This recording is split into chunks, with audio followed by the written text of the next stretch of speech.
Hello everyone and welcome to episode 13 of this video series I'm putting together to go through the text of a manuscript called the Kolbrin. So in today's video we're going to be reading through the chapters related to Joseph of Arimathea. In today's video we're going to be reading through most of the chapters of the Bryn book, those that are listed here. And some of these are quite fascinating because as we'll be going through them in this video, it actually documents Joseph sailing to Britain, and it talks about some of his interactions with the Celtic people and some of the Druid people in Britain. So we'll be going through those. We'll also be going through chapters 1 and 2 of the Gospel of the Kailedy. So in the previous 3 videos, we went through all of the other chapters of the Gospel of the Kailedy, because those are like predominantly, speaking about Jesus. But these first 2 chapters actually cover more those who were with Joseph in Britain. It's a little bit of a introduction to the Gospels. So we'll be going through those in this video as well. And then we're going to end by going through parts of chapter 9 of the Book of Origins, which is called the Battlebook. And the reason for that is that it seems that this chapter was written by those during Joseph of Arimathea's generation. So in terms of, what is the Kolbrin? So I provide more, some discussion on the origins of the Kolbrin and my thoughts on its authenticity in video 1. I also provided a bit of a brief summary at the start of video 2, but I figure I don't want to keep repeating myself. I'm assuming that most people watching these videos have watched the previous videos, but just in case some people have stumbled upon this video, and if you're interested, in Joseph of Arimathea. Like I said, if you want to maybe learn more, you can go back to video 1 where, so video 1 is quite long. It's just under 8 hours long. But I do spend at the start of the video about a half hour talking about its origins and my thoughts on its authenticity and things like that. So, if you want, you could go back to video 1 and I included chapters in the video. So if you want, you could skip through the first chapter, which is the introduction passages with the music. And then, like I said, I spent about a half hour talking about it. But just in case people have stumbled upon this video, so the version on the left here is from the original version, which was published in the 1990s by a group called the Hope Trust. And they make a claim that this is a translation and a restoration of what was an incredibly ancient manuscript. Now, there is controversy because they haven't provided a copy of the original, to prove that it's ancient. But like I said, I talk about that in video 1. And then the version on the right here was published in the early 2000s. And this is maybe the one that more people are familiar with. So essentially, it was a few people kind of just made essentially a copy of the Hope Trust version. So it's, for all intents and purposes, these are the same, it's 99.9% the same. Except in this one from the early 2000s, the nice thing is that they added passage numbers. So it makes it a lot easier to navigate through it. So like I said, if you want to get more information on, my thoughts on it, you can go back to video 1. And like I talk about in video 1, I guess after studying through the Kolbrin and reading through it 30 to 40 times at this point, I put together a fairly comprehensive report to talk about it because, like I said, there's a lot of controversy on its origins and things like that. So this video series is essentially, me just kind of taking what I put together in the report and kind of, doing it as a bit of a lecture series of sorts. And there's a link to that report in the description of this video. Now, there's another book called The Gospel of the Kailedy, which was also published by the Hope Trust in the 1990s. And, they say that, they call this book essentially this being the second volume of the Kolbrin. Now, what's interesting is that not a lot of people know about the Gospel of the Kailedy because, like I said, more people are familiar with the 2005 version of the Kolbrin. And in that version, they don't include the Gospel of the Kailedy.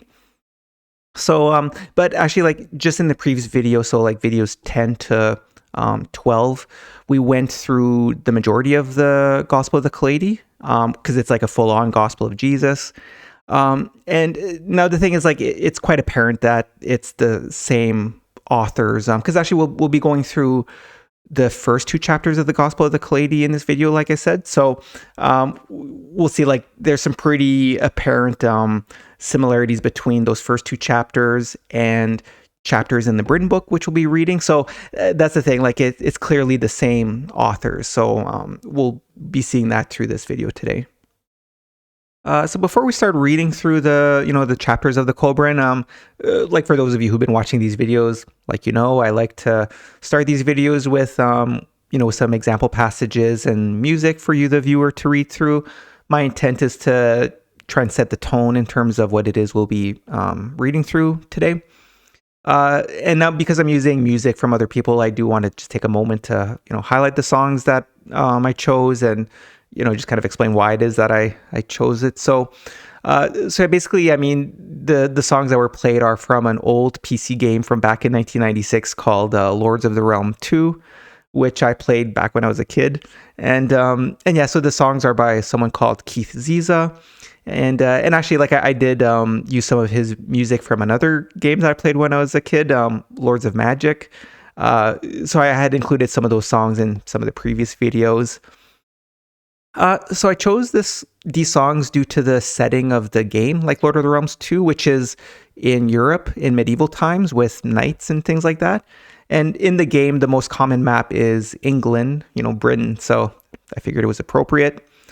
But yeah, actually another reason too is that, like I talked about it in video 1, and I think I mentioned it in some of the previous videos talking about Jesus, where that's the thing, it seems as though, that this Kolbrin, like this manuscript, might actually be what's known as the Holy Grail, where, I think for those who don't know, like, Joseph of Arimathea is known as the first keeper of the Holy Grail, although this notion only appeared in Britain in the 12th century.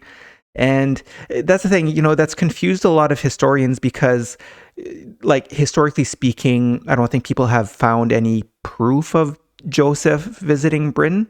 Although there are these, like, legends and myths and stuff like that, but nothing concrete. But like, we'll be going through the chapters of the Britain book today, that actually provides what might be some historical context of Joseph sailing to Britain and establishing himself with the Celtic people and with the Druids in Britain. Now, in terms of why this only appeared in the 12th century, that's the thing. I mean, I guess the idea is that there would have been a very small group of people who were maintaining this manuscript, and they were operating in secrecy. So it's more than likely, a generation of people in Britain who had the Kolbrin, who maybe wrote this, like, however turned out in Arthurian legend to tie Joseph of Arimathea to, in the 12th century. So anyways, we'll be reading through those chapters today, but that's just to say that, that's why I chose the songs where, from this game, because I thought it was quite fitting. But yeah, here's just a passage from one of the chapters that we'll be reading through where, like I said, there's a lot of passages which kind of make it, there's references very similar to the Holy Grail. So here, it's from the Britain book. It says, "The heart of Britain is the moon chalice. It was not captured, as men say, nor could it decay. In the fullness of time, it came to Cargwin. There it was kept secure with the Grail stone and the ever-virgin vessel which was brought down the rays of the sun. Thus it was that these treasures of Egypt came to Britain. This was the secret of Britain." So I'll provide a little bit more discussion on this at the end of the video. I figured, we should go through the chapters first. So yeah, with that, we'll get started. Okay, so we're going to start with the first chapter of the Britain book, which is called Chapter 1. So this first chapter has two parts. So passages 1 to 6 give, some interesting insights into what Joseph and his crew had to go through when they first arrived in Britain. And as we'll read in these passages, it seems like they were not welcomed by some of the people there. So here it says, "To my stalwart son, always well beloved, I greet you heartily, desiring to hear of your welfare. Be not displeased at my going from Kelshaw, or my manner of departure. For I first gave your mother and sister over to good keeping in the hands of the good mistress Cotter. Verily, such tidings were brought to me by divers persons of the craft on matters of our abiding concern, that I was beholden to come hitherwards. Nor durst I now go hence, for the charge remains, lying heavily upon my breast. As for Hempshill, he lied to us, for he is a knave and a churlish one, and we were fools to be deceived by his wiles and his tongue speaking such wild language. I will entreat with the bailiff, and mayhaps he who stands in the Lord's place will abide my supplication. As we planned, you do thereafter, but I pray you beware in what manner you walk. For those among whom we walk are full, black-hearted, and enwrapped in the ways of wickedness. They desire an end to all things, in which we hold fast, but are not as staunch that they will set upon you in manly way, but will start out upon you like lurking footpads. Beware too what you eat and drink, and trust not even they who speak fair unto you, for the hands of all outsiders are against us.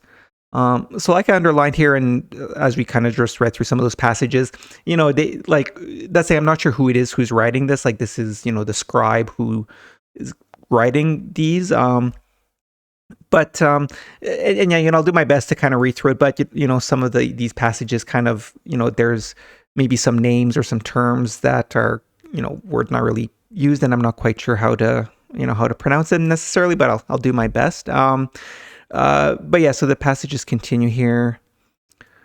Send me tidings of Long Will and good wife Abigail, and of John the Cordwainer, and John of the Wildwood Band, and others who stood in at the tithing ere you departed. It is to my abiding contentment that we have been able to acquit the wanderers in full good measure, for their braziers did their work right stoutly in a cunning manner. Had we a clerk among us, then it could have been wrought to more avail, but no matter, for their hand was firm, and they were faithfully followed the marks. Now take you the secured budget and go against Leelaw, and leave it there in the cell under the Grimsbarrow, where Alan the peddler secured his hoard. So yeah, like I said, these first few passages are a little bit confusing. And maybe some historians will be able to, understand, like, if these are, talking about particular landmarks, to be able to understand where it is that those with Joseph of Arimathea went to. And also I kind of wonder if maybe just the way that these are written in English, I wonder if maybe some historians are able to decipher like what, during what period these would have been translated into English, because it does read a little bit like, I mean, again, I'm not an expert in these sorts of things, but it does read a little bit like some sort of, Old English from a earlier generation. So, but yeah, so these first few passages are a little bit confusing maybe, but the remainder of the chapter is about how someone called Iliad in these passages, and Iliad represents Joseph of Arimathea. So it talks about how, he came to Britain and initially settled on some lands given to him by the Celtic people and the Druids. So passages 7 to 13 provide some of the directions traveled by Joseph, along with some local landmarks. And again, we'll see how at first they were not welcomed by the people in Britain, but later, as we'll read, the Druids took a liking to Joseph and the message he preached. Although, again, like we'll read through these chapters, even though they started to like Joseph, they were hesitant and still wanted to keep their own ancestors' beliefs. So the passages say here, in the books of Britain it is written, Iliad came seaborne in a ship from Tarsus, from across the sea of Wicta, setting up at Raphinia, in the land of the Wanes. From thence to the river Tarent, which flows between the kingdom of Albany and the kingdom of Corin, Albany being the land between the Isen and the Icta, passing Ivern and Incels, south of the Cathbalon, and then past Dinselin to take water at the town where ships traded, standing at the foot of the red cliff between the two white ones, around the extreme of the world to the northern Icta in Siluria. Here they were unwelcome, but were permitted to take water and wood and to trade for meat and grain. Sailing thence towards the rising sun, they came to the place beyond Sabrand called Summerland. They were coldly welcomed by Homodrin of the chariots, but in the kingdom of Arviragus, they came under the mantle of the high druid of the south, whose ear was inclined towards them, for he understood full well the nature of the three-faced god. The king heard their words, but did not take them to heart, saying they differed little from what was there. Then, when they were shipborne, wanderers given land over from the Isle of Departure, saying that, could they live where no one else could because of the spirits, then their holiness would be established before all the people. The strangers were sorely tried by the Druids, but the spirits troubled them not, nor did the sickness of the place come upon them, and the people wondered. They were troubled because of where the strangers were, and were stirred up by the Druthin, but the shield of Arviragus protected them. So here when it talks about the Druthin, like here the High Druid and the Druthin, that's the thing, it seems to be talking about like the Druid people in Britain, which we know about in terms of, from a historical context.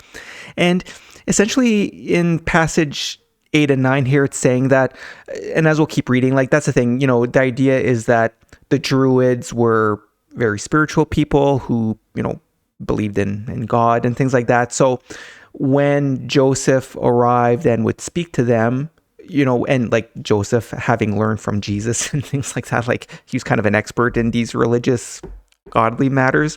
So the idea is that, from him talking with the Druids, they were like, oh, this guy Joseph knows a thing or two about, the higher aspects of, spiritual teachings and things like that. Now, here where it mentions that they went to the Isle of Departure, the Isle of Departure is actually mentioned in the last passage in the last chapter of the Gospel of the Kailedy, which we read through in the previous video, where, it talked about Joseph leaving, I guess Israel, and it talked about, those where the secrets were in the Isle of Departure, kind of thing. So, but yeah, I guess just before moving on, like overall, what this seems to be describing is how, as a bit of a test, like the Druids, there might have been some sort of area where it was difficult for people to live. I mean, for various reasons. Was it swampy? Was it, things like that? Because it talks about sickness of the place and things like that. So essentially it sounds like they were like, oh, well, if you guys want, you can go settle over there. And it was almost like a bit of a test to see if they could like live there. So it was kind of a way where, I guess it was two things. One, it's like, if it was land where no one else was living, it's like, okay, well, you could go there, I guess, and settle. But at the same time, it was almost like a bit of a challenge to see if they were worthy, to see like, oh, if they're able to live there and sustain themselves in this, cursed area, that it would be like a good sign that the gods of the place accepted them. So it continues here. Now, eastward and to the north, there was a lake, and between this and the Isle of Departure, there was a swampland, and there was a village of houses that stood out above the water. And the moon maidens and moon matrons who served the dead dwelt there.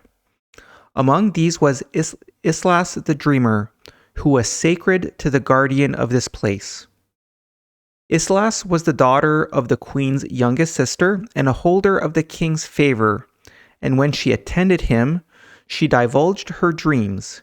It happened that she dreamed the same dream thrice, and this was its manner, and she told it to the king. So here, this is Islas talking about her dream, saying, "Behold, I saw a moon which had 3 changing faces, and, as I watched, the changes, the moon itself changed and became a sun, and within this sun was a face of a god. As I looked long on this sun, another sun appeared, and such was its brilliance that the first sun appeared inferior in brightness. Then the two became one, and its brilliance filled the sky. In the midst of this, I saw the king and many Druthan and priests of the strangers. Then I saw a great battle sword, and the brilliance faded, as did the figures, and only the sword remained, from which blood dripped drop by drop. Then, too, it faded." So this was the dream that Islas had, who was, as it described, she was someone who seemed to be of like, I mean, they talk about like the king and the queen and things like that, but like this was 2,000 years ago. So, it's maybe more of a, like, they're more like tribes kind of thing, I guess. But anyway, so yeah, essentially this woman, Islas, had a dream, and she was like the king and the people in charge in Britain favored her. So here passage 12 says, "The king took heed of the dream and gave the strangers land beside the summer house of the king, which could be reached by ships. Inland from here, the gifted land extended to the tree now called the Great Oak, which still stands, and thence to the hill south of the residence where Iliad, being wearied, rested against a great stone. Beyond this was an avenue of standing trees and oak trees placed one by one, and the gifted land came up against this. It extended southward to the holy vineyard, which was fenced about. The fruit of these vines was small and bitter in the mouth. The strangers built huts for shelter on the hillside, high enough to be free of the tides. They settled down and learned the language, though Iliad and 2 of the women spoke it strangely." So here essentially what happened was, and one thing to keep in mind, because it'll be important for the end of this chapter. So because of Islas's dream, the king took it as a sign that these strangers, which was like Joseph of Arimathea and those people who were with him, it was kind of a favorable sign. So here where it says like the king like gave them permission to establish amongst themselves, in Britain. So, this talks a little bit about the area. And yeah, it's interesting here where the last sentence of passage 13 says, they settled down and learned the language, though Iliad and 2 of the women spoke it strangely. Because again, I mean, this would have been a different language, right? Like in Britain compared to in like Judea and Roman territory and things like that. So it's quite interesting where like, it's quite fascinating to think about this from a like historical perspective where, Joseph, had this manuscript and, all these treasures from Jesus, and, Jesus was crucified. So here he is sailing to Britain and having to learn a new language and things like that. So yeah, this is essentially what these passages are describing. Oh yeah, so here I had a bit of a summary in terms of like what we just read above, where, essentially Joseph and his crew persevered, and someone from the local royals, Islas, had a dream where they were interpreted to mean that Joseph should be welcomed and respected. But yeah, I guess just to provide some context, like we'll read in near the end of the chapter that for context in terms of like, it might seem a little bit strange that this woman in Britain had these dreams. That's the thing. We'll read that Islas, who had these dreams, was actually an early convert of Joseph. So that's one of those things to keep in mind that's quite important, is that, when we read through like, and, I've talked about it in previous videos where, especially with Jesus, in terms of like, there's this whole idea of like these miracles and all that stuff. But what's quite fascinating here is we'll see that like, Joseph and his people, they kind of use some sneaky tricks sometimes, where that's the thing. Like, I don't think Islas actually had those dreams that she described. I think she just knew that description of the dreams would make it so that the king saw it as a sign. So that's just something to keep in mind. So, But yeah, so now passages 14 to 21 continue with Joseph's initial struggles with the Druid people, but he eventually gained their trust and began converting some of them. So here it says, "The words of the strangers fell on deaf ears, for the people were content with the gods they knew and did not wish to weary their minds with the words of the new ones. When the strangers gathered in praise of the one true God, the tribesmen stoned them and shouted abuses, but Iliad persevered, and while later the people still would not believe that the God of whom he spoke was more powerful than their gods, they would sit around and listen to his stories." So here it talks about how even Joseph, again, like Iliad represents Joseph, like some of the, because that's the thing, I mean, Joseph had an intent where he's like, okay, I need to establish his teachings and things like that. So, but at first they were even like throwing stones at him and things like that. So that's the thing, like Joseph really, he worked hard to establish himself among the people. So it continues here. "Now, when the strangers were granted the land, the Druthin disputed this with the king and said that they wanted a divine sign that their gods approved. So then Iliad said, 'Give me but half a year.'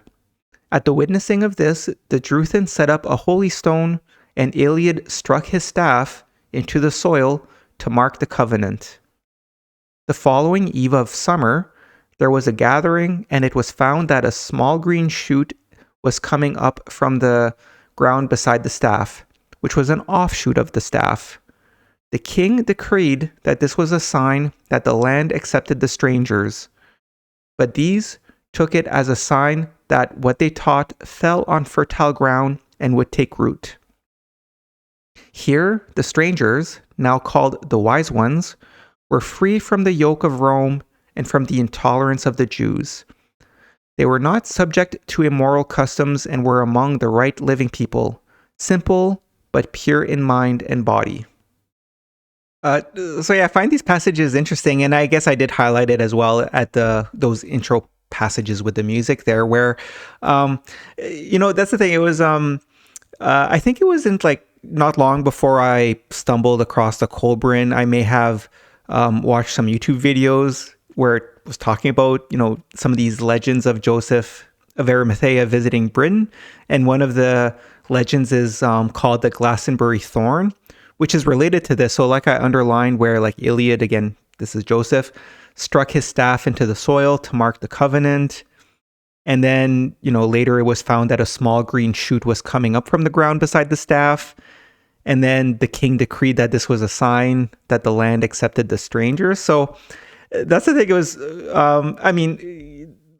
I guess it's been a few years now since I first read the Kolbrin, but I remember that it was when reading through the Bryn book in particular where I connected some of the dots, and this was one of the ones I recognized. I'm like, oh, this is actually talking about, the legend of the Glastonbury Thorn, which I thought was quite interesting. So that's when the gears started to turn. I'm like, there's something to this manuscript. So yeah, and the other part is here in passage 17 where it says, here the strangers, now called the wise ones, were free from the yoke of Rome and from the intolerance of the Jews. So again, this is another connection where it's like, oh, these strangers came from like Judea, from Jerusalem and things like that, where they were escaping, the Romans.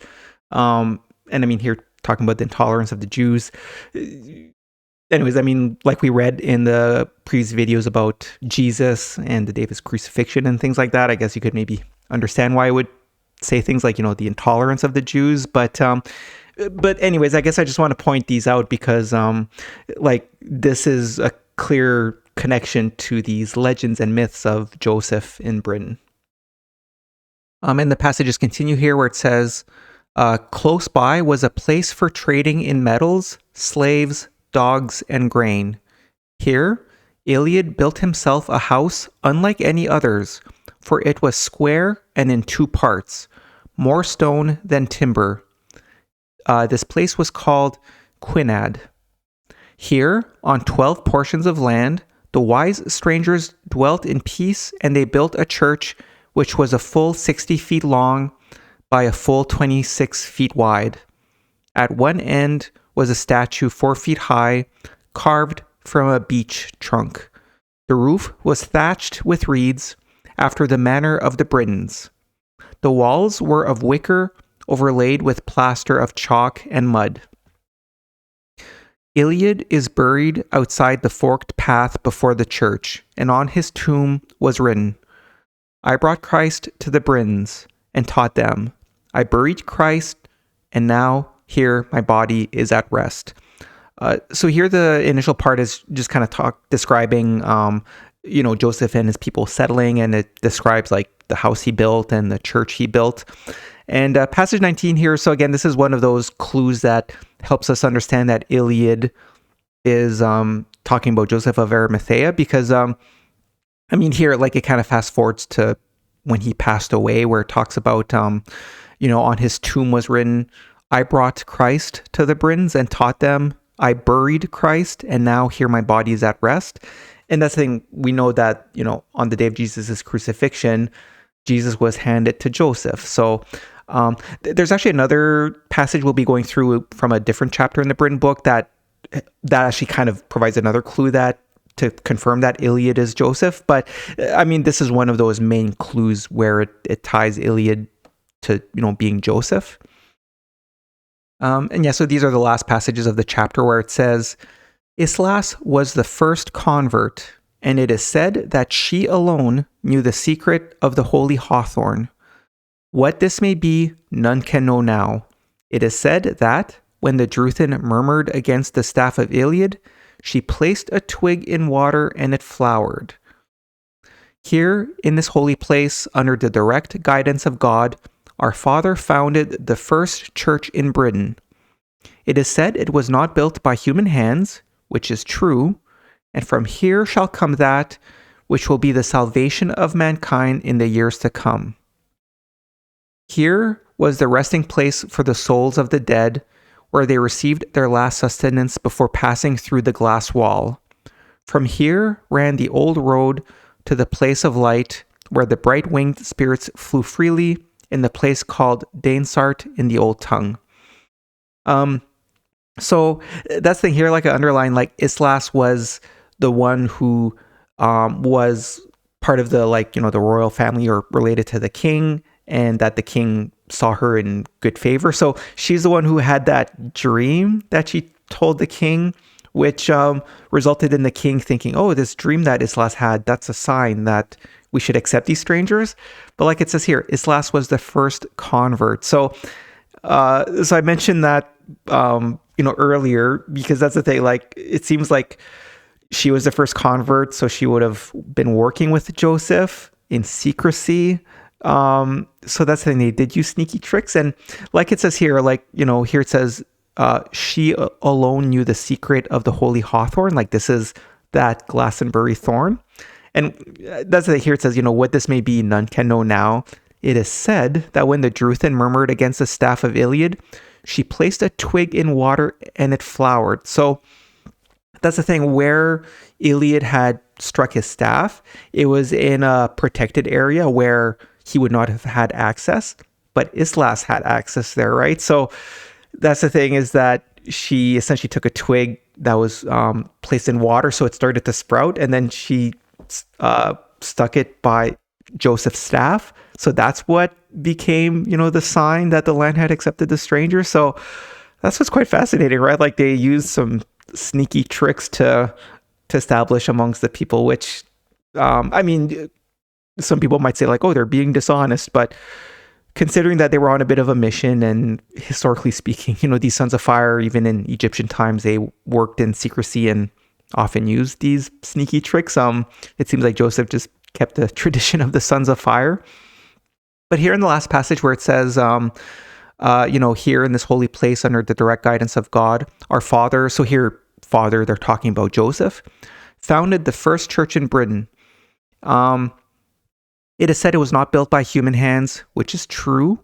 And this part here, so we'll be reading in a later chapter from the Britain book, it seems as though Joseph was a genuine prophet. Like, there's a passage where he says something which it seems like he did perform the twice-born ritual, which we'll be talking about in video 14. But so I think that's why it says, it is said it was not built by human hands, which is true, because the idea is if Joseph was a genuine prophet, he would have had some level of communication with like the Holy Spirit, so he might have been given instructions.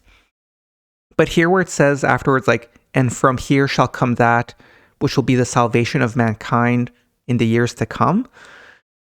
So again, that's the thing. It's just something to keep in mind as we keep going through these chapters in this video here, because again, like I mentioned, which is a big claim to make, that this manuscript is the Holy Grail.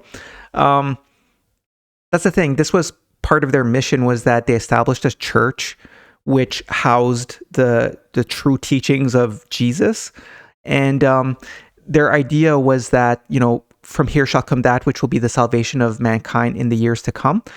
That saying will be, like I mentioned, for those who've been watching these videos, like in videos 15 and 16, we'll be going through what appears to be personal books written by Jesus. Because like I mentioned in the previous videos, like, just having a more truthful gospel about Jesus in itself is a incredibly big deal, right? But on top of that, it seems as though Jesus wrote, well, either he wrote or like there's a scribe who wrote, at Jesus's discretion in terms of telling him what to write. When we go through these in videos 15 and 16, you'll see that Jesus understood his message and his knowledge and wisdom was meant for future generations. So I just wanted to mention that, because here again, when it's talking about the church in passage 20 here, it says, and from here shall come that which will be the salvation of mankind in the years to come.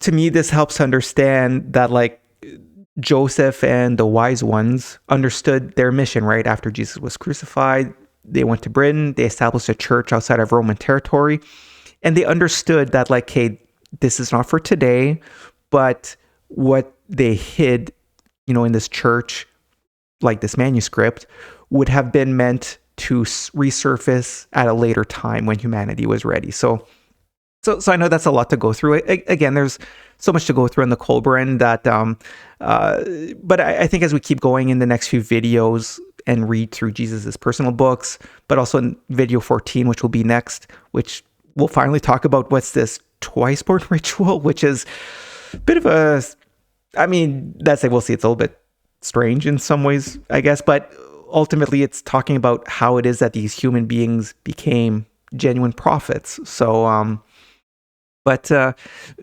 yeah, so I guess that's all to say that like these sorts of passages like here, I think it kind of helps to tie in together to understand what Joseph's mission was, right? Going to Britain, establishing a church, but understanding that these lessons were meant to be hidden for a later time, which fits with this narrative that the Hope Trust have put together, where it's like, oh, these were a manuscript that was in Britain and it was kind of kept secret. So yeah, but anyway, so this is the end of the chapter 1. So now move on to the next chapter.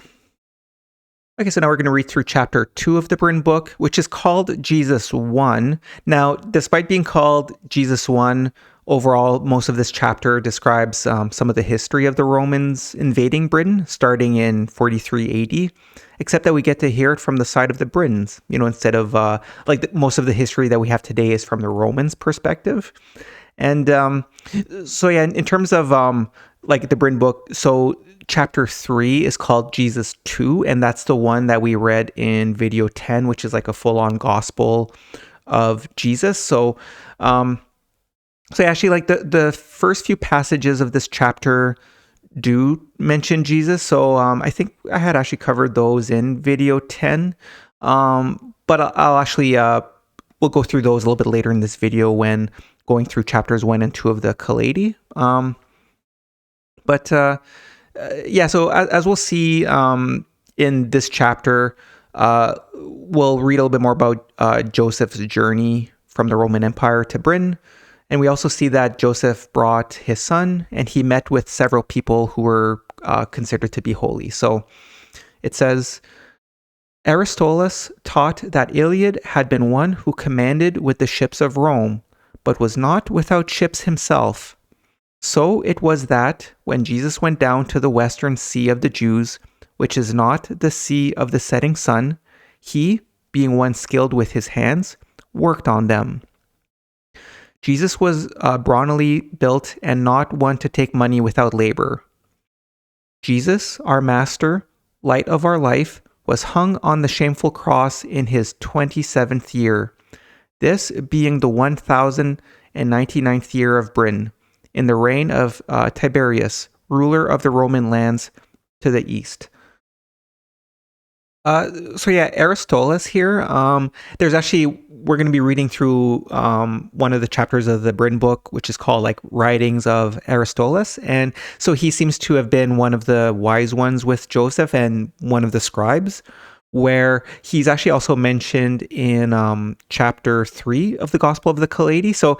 We'll read more about him in another chapter, but it seems as though he was a scribe who may have actually been with Jesus, back in Israel. Here we're just talking a little bit about, Jesus and things like that. But another thing here it says, Aristolas taught that Iliad had been one who commanded with the ships of Rome, but was not without ships himself. I think from the little history we know about Joseph, I think it's known that he traded with ships. So this is, again, one of those passages which helps to maybe help confirm that Iliad is talking about Joseph. And the other thing that I highlighted here, here it talks about Jesus being, hung on the shameful cross on the day of his crucifixion. But it highlights how it was in his 27th year. So Jesus may have only been 27 years old on the day of his crucifixion, which is a little bit different. I think historians believe that he was either 30 or 33 years old when he was crucified. Maybe one of the, I shouldn't say one of the implications, but the reason why we have the year 0 AD, going from BC to AD, or now it's known CE for the Common Era. The idea was that was kind of meant to be when Jesus was born. But as we'll see, it seems as though Jesus may have been born in the year 3 AD. But anyway, just one of those things. It continues here where it says, within a year, Iliad and others departed from their homeland shore by ship, and though this was demasted in a heavy storm, it made safe haven in Sankel. There, he and his son were joined by several other holy persons. They tarried a while before crossing to Laidlow, from whence they took a ship to Tarsus.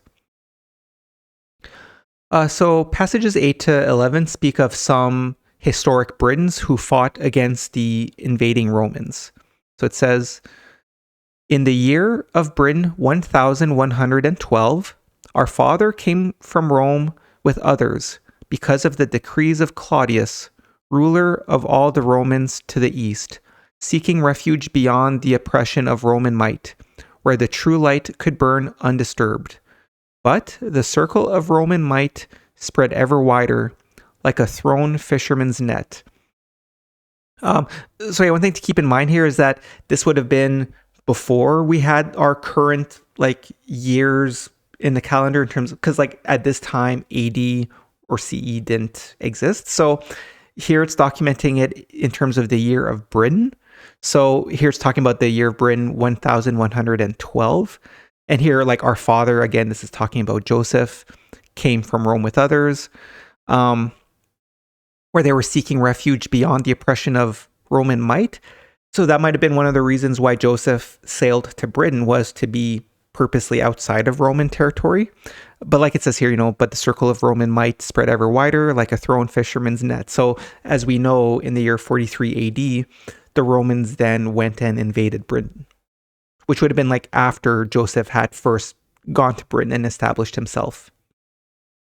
So the passages continue here, where it says, 13 years after our master was hung on the cross, the Romans came to the fair land of Britain, and the might of their legions prevailed over the brave Kailedy, great battle king of all the Britons. He was the leader of fighting men such as will not be seen again. He was carried off, betrayed by an irrational woman, an honorable peace offering to appease the argument of might, together with the British fount of knowledge and wisdom. With him went the all-wise Fran, being held in honorable captivity until returned to the land of light at the intercession of our Father, for those whom he befriended had not forgotten him. For Iliad taught that the greatest wrong man can commit against man is the betrayal of a friend. So here where it says 13 years after our master was hung on the cross, the Romans came to the fair land of Britain. So that's saying historians have, I guess, concluded that Jesus was crucified either like in 30 AD or 33 AD. And I think the consensus is more leaning on 33 AD. But here for this to align where it says, 13 years after our master was hung on the cross, the Romans came. So this passage would actually help to infer that Jesus was crucified in 30 AD because it was in 43 AD, so like 13 years after, that the Romans went to Britain.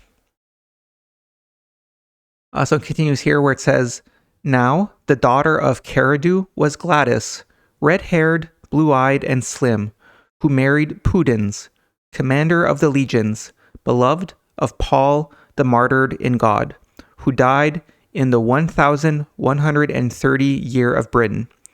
Lane, son of Kailedy, brother of Gladys, being the first Christian in Rome. In the year of Britain 1127, there was a great outbreak of fighting, and many men sought refuge within the enclosure of Iliad. For the free Britons had risen, having been given an assurance of victory by no less than the battle goddess herself. So, this might be a little bit confusing going through through this video, but in section 1 of the report I put together, which again, like I say sometimes, there's a link to the PDF in the description of the video.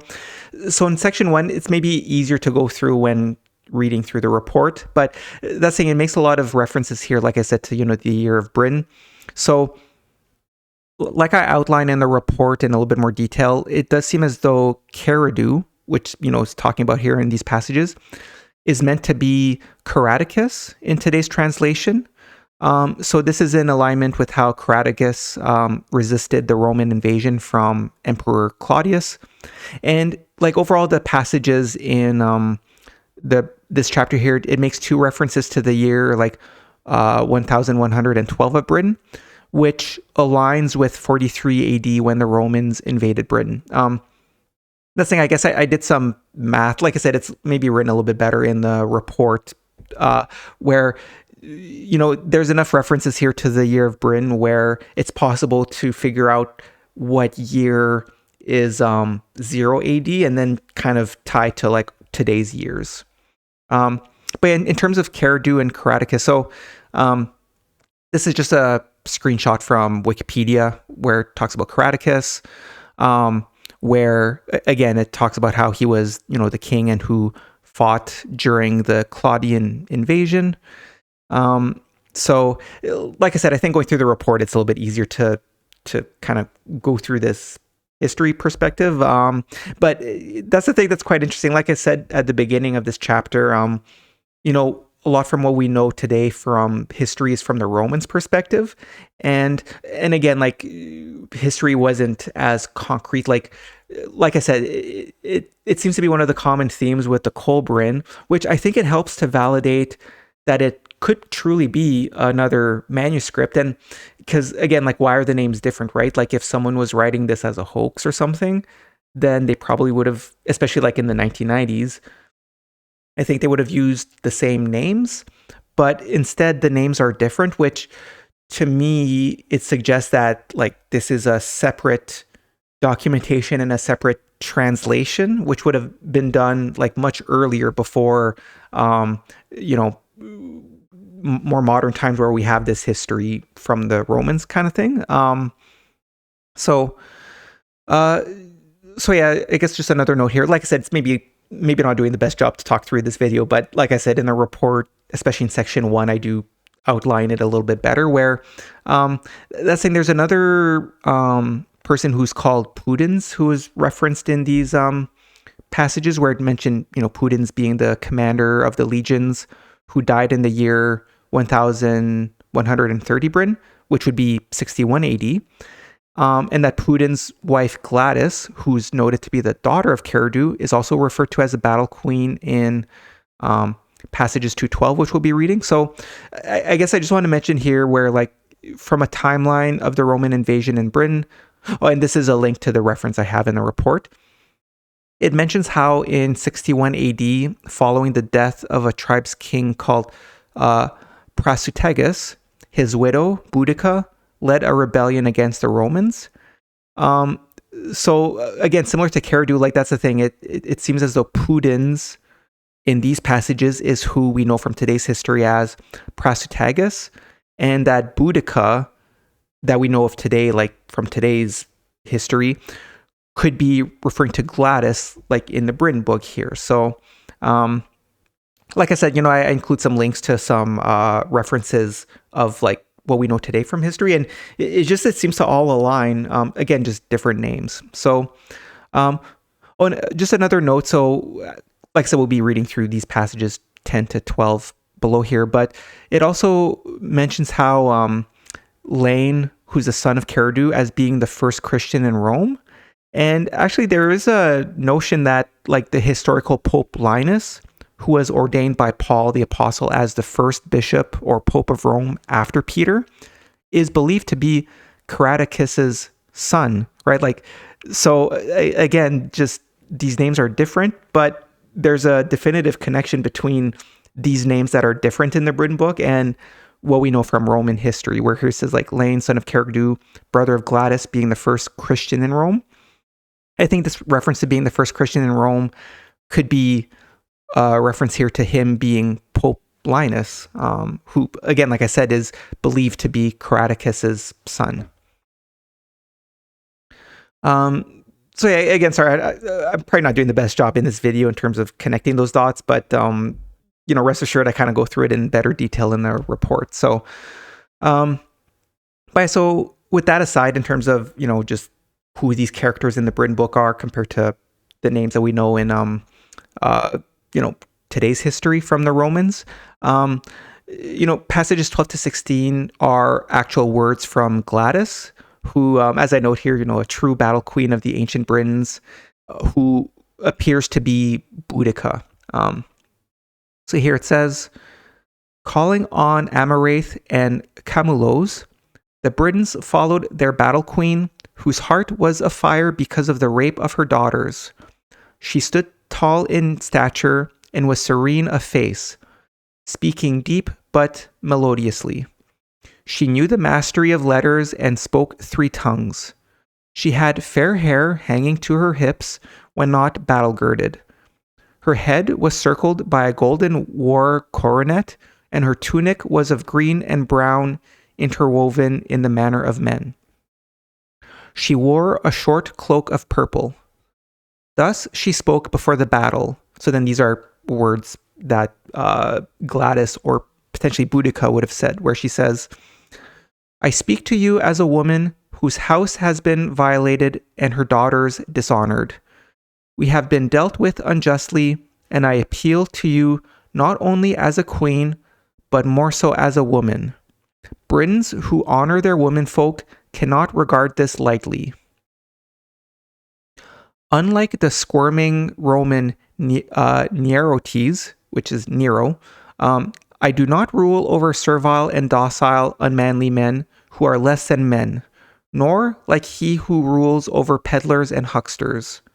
Nor am I like the cowardly man-woman, Nero, who surrounds himself with perverts and half-men and slaves who satisfy obscene desires.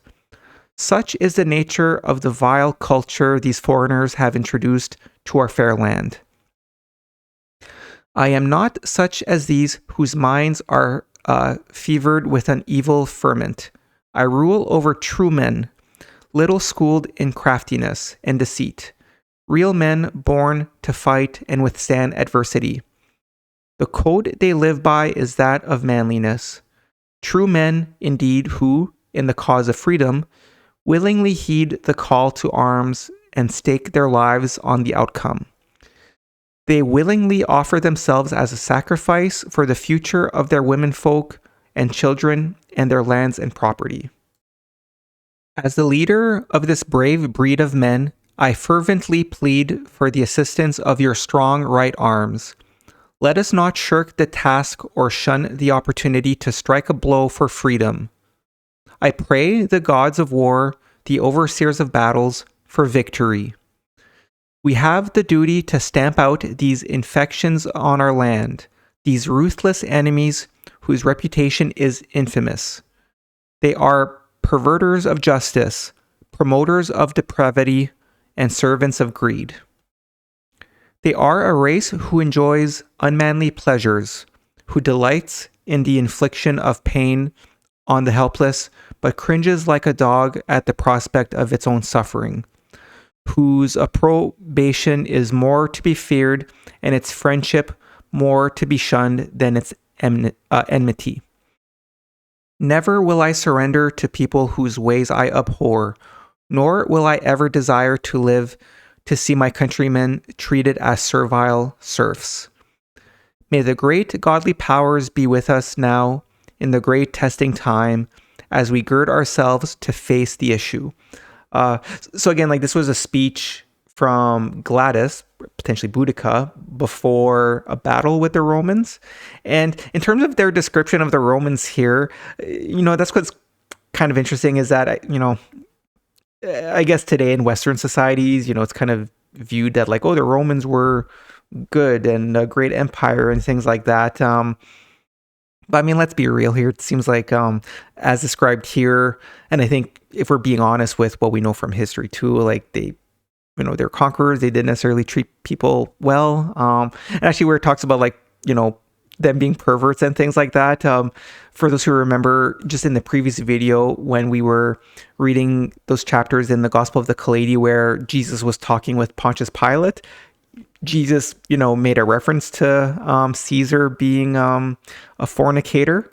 So, and the thing too, I mean, like we read in those chapters, when Jesus was, like before he was crucified, he was handed to the Roman soldiers where they, beat him up and placed that crown of thorns on him. So again, that being the Roman soldiers and how they would act, you could imagine that like the soldiers who would have gone to Britain probably would have been, just like Gladys here described, just really evil people, quite frankly. But yeah, this is another screenshot from Wikipedia where this is Boudica, where it shows that she it mentions her husband Prasutagus, like I mentioned before.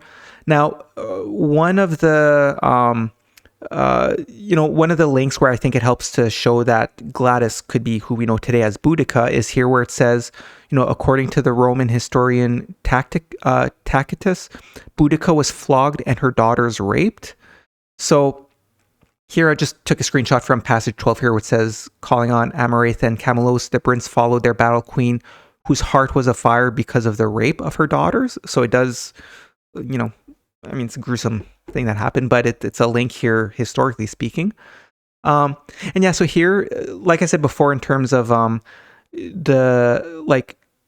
it mentioned that Pudens was killed in, it mentioned he died in the year, I think it was 1130 year of Britain, but when you convert it to AD, based off of when you tie things together, it would mean that he died in the year 61 AD.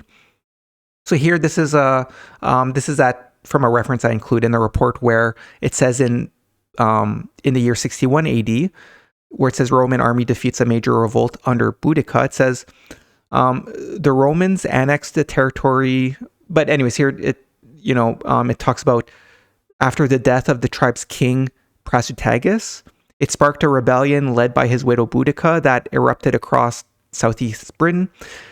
So again, just it really does seem as though there's some interesting connections, which I think it helps to confirm that Gladys is Boudica and that Pudens here in the Bryn book is Prasutagus.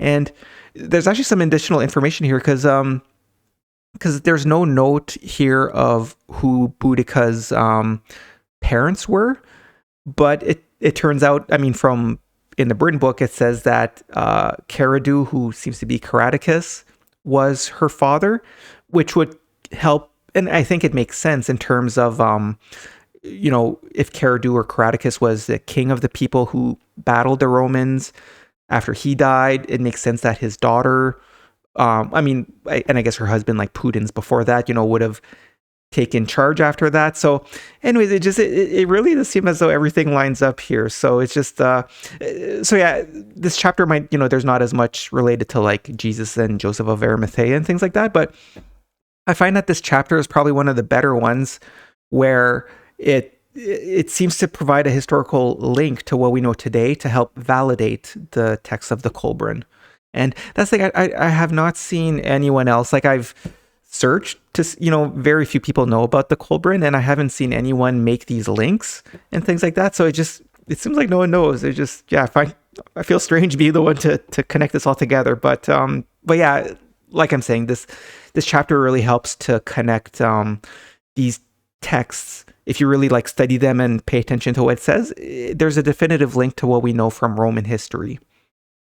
But yeah, so the passage we read just before was that speech from Gladys or Boudica.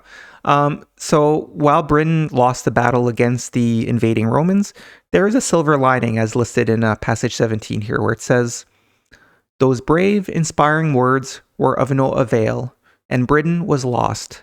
But the spirit could not be quenched, and manliness was maintained. It is not in victory that a race finds greatness, but in defeat. The knowledge of Christ came not through peace and prosperity, but through persecution. That which is written is not a tale of victory, but of the glory that resides in defeat. The books, which are the recipe for victory, are written by defeated men." So this was the last passage of this chapter. But yeah, so I kept, or that was the before last passage of this chapter. But here, I figured now we'll go back to what was passage 4, which I didn't include at the beginning. So passage 4 refers to Mark the evangelist, which could be the author of the Gospel of Mark from the New Testament. And I believe that's known as maybe the earliest of the 4 New Testament Gospels. But it also mentions that the knowledge brought to Britain by Joseph provides a clearer understanding than this book from Mark the Evangelist. So it says, "From the book of the holy Mark, whose wife was one of our own fair race, her father being a Roman waykeeper, whose wife was barren, and having this home-born lady, her mother, as a slave, had by her a child whom he later adopted and raised as a lady of estate, we learn much. But clearer to our understanding is that knowledge concerning Iliad imparted to us by our earthly father." So, here's a bit of a long aside here where it seems like Mark the Evangelist may have been, and this might be part of the reason why like they knew of him or knew about him, because it says that whose wife was one of our own fair race. So like, and I think that's information that historians don't know. Like, we don't know that much about these apostles outside from what's in the New Testament Gospels. But, it seems that maybe Mark the Evangelist had married someone from Britain. And anyways, that's just a bit of an aside and it's not terribly important. But yeah, so like I said, here it says, "But clearer to our understanding is the knowledge concerning Iliad imparted to us by our earthly father." So I think this is a bit of a note to kind of say that, like, and as we discussed in the previous videos about Jesus, like, it seems like the 12 traditional apostles who were with Jesus, not all of them were privy to the secretive information versus compared to like Joseph of Arimathea and some like Aristolas and some like Nicodemus, and who were noted, like we discussed in the previous video, who were like members of Jesus's secretive disciples. But anyway, so yeah, the last passage of this chapter is from a scribe, and it documents an unusual and unfortunate event. So it says, "I, Elfed, write these things, but they are not from my own heart, but come from the hand of others." So essentially, like, this is saying that, like, and that seems to be a pretty common thing where a lot of these writings were rewritten, as you would imagine. Like that was a common thing throughout history where there's a manuscript, it starts deteriorating, so people had to like rewrite them. So yeah, this passage would have been from a later generation saying, this Elfed is who wrote this chapter, but they come from the hand of others. But then it says, this is that Elfed who married Marcella, maid of Ilted, after the death of her husband, who tripped over a stone and fell on a spike and died bent like a bow. So just a bit of a, there's not too many like passages like that here in the Kolbrin, but it just, like I said, it documents an unusual and unfortunate event. But yeah, this is the end of this chapter. Okay, so now we're going to go through chapter 4 of the Bryn book, which is called Writings of Aristolas. And like I mentioned, Aristolas seems to have been one of the scribes who were with Joseph and who may have actually been with Jesus, before in Judea or Israel. And I like this chapter because it essentially describes the discussions between Joseph of Arimathea and the chief king of the Druids and the Celtic people in Britain. So like I note here, this chapter provides more information on what may have been a critical point in the overall survival of the sacred writings, both in terms of the more ancient wisdom, dating back like to the flood and ancient Egyptians, but also the new wine that is Jesus's teachings and wisdom. So the chapter starts with passages 1 to 5, which include a prayer by Aristolas, the scribe that this chapter is named after. And like I mentioned before, he's actually mentioned in chapter 3 of the Gospel of the Kailedy, which we went through in video 10. So it says here, this is an account of the coming of certain wise strangers to the sea-girt realm of Britain, taken from the books of Britain and rewritten into the appendices to the Bronze Book. This being that part safeguarded by Roland Gasson. So again, like I mentioned just before, like it seems as though, this is one of those notes which helps to understand that this was like these were rewritten by other people, but that it came from a much older manuscript that would have originally been written by those like Aristolas. So it continues here. After our Lord died, having been hung on the cross outside the city walls of Jerusalem, Joseph of Arimathea took Mary, the mother of Jesus, into his home until John could make suitable arrangements. Then he was called Guardian of the Lady, which title became confused in Britain with that of Guardian of the Sacred Vessel. So that's the thing here where it says Joseph of Arimathea. Like, again, that's where it's clearly talking about Joseph of Arimathea, but in the same way that, the names are kind of different, potentially because this would have been, older writings and a separate translation. I think that's why the names are different here, like Joseph of Arimathea instead of Arimathea. So then here continues where it says, Aristolas wrote these things in the sacred island, and this is his prayer. So then the next few passages here, it's a prayer from Aristolas, where he says, in silence, hands uplifted, heart humbled, and mind stilled, your servant presumes to come into your presence, great understanding one. Grant me the abounding joy of union with your spirit. Grant that all my deeds be in harmony with the great law, and that I learn to acquire wisdom, so I may illuminate the hearts of men. Let me embrace your spirit in full knowledge of my twofold nature.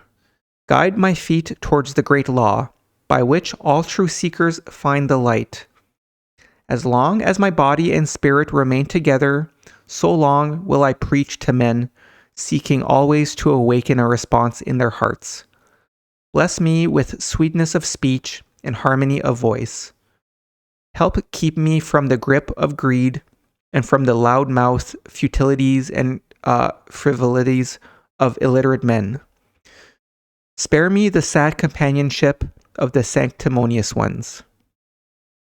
God of my heart, Son of my life, keeper of my circle of content. Fill this place with the divine emanations from your being. Attune me with the circle of truth and the circle of light. Make me receptive to the lessons and inspirations of life. So, that's saying this is like we don't really get to learn much more about Aristolas, but from his prayer here, which is a prayer to God, it's just that it really helps us show the good-willed nature of these followers of Jesus. Where just from reading this, it's of no surprise that Aristolas would have been part of Jesus's secretive disciples, because it seems like he was he understood kind of the lessons and the whole spiritual side of our existence, as opposed to, like we discussed in the previous video, how those like Peter didn't necessarily have a good understanding of the spiritual wisdom. So but yeah, so that was like the intro to the chapter essentially. So next, passages 6 to 9 speak of a ceremonial dinner when Joseph and the chief of the Druids, who's called here Trotus, assembled at a sacred island for an important religious event. So here it says, Joseph, our father in faith, came across the storm-tossed seas to the place called Balguith, and from thence to Tashen, where he met the envoy of the king, who was sorely troubled. For the chief of all Druthin, called Trotus, was away at the meeting place of his god, where he came in a wondrous way every 19 years. There, the ceremony lasted 3 moons. When Trotus returned, he met Joseph at the place now called Henmehu, because of the strange tree that grows there. The Druthin held a feast of welcome in the place called Nementon, which is below the great hill. The chief of all Druthin washed his face, his hands, and his feet. Then a white goat was led out and sacrificed on a 4-horned altar. Trotus washed his hands again and made an offering of salted barley cakes and gave some to Joseph, called Iliad by the people here.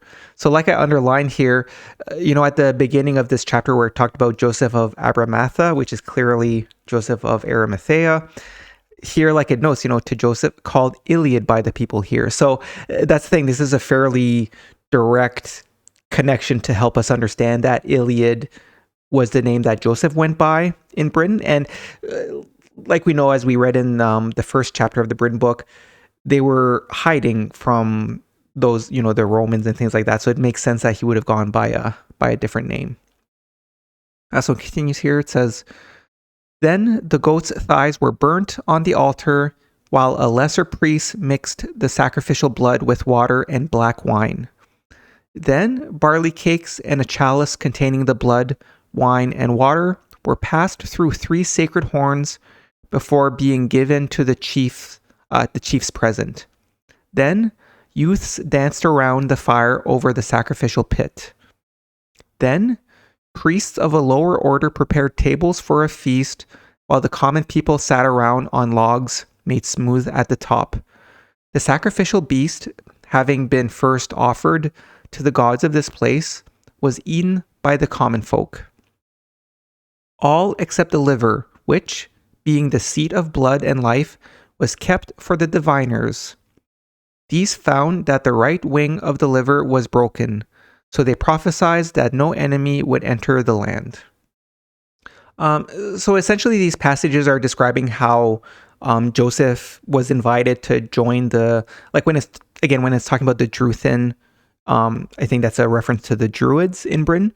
So essentially they had invited Joseph to one of their ceremonial dinners where they sacrificed a goat and things like that. Now make a note here where these resemble the Christian sacraments where the Druthin have wine mixed with water and blood. And then they also have barley cakes. So this is kind of similar to, for those who maybe don't know, in Roman Catholic Church, there's usually they'll make they'll pass out the hosts. That's kind of meant to be bread for communion. And then there's also wine where they mix water and wine together. So I'll just go back here. Like, that's the thing here. It says, then barley cakes and a chalice containing the blood, wine, and water were passed through, the sacred horns and things like that. So that's the thing. Like we read in the Gospel of the Kailedy, like Jesus did have a Last Supper where he did pass around like bread and wine and made references to those being important. So, it's it's a little bit hard to say in terms of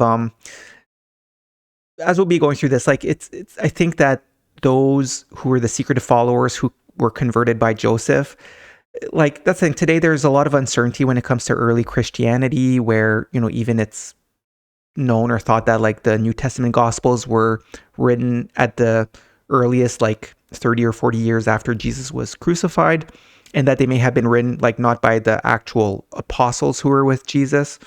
So just one thing I want to note is that, there is a chance that those in Britain, especially because, it talked about how like I mentioned before, that Pope Linus may have been Caerdu's son.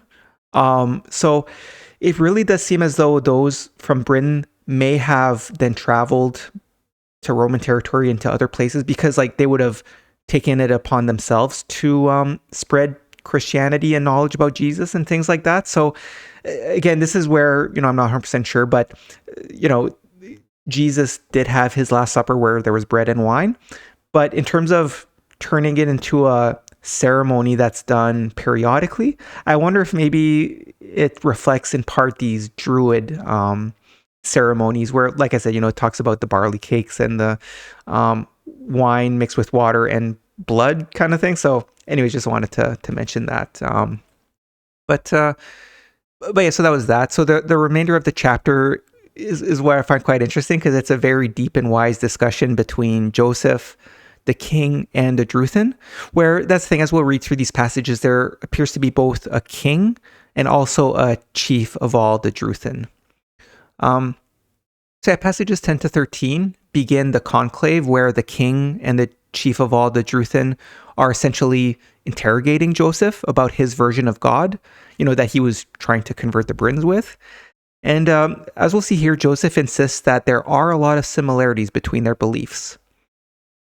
So here it says, "Now the king called together a great conclave of the people, and the Druthin were there. The king said to our father, 'Speak now before the people. Tell us of your ways, and we will judge whether they be worthy.' Joseph spoke a tongue understandable to these people, but he spoke slowly and not after their fashion." Again, like we went through in the first chapter of the Britain book, it talked about how like Joseph learned the language but spoke it strangely. I mean, he was a little bit older at that point, right? So he did his best to learn. So this is maybe why he spoke slowly and not after their fashion, but in a way that they were able to understand what he was saying. So here it says, "Our father said," and father here, like this is Joseph. So this is Joseph saying, "As the light came first and called the eye into being to see it, so it is with God, who is the already existing light. The heart does not create the thought, but the thought produced the heart. This, so it could manifest. For the heart is created to serve thought in the world of effects. The world of causes lies in another kingdom." So here, I mean, this will maybe be a little bit more understandable when we go through the chapters describing God, heaven, our souls, and the meaning of life, in which we'll be going through in videos 20 to 22. But yeah, here's where it says, the world of causes lies in another kingdom, like it's talking about heaven. So then the Druthin said, "The light we know and have, these things are not strange to us. All light comes from an original crystal, which is always virgin, and we say the behavior of light is the foreordained symbol to man." So what's quite interesting here is that it seems like the Druid people actually had a pretty good knowledge that was in alignment with what's in the Kolbrin and, what was taught by the prophets like Jesus and Moses and things like that. So, which again, like we went through in video, because in videos 4 to 6, we had gone through the chapters related to Osiris, where who, would have lived over 12,000 years ago, as we discussed in those videos. And there are chapters from the Book of Origins, which is part of the, what's known as the Celtic books, that talks about him. And it actually makes a reference where, like we discussed in those videos, it seems as though Osiris at some time actually had traveled to Britain, and maybe that's where he potentially conceived Horus, before Horus later went to avenge him back in Egypt, where he was betrayed by Set before. So that's it. I just want to mention that because it seems to make sense that the Druids in Britain had a pretty good knowledge and understanding of certain parts, because at one point, there would have been a group of the Sons of Fire in Britain in very ancient times. Now, again, it seems like some of the knowledge and wisdom may have been lost.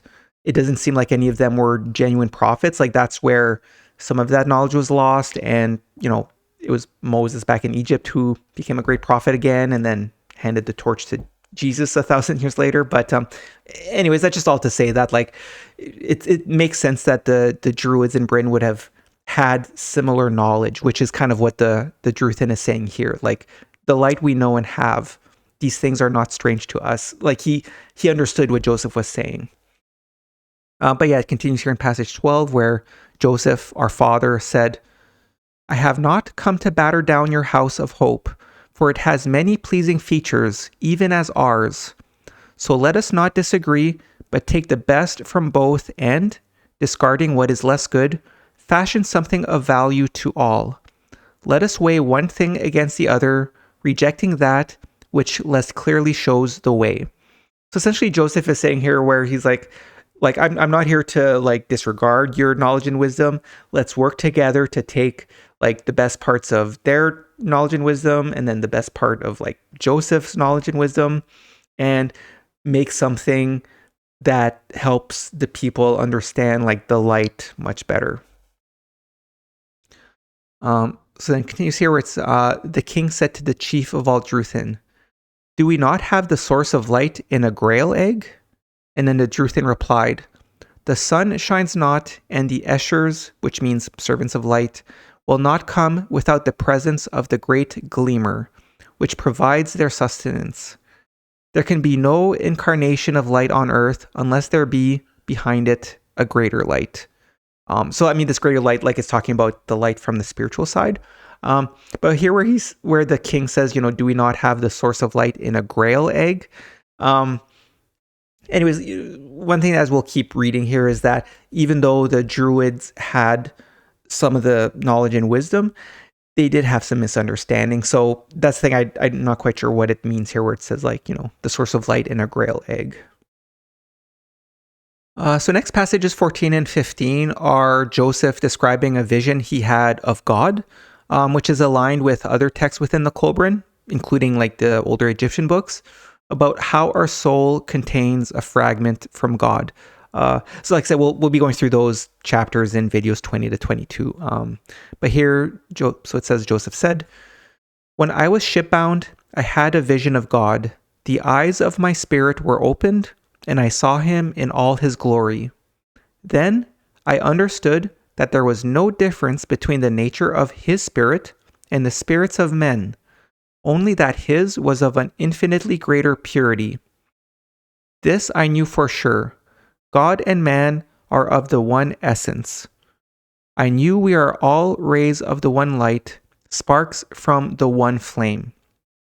Yet the flame is not the fire, for what flame can call itself into being?" Joseph said, "If fire can be contained in wood to leap forth when two pieces are heated through rubbing together, yet remain hidden within the wood, then surely it can be so with the soul within man." So passages 16 and 17 have Joseph and the chief of all the Druthin discussing the nature of the cosmos, or possibly of the spheres of existence. So here it says, "The chief of all Druthin said, 'Often have I thought on this. All men are alike in nature, and all aspire to the same goal. All seek to make the same journey's end. Only the route differs. Therefore, let us not argue whether men should follow your road or mine, but find between us a path better than either." And then one of the priests said, "What of the worlds within the ever-moving circles?" And then Joseph replied, "The hidden worlds are numbered as sands on the seashore. If a man concerns himself with many things, he benefits none and derives no benefit himself. Let us concern ourselves with this world first." Essentially, Joseph is saying that, like, again, whether he's talking about like whether they knew that like all the stars in the sky were either different, like similar to the sun, or different planets. Like, I'm not sure what their understanding of that would have been.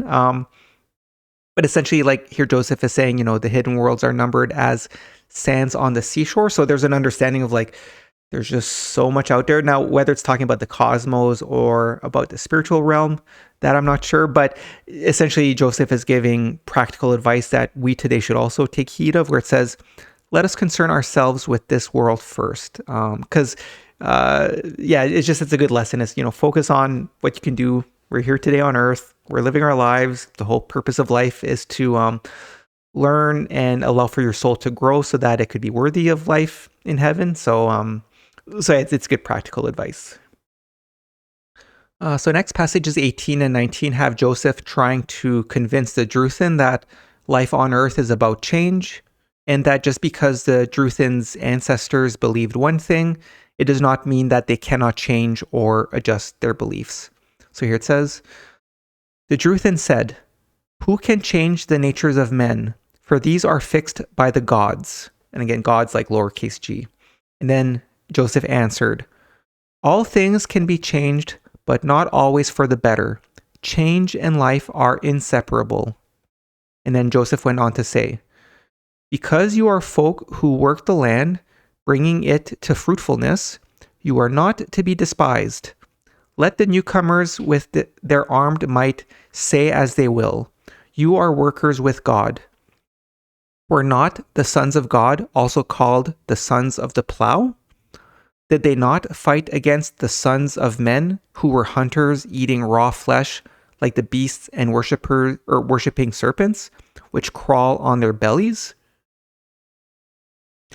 Always there have been some who worshipped things of insensitive wood and stone, groveling in the dust at their feet, and those who worship the highest they can see, the sun and the stars. Others reach out even beyond these." So one thing that I find quite interesting is, I think that here where it talks about the sons of God, it might be referring to what we read of the children of God in some of the more ancient writings from, including, here, I guess here I make a note, Appendix A5, like this is the Fabled Garden story.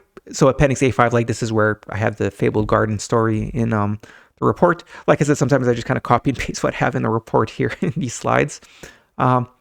But anyways, then, the sons of men, which Joseph was talking about, may be referring to the children of men or the Stone Age tribes, right? Because here I'll just go back where, it talks about how we're not the sons of God, also called the sons of the plow. And the plow, like that's for like agriculture. So that's the thing, right? It's the children of God who had in ancient times, who had the knowledge of like God and our spiritual being, but also advanced knowledge on earth in terms of agriculture. And then when it says, did they not fight against the sons of men who were hunters eating raw flesh like the beasts? So yeah, I think this is a reference to the children of God and the children of men in some of the other chapters of the Kolbrin.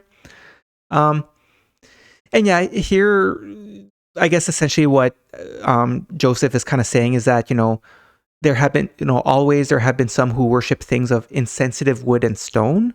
So we'll read in some of the other chapters of the Bryn book shortly here where like some of the people in Britain worshipped wood and stone idols, which is kind of a primitive way of, worshiping things. And then it says, and those who worship the highest they can see, the sun and the stars. So some people may be a little bit more intelligent or who had a bit of a better understanding of spiritual things. They would then worship the sun and the stars. So it's something a little bit greater than like wood and stone idols. But then it says others reach out even beyond these. So that's where you reach out to past this material world and into the spirit world kind of thing. So, but yeah, that's the thing. Like when we read through the Gospel of the Kailedy, and as we'll read in the Jesus's personal books in videos 15 and 16, like there's no such thing as like God's lowercase g. Like those were set in place in more primitive times at the discretion of the prophets like Osiris, because of just the nature of primitive humans. It was a way of trying to get them to believe and aspire to greater things. But it's very clear from Jesus' personal writings that like it's kind of an ignorant belief to believe in like wood and stone idols and things like that. So next passage is 20 to 26. It helps to illustrate that the king was starting to regret this conclave, since he was realizing that Joseph's teachings might convert his people. So here it says, one of the Druthin asked, "What know you of the eye of God in men?" And then Joseph replied, "What is written in the heart is the eye of God in men. This sees everything. Knowing right from wrong, it puts things in instant perspective. Men, in whom this eye is closed, are little better than the beasts of the field and forest. I come as one who opens the eyes of such as these."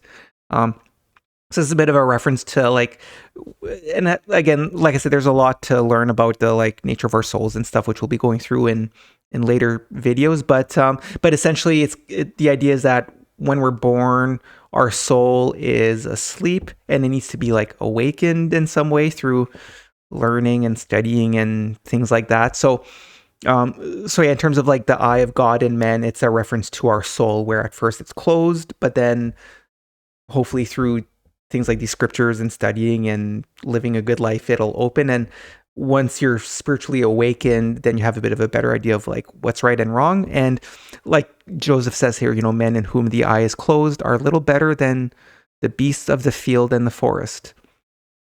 And it continues here in passage 21. In the beginning, the king had listened in silence and was tolerant, because he felt he could indulge these strangers. Now, as he saw that their teachings might prevail, he became angry and unreasonable, as it happens in instances such as these. He said, "Who gives you the authority to speak in this manner? Who sent you? And do you come to spy on us? To whom do you make report?" So, I mean, like it mentions in this passage where, at first the king listened and was tolerant because he felt he could indulge these strangers. But now that he saw that their teachings might prevail, he became angry and unreasonable. And I like this note here. It says, as it happens in instances such as these. It just human nature being what it is, right? So then Joseph said, "Know this, great king. I am a servant of the great God of light. I am sent in order to build a church here, where it will serve your people well. I will establish a place of light onto them. I come to teach the perfect commandments. Ask among your own about me, for I am not unknown to them. I have no human teacher from whom I learned the wisdom from whence I got these things. I lived in the light of Christ, but learned tardily. Then I had a message from God himself. Go preach to those who dwell at the edge of the earth." So here, like I underlined here where it says, Joseph is saying, "I lived in the light of Christ, but learned tardily." That's the thing. It seems, and that's the thing, even when we read through the Gospel of the Kailedy, Joseph only appeared in the later chapters. So it seems as though Joseph only became a disciple of Jesus, like not that long before Jesus was crucified. But like I mentioned before, there is a reference to how Joseph may have been a genuine prophet, where, like he says here, "Then I had a message from God himself. Go preach to those who dwell at the edge of the earth." So again, this would have been, as a prophet, he would have been open to having some level of communication, like with God or the Holy Spirit. And we'll see that. I mean, the thing is, it's very subtle. It's not like, I think especially when we read through Jesus's personal books, we'll learn a little bit more about, the life of a prophet and things like that. But it's not like it's a direct communication or they have long discussions. It's more subtle, but so we'll see that more when we read through Jesus's personal books. But then it continues here. The king said, "How comes it that these things have been revealed to you, while the same God who reigns here has not revealed them to us, even though we were the lords of this land? Are you a man of significance this side of the wide waters?" And then Joseph answered, "Those who are established in the God of light need no mentors, and they take pride in their insignificance. For it is said, 'The first shall be last, and the last first. The lowly shall be raised up, and the haughty cast down.' We do not seek after gold or worldly possessions. Of myself I have no power, but I have power from God. It is God who commands, and it is he who makes a true man of God." There was much talking and long discourses on the nature of God, and the Druthin challenged Joseph to produce him, saying, "Though you decry our images, yet we do have likenesses of our gods, while you lack even these. Your words are mere puffs of wind." So it really goes to show how confrontational the king and the chief of the Druthin became after they realized, oh man, Joseph's, it seems like Joseph has the potential of converting their people to his ways as opposed to the ways of the Druids and things like that. So they were getting a little bit upset there, I guess. And here where, that's the thing. Like, I think here this is where it says, where the Druthin says, though you decry our images, yet we do have likenesses of our gods. It's, as we'll see in, I think it's not the next chapter that we'll read, but another chapter that we'll be reading in this video. It really shows that the people in Britain really did worship a lot of like stone and wood idols. So I think that's what they're referring to as like, look, we have images of our gods. Where's your God? But I think there is no such thing as an image of like the God, our Father kind of thing.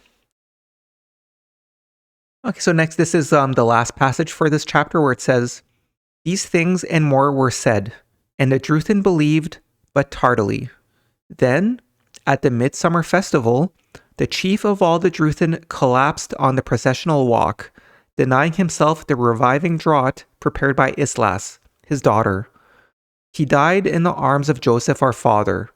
It was he who received the moon chalice and the light of Britain. The Druthin held the secrets of the great temple of the stars, and theirs was the royal isle in the kingdom of Kevinid." So, yeah, I mean, this passage might be a little bit, controversial is not really the right word, but, here it seems to describe how the chief of all the Druthin had an unexpected demise, which resulted in Joseph being handed the Druthin's sacred moon chalice. And so Joseph presumably then led its people. So, one interpretation is that it might be referring to the chief of the Druids denying the reviving draught contained in the sacred writings, right? Because, again, the sacred writings, it's the word written by the prophets, which is the knowledge and wisdom of how we should live our lives to make it so that, we can live life in eternity, on the light side of heaven kind of thing. Or, it could indicate that Joseph and or Islas poisoned the chief, since, as we saw in the end of the conclave here, like the chief wanted to keep the many Druid gods, like lowercase g, instead of letting them live by Jesus' teachings that Joseph brought with him. So, that's the thing, like Islas here, as we discussed in the first chapter we read, she was noted. So here it's saying, the chief of all the Druthin collapsed on the processional walk, denying himself the reviving draught prepared by Islas, his daughter.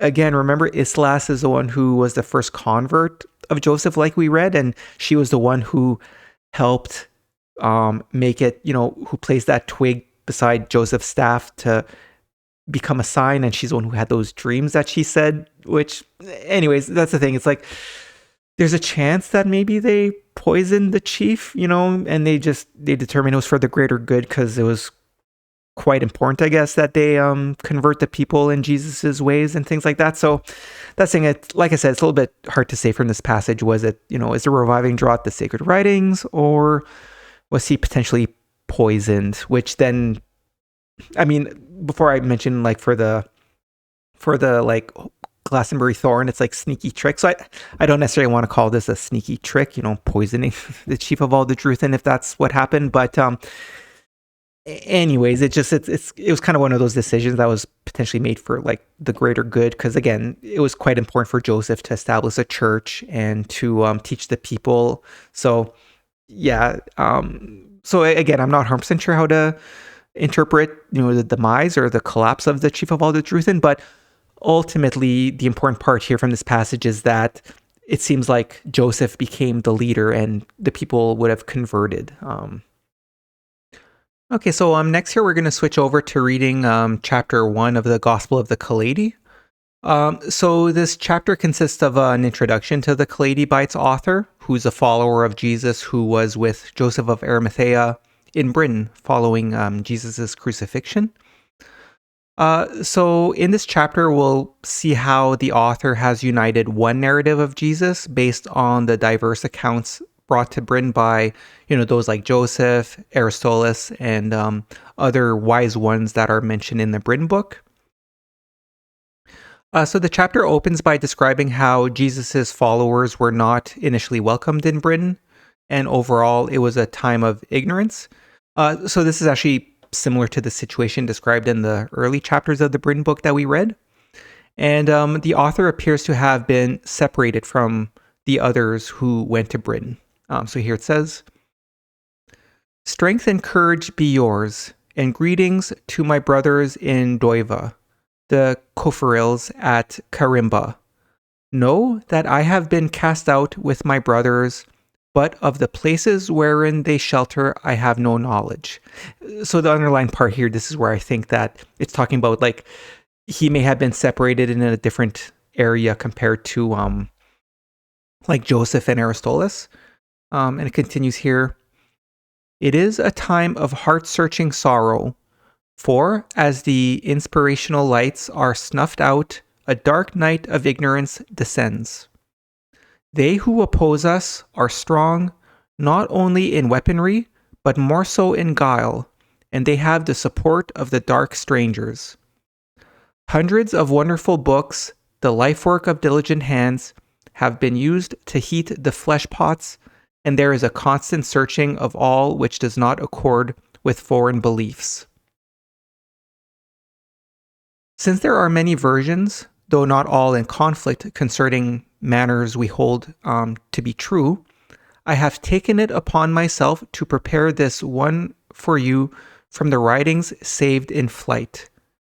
Pitifully, few are the books salvaged from the great conflagrations and brought out under our gowns, inadequate undergarments for cold bodies, but not comfortless companions. Perhaps what I write here in my cold solitude will, in days to come, dance on the tongues of the multitude, gladdening the hearts of those who rest in greater comfort. Be on your guard, my brothers. Talk well out of the mouth and eat of the wind. For uncomfortable abodes await those who place the tongue in command." So yeah, here, like I said, essentially it sounds like this author of the Gospel of the Kailedy had, assembled things, from books that have survived. And, but yeah, overall here, like he's saying, perhaps what I write here in my cold solitude will, in days to come, dance on the tongues of the multitude, gladdening the hearts of those who rest in greater comfort. So, I mean, I find this quite interesting how, like, here we are today, over 2,000 years later, after this author of the Gospel of the Kailedy, he had wished that maybe in the days to come we'll receive these and we'll rejoice and things like that. So it's, it seems like this could be true if ever the truth that's contained in the Kolbrin and the Kailedy, spreads worldwide, kind of thing. We'll see how it goes, but yeah, I just find this interesting where it's like we're reading someone who's personally saying, like, hopefully one day this message will come out and the world will rejoice. So hey, we'll see, might happen. And yeah, like I did mention it, I think in previous videos, but like, hey, look, I'm just doing my best here to try and put this together and help people understand what these this manuscript and these texts are, but I could definitely use some help. So if you find yourself, finding this and finding it fascinating, and if you're in a position where you can help to spread the word, please help, because I'm doing my best here, but definitely can't do it on my own. So anyways, just a bit of an aside there. But so actually the next passages here make reference to Joseph of Arimathea, because it refers to Eliud. So here the writing is slightly different, but the phonetically is the same as Iliad, Iliad, Eliud, which represents Joseph. And it also mentions Kailedy, who we read about in the Bryn book. So it does list some of the followers whose accounts are included in this narrative of Jesus, in the Gospel of the Kailedy. And it also lists a few books that were not with the Kailedy's author. One being, it's called, he makes a reference to the Book of Sayings by the wise Eliud. So in video 10, we read through chapter 3 of the Bryn book, which is a gospel of Jesus, relatively short, but it's more factual. But that's the thing. I think this is the last or the before last passage that notes that, chapter 3 of the Bryn book was named the Sayings of Jesus. So where here's the Book of Sayings by the wise Eliud. So anyways, that's why, I said in video 10, I think that chapter is a gospel according to Joseph. And this is in part why, because it makes this reference to the Book of Sayings by the wise Eliud. And, like I said, in the Bryn book, it actually says that the chapter was named the Sayings of Jesus. Anyways, so it says here, in order that the truth may be properly displayed, I have united in one narrative the diverse accounts brought to these shores by the Kailedy in the days of battle glory, when the mantle of Herthew descended upon in hoc Kailedy. Led by wise Eliud, the noble commander, they were compatible companions of the brave Britons. So that's the thing, here, the person who wrote this, and again, this is the first chapter of the Gospel of the Kailedy, so it helps to show that it seems like what happened was, maybe when they were still in, in Jerusalem and things like that, different people would have written different notes in terms of, what Jesus taught and things like that. And then here he's saying that, and this is maybe once they were already in Britain, where, essentially they took the various notes and the various writings to kind of compile together, here's a truthful gospel about Jesus, where everything was combined. And again, this would have been done just once they were in Britain. And it continues here. I have faithfully copied the accounts of that John, whom we call Pneuma, who knew our earthly father, touching on events of his times according to the books which have been written and left to us. Here is the book of John, the enlightened of God, and the book of the Nazarenes, and the illuminated ones. But the book of Indractus and the book of Sayings by the wise Eliud are with our brother Luid and his band in Branset. So this is where, just from this reference, like I said before, it seems like this follower was somewhere else in Britain, and kind of noting that there's other books with Luid in a different area called Branset in Britain. So in the next passages below that we're going to read, it notes how writing books was the preferred way to document ancient wisdom from prophets like Jesus, since the meaning of the wisdom and the purity of the truth can be altered if it is passed down vocally, which, that was kind of the predominant way that a lot of knowledge and wisdom was passed down generation to generation. But that's because not everyone knew how to write, and especially advanced writing and things like that. So the passages say here, these bring all who follow and fight for the cause of truth a message, simple but sublime, meaning one thing only. Man can break free from the fetters of time to spread wings of the spirit and fly to eternity, borne upward by an inspirational strengthening outflowing from God. No man lives and no man dies by himself alone. All must live by the efforts of others, and dying takes something from them. Therefore, When living, it is well to give, for giving is not least among the obligations of life.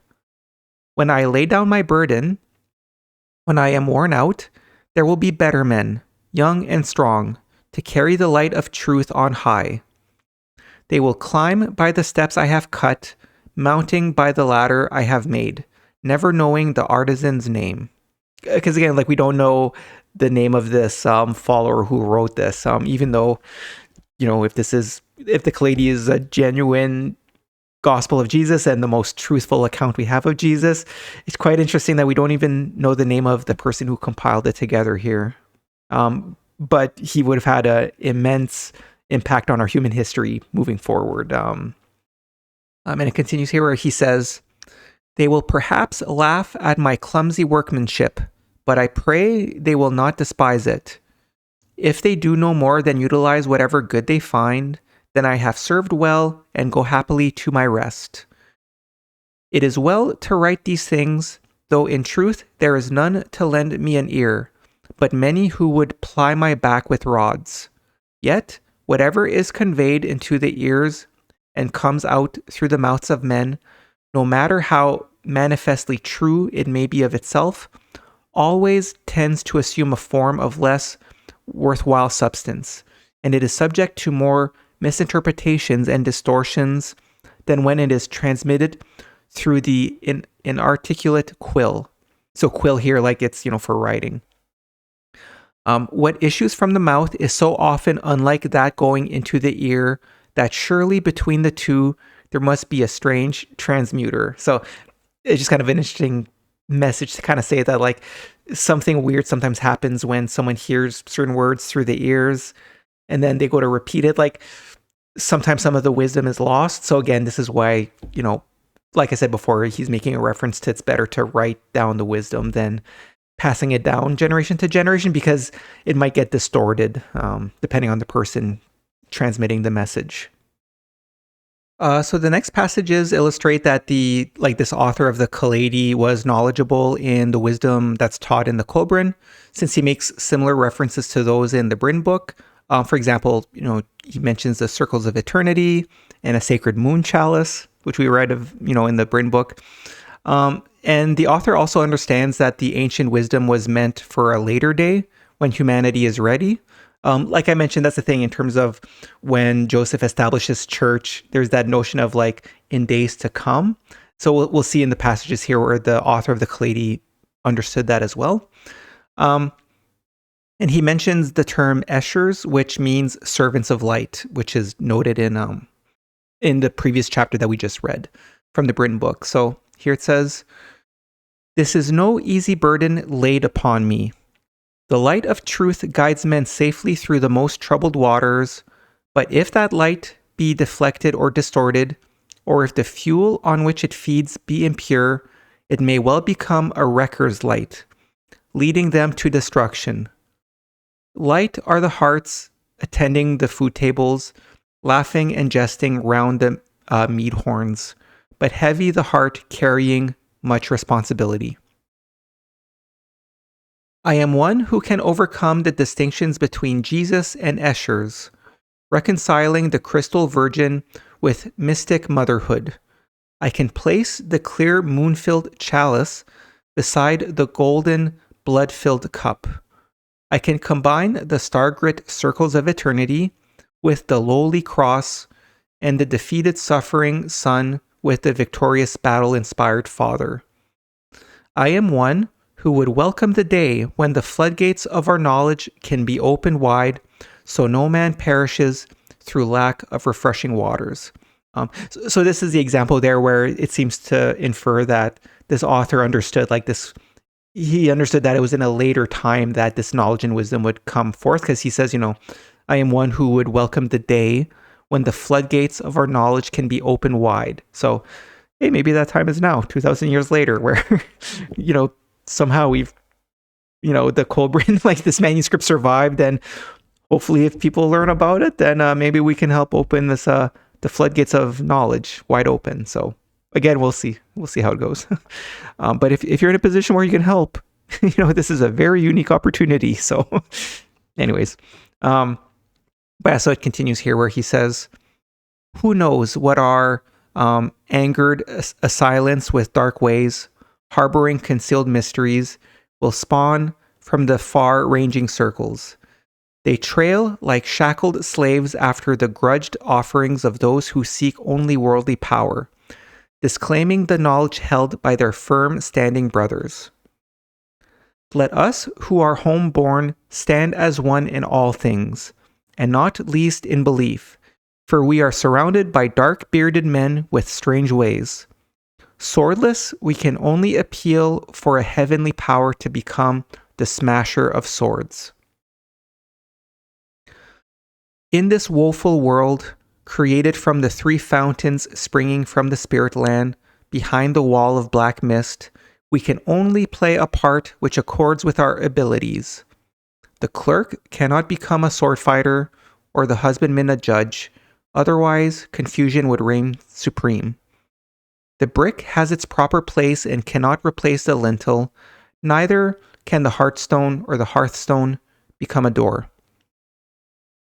So now I speak to you through the mercy of God, who has brought me to a safe, though cold and desolate haven. Yet is not its very discomfort compatible to my work? For overmuch comfort and ease are handmaidens of sloth. My preordained purpose is therefore to apply myself diligently to the task in hand, sustaining myself and my quill by the bodies of beasts.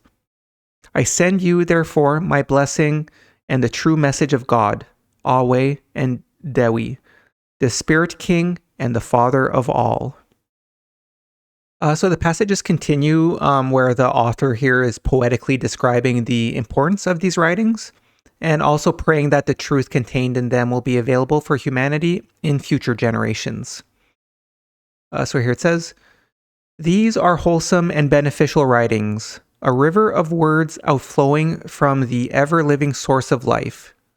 They are not unworthy of even the greatest king. He who receives them, safeguarding them from distortion and convenient misinterpretation, absorbing and practicing what they teach, shall not pass into the circles of darkness, but enjoy an everlasting upward striving life in the bright circle of light. Happy are they who, liberated from earthly life, awaken to a haven in the circle of glory. So here, like the circle of darkness and the circle of light, it's talking about the light side and the dark side of heaven. Continues here. May the knowledge of the unseen God and the light of his truth be with you always. Above all, be strong in the light. It is not sufficient to be a light bearer, for the light is a fragile thing and needs iron-hearted protectors. Fine words serve well enough, but serve better when supported by strong and resolute arms. So one thing to note here, where he says, like, he who receives them, safeguarding them from distortion and convenient misinterpretation, like, this is incredibly important because, again, I think I mentioned it in previous videos, but I think that's, like, one of the principal reasons why, historically speaking, the Sons of Fire, so this is going back to, like, Osiris's generation, Moses's generation, and now, like, with those from Jesus's generation, like, they were always worried about people taking these writings and distorting the truth. So that's the thing. It's incredibly important that we strive and do our best for, like, us who receive these writings. We must safeguard them from distortion and convenient misinterpretation. Because actually, in the Gospel of the Kailedy, like in the chapters we read in the previous videos, like the chapters that actually talk about Jesus, Jesus makes a lot of references to people interpreting these writings, for their own convenience, right? So just be warned, we got to be very careful about not interpreting these for our own convenience either. We need to try our best to be true to what this knowledge and wisdom is meant to explain. And it continues here where he says, therefore, not only must you abide by the laws of God, ordained for the benefit of man, you must also keep sharp weapons for their defense. It is well enough to preach great principles to a quietly listening crowd, but the value of those principles are best tested before a hostile demonstration. May the strengthening spirit fill your heart, and the guiding spirit turn you away from every form of evil, both protecting you from every assailant. May the comforting spirit have compassion on your weakness and tend your wounds when you are smitten by those knowledgeable in worldly wiles. May the doorways of your heart be ever open to admit the light of truth and knowledge, that the inner chambers of your being be so enlightened that you may there perceive your own soul in the fullness of its glory and power. The differences between right and wrong, light and darkness, knowledge and ignorance, are great indeed, but no man spans the gulf between and embraces both within himself. Yet men choose evil as well as good, and this because they find pleasure in it. The king lives in a palace. It is the place to which he belongs. It is a compatible residence for him. The swine lives in a sty. It is the place to which it belongs. It is the compatible, and therein, wallowing in muck, it finds pleasure. The king enjoys beauty. The swine enjoys filth. The king for the palace, the swine for the sty. Each enjoys its own place. So I think that's meant to be more of a reference where, like, those who are noble will end up in the palace, which is kind of like talking about the light side of heaven. And then those who become beasts are like the swine who will end up in the dark side of heaven, essentially. Because he continues here where he says, there are, as you know, two spirit places to which the souls of men are drawn, to which they have an affinity according to their earthly pleasure. If these are of the light, they go to the fount of light. But if their pleasures are of the darkness, surely they must be drawn towards the seat of darkness. We who are of the light need not fear the spirits which project out from the light, but what of the dark spirits which are hostile towards the light? These are the unwelcome intruders into this, the earth circle of life, bringing sickness and corruption to whatever they touch. If we attribute goodness to a source of good, must we not also attribute evil to a source of evil? If goodness intrudes into life, is it not obvious so does evil? The spawners of evil are not united with the source of light. They have cut themselves off. For even as the tree grub protects itself from the sunlight, which would otherwise destroy it, so must the evil swarm protect itself. My brothers, rejoice with me in the light. Love your neighbors, for is not love the greatest light of life? So I mean, that's something he would have learned from Jesus, right? Love your neighbors. Yeah. So this chapter ends with the author being humble and admitting to sometimes having difficulties escaping feelings of gloom. Because that's the thing, like it really does read as though, it noted that he was like separated from some of the other, like Joseph and things like that. So it does seem as though he was maybe alone somewhere else in Britain, and he was tasked with, he had different writings from different people of the accounts of Jesus, and it seems like he may have been, for the most part, alone, with this task of putting together a gospel of Jesus. So we should be very thankful for his efforts. But yeah, it also goes on to explain that doubt is an essential earthly condition, and certainty with regards to God, heaven, and the existence of our eternal soul will always be veiled from us to some degree. Although, as he notes, it's for our own benefit. And like I keep saying, we'll be going through in later videos, in videos 20 to 22, the chapters in the Kolbrin that specifically talk directly about like God, heaven, our souls, and things like that. So here it says, my strength is not untested in the solitude. Sometimes I am overshadowed by gloom. I think of the ways of life and wonder, what is man? He appears suddenly out of the darkness, entering the light of a well-lit performing arena where, for a brief moment, the role is played. He flashes in an illuminated moment of eternity before vanishing back into the unknown. Briefly, he dances like a shadow cast by flickering candlelight, to merge back with the surrounding darkness when the candle burns no more. It seems presumptuous of mere men to set themselves up as interpreters of their state, so sometimes I ask myself, who really knows what man is and where he goes? Well may so many inquire, who has come back from that mysterious region outside the circle of illumination to tell what lies beyond the depths of darkness, to relate this experience and knowledge gained. Then my heart rises above its conditions, and I see beyond the mean quarters, the privation and the squalor. I know such a return has been made, for the shadow can never lose its affinity with the substance of its creation. Doubt is an earthly condition imposed on men for their own good, its benefits no less great for being or for not being readily apparent. It seems that knowledge of what lies beyond the enveloping shadows must, by the very nature of things, be withheld from the multitude of men. Certainty and assurance are manifestly not part of this earthly state. It is also in the nature of man that he should too readily meddle in things having an untoward effect on his mission in life.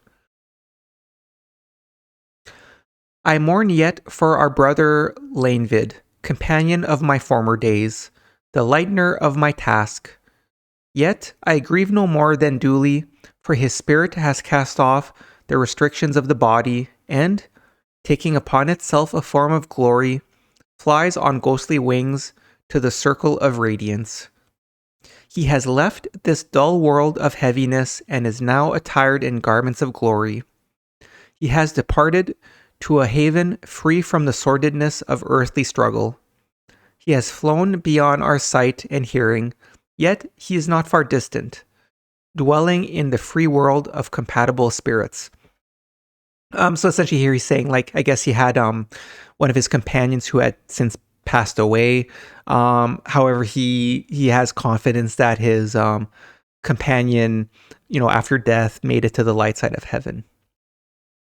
So he continues here where he says, often in my solitude I say, would I were a barren tree, bearing neither blossom nor fruit, for the pangs of fertile generosity are harder to bear than the woes of barrenness.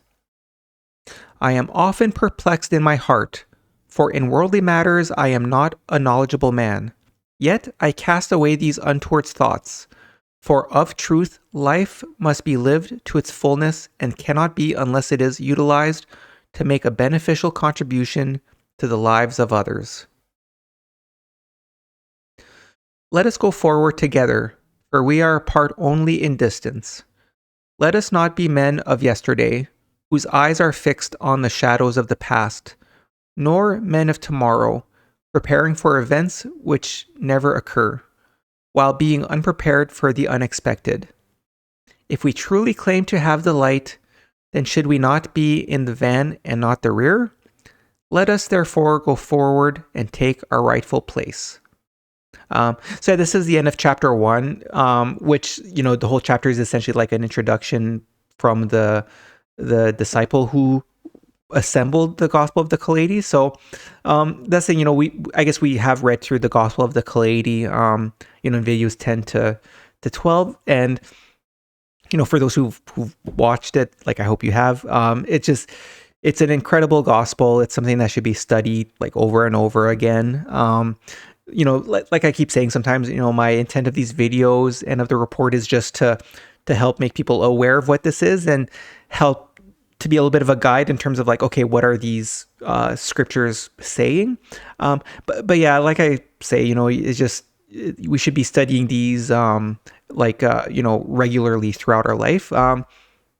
But in terms of this disciple who wrote the Kailedy, like that's saying, like I was saying, I would say he did an incredible job, and it's we don't even know this person's name, and yet, like I said, he might have had we'll see in the days to come. I'm hoping that the world at large will become aware of these writings, and it'll help create a a golden age of our spiritual awakening as a whole. But if so, it's incredible that, this author who we don't know their name, but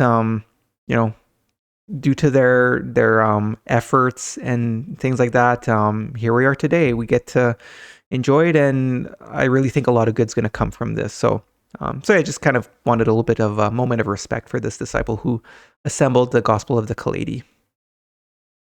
Okay, so now we're going to read through chapter 2 of the Gospel of the Kailedy. So this chapter is similar to chapter 4 of the Bryn book, which we read just a little bit before. That was called The Writings of Aristolas, where the passages briefly describe the discussions between Joseph, as Iliad, and the chief and king of the Druids in Britain. So the passages below are similar to what's described in the passages like BRT 410 to 412 from the Bryn book. And it does appear that the Celtic people and the Druids knew of Jesus, or at least heard of him, prior to Joseph arriving in Britain. So here it says, "When Iliad, our father in the faith, came in full flight from afar, seeking refuge beyond the confines of his persecutors' dominion, he set his colystone in Lenavalach. Here, when he spoke to them, the Druthin said, 'We have never been without the light of truth, yet you seek to bring another light, strange to us, which seems less bright than ours.' Then Iliad said, 'Let us not argue as to whose light, lit at the fount of truth, burns brightest, but let us put our lights, or our two lights together, so they may jointly give more illumination and dispel more darkness.' And then the Druthin said, 'The light of your teachings was always foreshadowed, and he of whom you bring tidings is not unknown to us. The origin of truth is immaterial, for it stands alone on its merits and should always be welcomed, being unlike men who have to be supported by their lineage.'" So here we're underlined, "and he of whom you bring tidings is not unknown to us." I'm quite sure that this is a reference to Jesus, because throughout the Gospel of the Kailedy, when it uses uppercase letters for he of whom, when it's talking about someone, they always use uppercase letters when talking about Jesus. So I mean, it's either Jesus or God, but just from the language here, where it's the Druthin saying to Joseph, "And he of whom you bring tidings is not unknown to us." I'm quite sure that this is a reference to having heard about Jesus. And I'm not sure, through what means they would have heard from him. Although I think it was in one of the previous chapters we read from the Bryn book, when it was talking about some of the landmarks in Britain, it did talk about, areas where people traded with ships. So, it could have been through people who traveled to Britain for trade and things like that. So yeah, that was the part where the Druthin said. So the next part here, so yeah, this is the end quote. So continuing here, this looks like it's just more of a description or just writings from the person who was writing this gospel. So here it continues.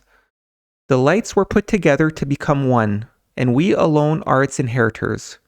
Do others have the three guiding lights of life, truth, love, and justice, which all must strive to express in perfection? Or do they know the three things to be uncompromisingly combated, irresponsibility, hypocrisy, and self-centeredness? Or the three cornerstones of character, spirituality, integrity, and individuality? My brothers, an awful darkness spreads over the land, and I fear for the safety of our light."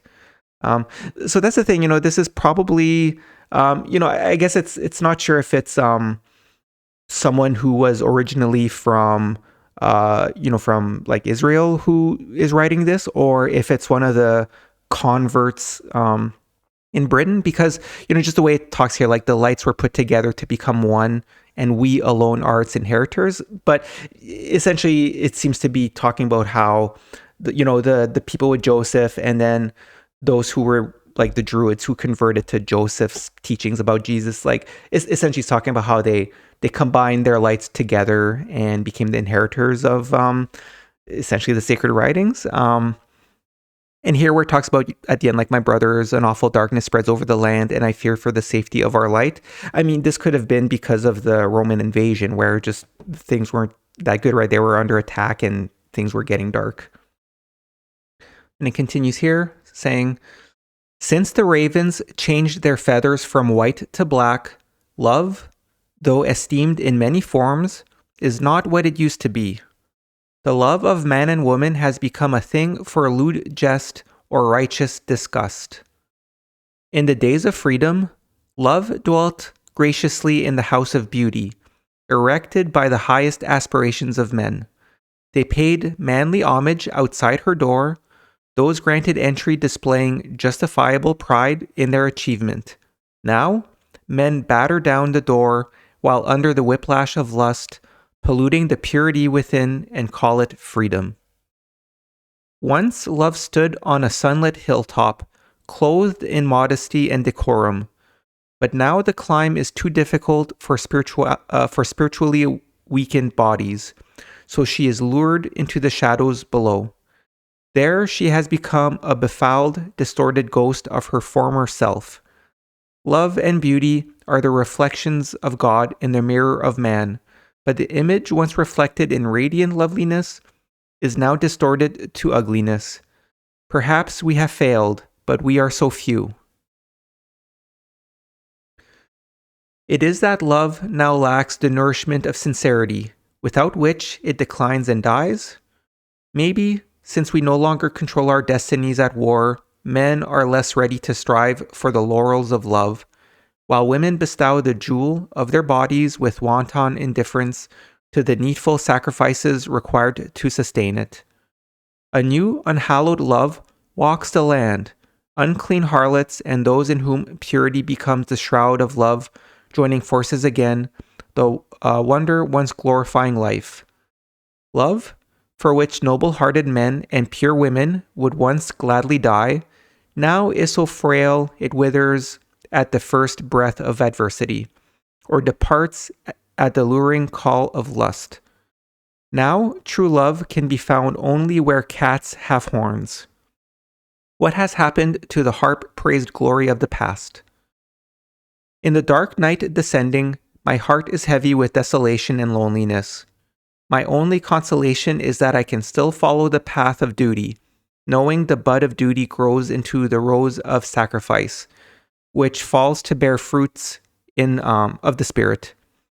Duty is not the least of our lights, but in this land, among our people, it is the child of a barren woman. These passages here kind of talking about, I guess, men and women descending. And overall, it's a fairly consistent message throughout the Kolbrin. So, even in those chapters that we read when going through the, chapters about Osiris, but also those about Moses and ancient Egypt, it's always talking about like chaste women or the harlot, and men, whether they're noble or they succumb to lust. So I think it's a fairly consistent topic in terms of just the behavior of men and women and things like that. So the closing passages of chapter 2 that we're going to read below are similar to passages BRT like 2:1 to 2:3 that opens the first chapter of the Bryn book, which speaks of Jesus. So that's the chapter called Jesus 1. So here just have a note. So this is just in terms of like reconciling like, the similarities between the Bryn book and the Gospel of the Kailedy. The next chapter of the Kailedy, which is chapter 3, begins the gospel of Jesus in the Kailedy. So these closing passages of chapter 2 of the Kailedy are similar in context, but also in their placement as BRT 2:1 to 2:3 in the Bryn book. So we'll read here the passages from the Kailedy, and then after I have those passages from the Bryn book. So here from the Kailedy it says, "My brothers, with this I send the book concerning Jesus Iduin, son of Joseph the carpenter, and Mary, who, through his sacrifice to love and duty, became our own Eshers. His teachings were brought to us by those who lived within the circle of his light and safeguarded by our earthly father in the faith. He being not least among the articulate ones who knew Jesus, and a person of no mean estate, both in the distant land from whence he came and in this no less viral land." So, here it's talking about, Jesus, where his teachings were brought to us by those who lived within the circle of his light. So that's talking about, those who were in Israel and Jerusalem who came with Joseph to Bryn, right? Like they in Jerusalem learned from Jesus, and then they brought the knowledge and wisdom to Bryn. And then here where it talks about, safeguarded by our earthly father in the faith, that's talking about Joseph of Arimathea. So it continues here. Jesus was a fountain of goodness, fed by the bountiful spirit of eternity, a pure stream of wisdom, refreshing the longing spirits of men. He responded to their yearning desires as a bee is drawn to the scent of roses. He came to fulfill the desires and longings of men, expressed in certain holy books, but, more so, living unspoken in many unlettered hearts. For such is the nature of things that the tree springing from the yearnings of men shall not fail to bear fruit, holy books being likened to an egg containing the embryonic hopes and aspirations of men. In the holy books of the Jews, it is said that the Son of Man is the shepherd of men, and we here know how a shepherd tends his flocks. But Jesus came, not as a shepherd to drive, but as one bearing a guiding lantern to light the way through darkness. It was also said, the Son of Man is the deliverer of men, and while we know truly from what we have to be delivered, those in his own land misunderstood the meaning. So here what I underlined is, I think, very important to keep in mind where it says, but Jesus came not as a shepherd to drive, but as one bearing a guiding lantern to light the way through darkness. So essentially what this is saying is that, Jesus didn't come here to drive, like he's not here to carry us with him, but he's here to show us the way, with a guiding lantern, but it is up to us to put in the effort to follow his ways. Because as we read, I think through the previous videos, like in the Gospel of the Kailedy, this kind of sort of wisdom is talked a lot by Jesus in terms of, he can only show the way, everyone's responsible for the state of their own soul and things like that. And that's also going to be reflected in his personal books that we're going to read through in videos 15 and 16. And just hear the part where it says, at the end, it was also said, the Son of Man is a deliverer of men. And while we know truly from what we have to be delivered, those in his own land misunderstood the meaning. That's the thing, like, this is kind of inferring that those in Britain understood Jesus's wisdom versus like those in his own land misunderstood the meaning. And anyways, we talked a little bit about that when talking about Peter at the end of video 12, like the previous video. So yeah, it's just one of those things that happened, just part of our history. It is what it is. Again, like in terms of, I'm sure for a lot of people, it might be like quite a shock. Like, what did those in his own land, like the 12 apostles, misunderstood some of the meaning of Jesus? And it's like, yeah, that happened. So anyways, this is the end of chapter 2 of the Kailedy. But here we'll read through those 3 passages from the Bryn book that I mentioned, which are similar to what we just read. So here from the Bryn book, it says, "This is the true record of events concerning Jesus, son of Joseph and Mary, which we have received by the hands of several who have lived within the circle of his light, and more especially from one who is our earthly father in the faith, he being not the least among the articulate ones who knew Jesus, and a person of no mean estate, both in the distant land from whence he came, and in this more virile land. For Jesus came to fulfill the desires and longings of men expressed in certain holy books, but more so in many unlettered hearts. For it is written that such is the nature of things. The tree springing from the yearning of men shall not fail to bear fruit. For the holy books can be likened to an egg containing the embryonic hopes and desires of men." So I mean, here, like, you see, it's very similar language to those passages from the Kailedy. And then the last one here, it says, "In the sacred books of the Iduin, it is written, the Son of Man is the shepherd of men, and we know how diligently a shepherd tends his flocks. Jesus came not as a shepherd to drive, but as one bearing a guiding lantern to show the way." So again, this is the same underlined as what we saw before in the Kailedy. And at the end it says, "It is also written, The Son of Man is a deliverer of men. And while we know from what we have to be delivered, those who lived in his land misunderstood the meaning. So yeah, I mean, these are like very like incredibly similar passages between the two. So, so for anyone who maybe has some reservations in terms of like, oh, is the Gospel of the Kailedy related to the Kolbrin? Because like I mentioned at the beginning of this video, not a lot of people who know about the Kolbrin, I mean, very few people know about the Kolbrin just in general, but of those who know about the Kolbrin, very few seem to know about the Kailedy because, again, the Gospel of the Kailedy was not included in that 2005 publication. But again, like these are almost word for word the same. So it's between that and, referring to Joseph as Iliad, where the writing, there's the one letter where in the Bryn book it's I and for Iliad, but then in the Gospel of the Kailedy it's with an E. So again, those are the type of details where, again, I don't know who it was from the Hope Trust in terms of like those who put together the version that was published in the 90s, like were they active in terms of like translating and editing the text, or were they people where maybe it was like one of their ancestors or their grandfather who had the old manuscript and those from the Hope Trust maybe just simply typed it up to publish it, electronically and things like that. Like, I'm not sure because to be honest, between the similarity of like these passages and more so the fact that like Iliad was written differently, like I said, with an I and an E in the difference between the two books. That's the thing. I kind of feel like I would have imagined that those from the Hope Trust are putting it together should have maybe noticed that, and then in their publications maybe making it so it's spelt the same. So I don't know if that's maybe a sign that like whoever it is from the Hope Trust who put this together when it got published, they may have not been like an expert in these writings in the sense of because they didn't notice some of those details. Like, I don't know. So that's the thing.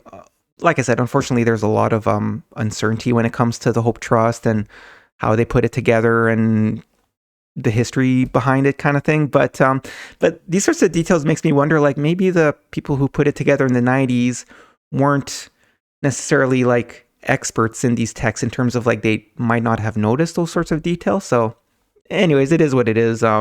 Here we are with the writings and, it is what it is. Here it is. So, and like I mentioned in, I think it was in a previous video, it's just, especially when we read through the chapters that talk about like God, heaven, and the meaning of life and things like that. And as we've been talking, I think even like we read in actually just the previous chapter, like chapter 1 of the Kailedy, where it says uncertainty in terms of having proof of the existence of our souls and God and things like that. Like it's purposely veiled from us.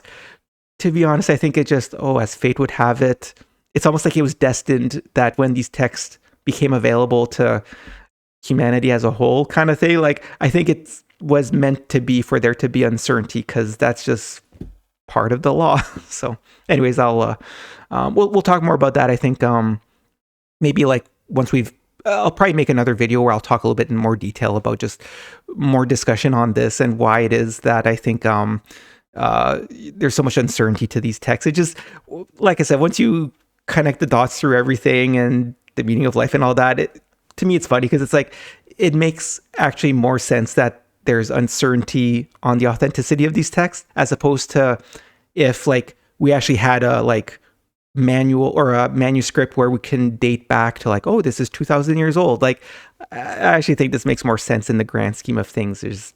Yeah. Okay, so now we're going to switch back to the Bryn book and read through chapter 5, which is called The Writings of Abaris. So overall, this chapter keeps adding more historical information about Joseph of Arimathea and the Druids in Britain. Now, what's quite interesting is that the writer of this chapter appears to be an ancient bard who was with Kailedy before Joseph arrived in Britain. So from these passages, it seems like the bard did end up with Joseph's group, and he makes a reference to Aristolas.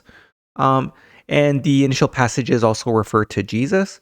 And just as a note, so a bard is essentially like a musician, but I think there's also some context in terms of them being like very spiritual as well, just in general. So So we'll start with passage 1 here, where it says, and again, this is written like personally from who seems to be a bard. So he says, I write in terrible times. My people have been driven to black despair, and the most cruel of foes has taken our fair land. The wisdom which flows through my pen, tutored by Isbathaden the Younger, is as set into writing by our father Aristolas, and by the great ones who gave us the Annals Romanorum, which we hold in part, clinging like the thunder wine that to what is left. I am no weaver of words, and if fine phrases bedeck what I transcribe, they are the work of better hands than mine. I am not as a teller of tales who sits before the hall fire, a waster of words like women over the fuller's tub. Those who wear the red robes of nobility have passed over the misty seas, and the land lies barren of learning. The Furthrig have taken over the dwellings of the wise, and the three pillars of progress, wisdom, courage, and beauty, no longer stand against mere magic. So just a note here, so there's actually again, this is maybe a bit of a connection between the Kailedy and the Britain book here, where it seems like those in Britain, especially maybe those who were like originally from Britain, they seem to like to classify things like in threes, where like, I don't know, for those who've noticed, when we just read through chapter 2 of the Kailedy, they talked about, you know, the three things. There's a couple of examples, and here they say like the three pillars of progress: wisdom, courage, and beauty. And then it continues here with passage 3, which says, I speak of one named Jesus, who was Jesus come to earth as a godling, the much abused one. But does not the lawman whose case is bad abuse his opponent? I speak of those who followed him and suffered in the dark days of oppression. The anger of the people smoldered against the just ones, as Jesus had foretold while still in the body. Then the time came when the dragon of disaster awoke, thirsting for blood, and it began to stalk its prey, while liemongers fanned the smoldering embers of hatred into flame. So here, this passage has a few references to Jesus. So next passages 4 to 7 speak of how the king of the land was angry towards the people, and it was a time of strife. So this is presumably describing Britain, since it does mention the Druthin, although it is possibly describing like Rome or the Romans, where Jesus was from, since afterwards passages 8 and 9 refer to Jesus. Also here it says, the king of the land was stirred up to anger, and the hatred of the people became an all-consuming fire. The wolves came out of their dark forest and suddenly fell upon the flocks of innocent sheep and rent them apart. Wild bears burst among the sheepfolds and ravaged them. Evil motivated ones came and cut down the apple-bearing trees, and the star-glint nights were woeful. Beasts trampled the flower gardens, while eagle hawks swooped down among the dovecotes. The earthen ones broke. The culled-out servants of the high god entered the arena of vile entertainment, like children before their teachers. They were thrown into the path of the lions. Some they equipped with weapons and forced to fight with bears. Women were scented with the smell of heat-angered beasts, and children stood frozen with fright. Their bodies were shredded like the paper of Egypt. They moaned pitifully, like oxen awaiting the slaughter, and their children were murdered before their eyes. They were raised up by thongs on the wrists, their feet pressing on thorns or on heated plates, or over small fires. Many were thrown into prisons to die of hunger, thirst, and cold. In the days when the Druthin looked darkly on the enlightened ones, the hammer of God said to the king, "It is in the nature of people placed such as we to fear those who wield the weapons.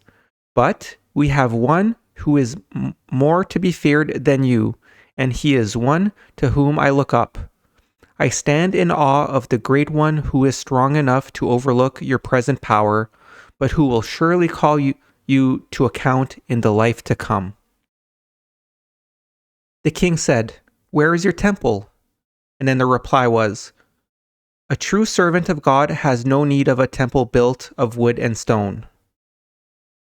It was to tell of such things that the Anointed One came, to awake sleeping men drunk with the heavy draughts of sensuality and lewdness. He came to open the eyes of men to their carnal degradation, which corrupts their spiritual natures. He came to open their eyes to their divine destiny and to show them the hidden sparks of divinity captive and suffering in the carnal natures of apathetic men. There are those who prefer the dregs of darkness to the living power of light, which flows from Jesus, Son of Dewi, sap of the trees, sweetness of the fruits, and perfume of the flowers, bread of heaven and shepherd of souls. He is the river of sweet waters arising at the spring of truth. So next passages 10 to 13 have the author praying, and then passage 14 provides an interesting description of the Druid belief in creation and of the spheres of existence. So it says here, "I am an unworthy one in the telling of these tales. Great inspirer, give me a ray of inspiration to raise my voice, as it were, from the mystic cauldron, sister vessel to the ice-clear chalice. I will lay the dowry of the mystic maid at the feet of the discriminating ones. The smoothness of my lay flows from the bubbling brew from out of the great cauldron. I am one of God's inspired, and not numbered among mere poets yapping at the heels of high-browed bards. I am not one aspiring to the noble chair, whose words must be proved by privilege and truth. Where are the grave, high-browed druids of the past and the wonder-making bards? Those who thrive today cannot rise to the sky heights of song, even though their melody-making wings ache with fluttering. They are like the food pot placidly bubbling over the red graying coals. O comforter of the comely tribes, welcome me into the lush dominions of field and forest. O champion of the thrusting sharp spear, hear my petition thrown out into the three-circled expanse of power. Let us feast at the overflowing cauldrons of peace, and let us, your people, sleep in the downy, heather-scented beds of tranquility. Protect the holy sanctuary of the blue-gowned bards, where valor is honored and chastity cherished. The raging assailants, protectors of slothful ways, laborers of concealed mysteries, surround us. We call on the guarding bulwark of celestial power to become the smasher of shields. How straitly comfortable a scribe am I, who reconciles the mystic daughter with the lowly mother, who places the crystal-clear chalice beside the blood-filled golden cup, who combines the divine circle with the eternal cross and the sorrowful son with the triumphant fighting father. In the beginning, only the Absolute existed in the firmament, called Nuvri by the Britons and Cugant by the Welsh of the West. The spirit of life spread outwards from the hub to form Gwynvedon, the region of light and the circle of spirituality. This opened out to Anton, which is a circle of germinal existence, at the inner edge of which was the circle of corporeality. This spread out to Abred, which is the material plane and the circle of trial, testing and tribulation. It is a place of experiment and experience for gaining knowledge, wisdom, and spirituality. Below this is Anun, the sea of souls. Here is the lake of unspecialized soul stuff, which is forged and fashioned in Abred and perfected in Gwynvedon. In Abred was the garden of Karamesh, through which flowed the river Nera. Here dwelt Kailedy and Kithwin. Here were born Darodon, the first of the Druthin, Gwynedon, who composed the first song, and Tydon, who was the first bard. So this passage 14 here, it's talking very briefly about, like in the beginning, only the absolute existed in terms of, before creation. And, it's a little bit complicated to maybe understand because, they have all these different names that they gave to these different spheres. Like, but here one that I find quite interesting is here where it says, below this is Anun, the Sea of Souls. Here is the lake of unspecialized soul stuff, which is forged and fashioned in Abred and perfected in Gwynvedon. So there's actual passages from Jesus's personal books, from the book of Lucius in the Kolbrin that we'll be reading in video 16, where when Jesus talks about like our souls and things like that, he actually makes a very similar description as this, where he talks about the Sea of Souls, which is a part of God that God created, and it's from the Sea of Souls that our souls come from, where the idea is that in the Sea of Souls, it's like, almost like unlimited potential kind of thing, but the idea is that it's from there that our souls come from. Each soul is like a drop from the Sea of Souls, and that it's as we live on earth that we our soul learns and grows. And actually Jesus talks about how when, like, if ever a soul is evil and has an affinity with the dark side of heaven, that after it undergoes a purification in the dark side of heaven, it actually goes back to the Sea of Souls.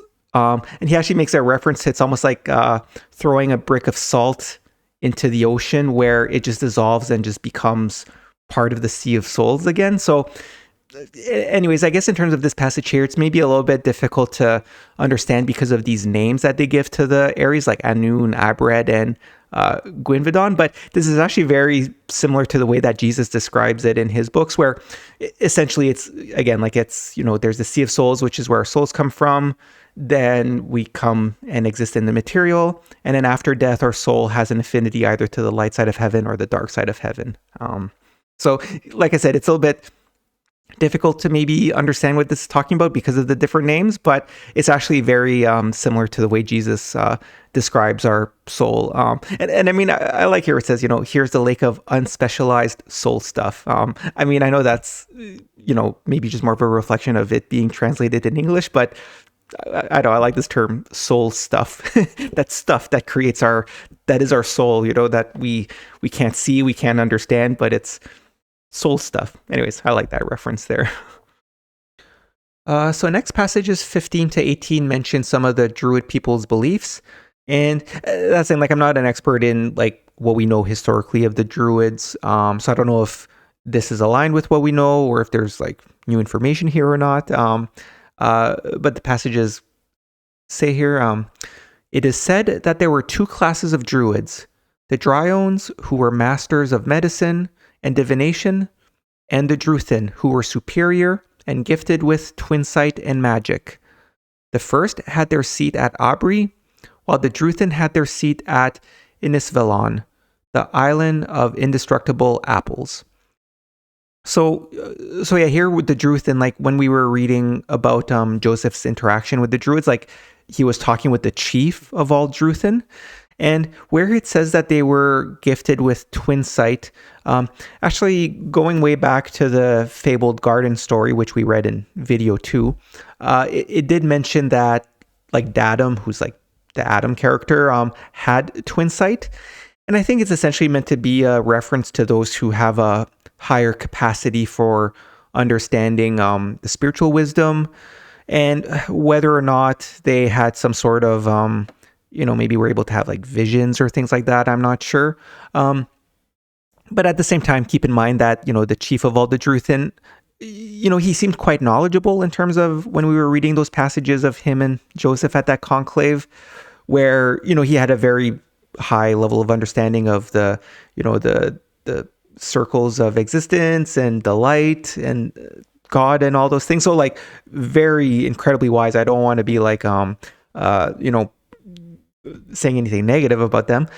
But at the same time, we have to keep in mind, like, instead of being like, oh, these Druthin had magic and things like that, keep in mind how the chief of all the Druthin got angry at Joseph and, was believed in all the lowercase gods and thought it was okay to have like these stone and wood idols. So it's kind of one of those things where it's like, we shouldn't get too carried away when it says things like, oh, the Druthin were superior and gifted with twin sight and magic. It just keep in mind that, this would have been like 2,000 years ago, or maybe when it's talking about historically the Druids, it could be from like over 2,000 years ago. So that's the thing. For the time, they probably stood out and were known to be incredibly spiritual and were like the best at teaching the people and things like that. I guess, like I said, I'm not trying to like say anything negative about the Druids or things like that. It's just, I just don't want people to get a little bit too carried away with like, oh, these Druthin were gifted with magic and things like that. It's like, that's the thing. Overall, when it talks about magic and twin sight and things like that, I think it's for those who have a higher capacity of understanding the spiritual wisdom, especially in more ancient times. So I just wanted to make that note there because it talks about, magic here. And actually, I don't know if maybe here it says, the Druthin had their seat at Innis Avalon, where I think it's in, I'll just check. So I just checked. So yeah, like in Arthurian legend, the land is called Avalon. So here it says like Innis Avalon. So that's thing. I don't know if this would have maybe been part of what later got incorporated in like Arthurian legend in terms of Avalon and the Holy Grail and how Joseph of Arimathea became the first keeper of the Holy Grail in the 12th century. So that's the thing. Like there's a lot in these passages, which, interestingly enough, I think that some of these, even though some of these names are, quite different than like, we're not quite sure what they're referring to. Some like these might help to understand some of the like mythical legends and things like that. Like I said, Arthurian legend and Avalon, if this is where the Druthin, who were the superior Druids, had their seed in, that might be where the name came from. So anyways, here, passage 16 says, the Druids believed in the one supreme being, but also held that there was a body of lesser beings. They believed in a fairyland of nature spirits, which manifested to mortals. All happenings were motivated by an interplay of unseen rays from the source. Therefore, the running of a hare, flight of birds, fall of leaves, patterns in sand, the sound of waters were meaningful. Their 7 deadly sins were hypocrisy, theft, cowardice, fornication, gluttony, indolence, and extortion. Above all precepts were the 3 manly qualities, honor, courage, and manliness, and the 3 womanly qualities of decency, decorum, and chastity. There were female temple attendants, but no female druids. The druids who taught were called nemids. There were waiths who knew the secrets of nature, and these would not eat birds. Once every 3 years, there was a fire walking. Under the great night reflector, only 4 animals appear as ghosts: the dog, cat, horse, and hare. The ghost of these could be forewarners of the crack of doom.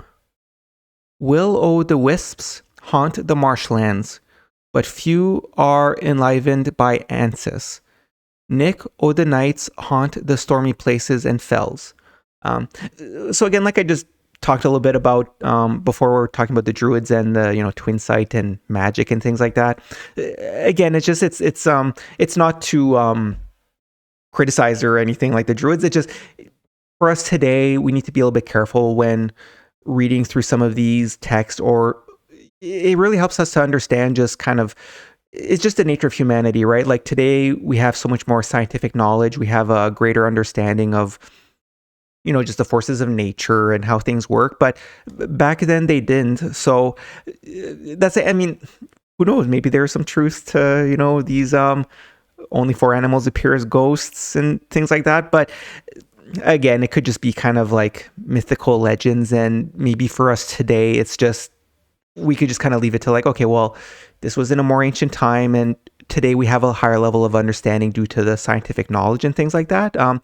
But at the same time, I would say that these druids had a much greater understanding of the spiritual wisdom and what it means to be a good human being compared to us today. So it's just we have some catching up to do when it comes to the spiritual wisdom. But when it comes to some of these beliefs in terms of what they believed on Earth, that's the thing. Maybe some of these things we need to take with a bit of a grain of salt in terms of it might not be truthful. It's just things they believed at the time due to the level of understanding of humanity. Next passages 19 to 21 describe how Joseph arrived in 33 AD, since it mentions how Joseph arrived 3 years after Jesus was crucified. And it does appear that Joseph had some prior relationships with Kailedy and Gladys, which might be the reason or one of the reasons why he decided to sail to Britain. So we'll see that throughout these passages. So just a note, so Joseph is referred to as Joseph Edwin, but it's fairly clear that it's referring to Joseph of Arimathea. And another thing that we'll see is that it seems as though the first church that Joseph had built became barren after he and the initial followers died. So here it says, Joseph Edwin and his brave band came to flowering Britain 3 years after the death of Jesus. He converted Gladys, sister of Kailedy, who married a Roman, and her sister Agra, who was the wife of Salog, lord of Carsalog. After landing, he and his band passed through an avenue of oaks and standing stones. They first built huts over against the holy vineyard, where the fruits were bitter. After all the saints had gone to their rest, the first church and its surroundings became a wild place, a refuge for wild creatures. Then, as the land remained holy, saints came from Gaul who restored it, and one was Fergus the Briton, who had served at this place as a youth. So it's this passage here where it says, after all the saints had gone to their rest, which I think is a reference to Joseph and the wise ones, after they passed away, how the first church and its surroundings became a wild place. But then as the land remained holy, which might be a reference to like the people of the community were probably still like well-meaning people, good-natured people.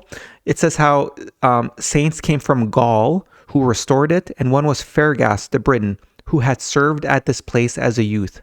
So that's the thing, like, even though it notes how it was, it became a wild place, a refuge for wild creatures, like that might have been just for, I don't know, maybe like a decade or two, because, if Fergus had served at this place as a youth and then later came back, that's the thing,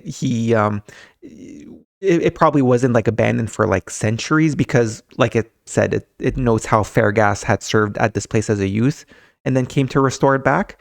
And just a note here where it says, after landing, he and his band passed through an avenue of oaks and standing stones.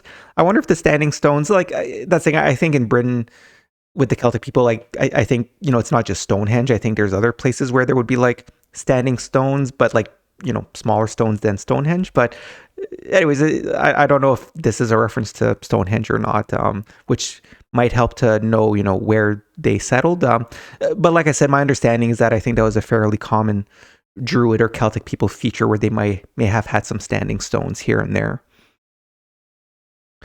So the passages continue here where it says, Edwin was buried in a shirt of fine linen, which he had worn when burying Jesus, and which was stained with 3 spots of blood on the chest.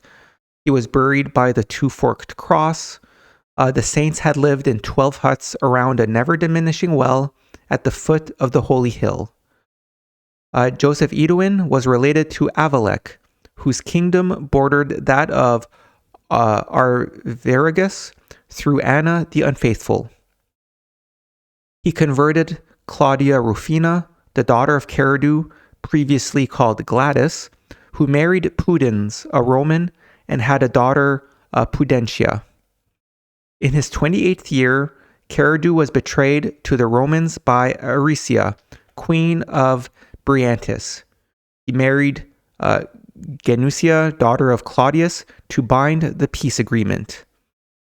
The name Kailedy means filled with love, but he preferred to use a warrior name. So, yeah, a little bit of like condensed history, maybe, just talking about Joseph and like Kailedy and Gladys and things like that. So, I've talked about Kailedy, Gladys, and Pudens when we went through chapter 2 of the Bryn book.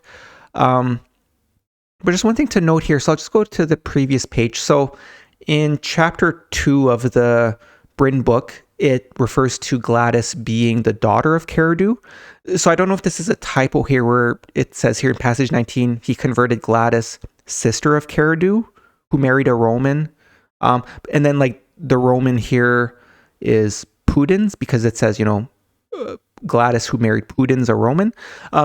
But here, like in passage 21, it says, he converted, like this is Joseph converted Claudia Rufina, the daughter of Kailedy, previously called Gladys. So here again, it refers to Gladys as Kailedy daughter. So I don't know if in passage 19, if it was just a typo or something like that.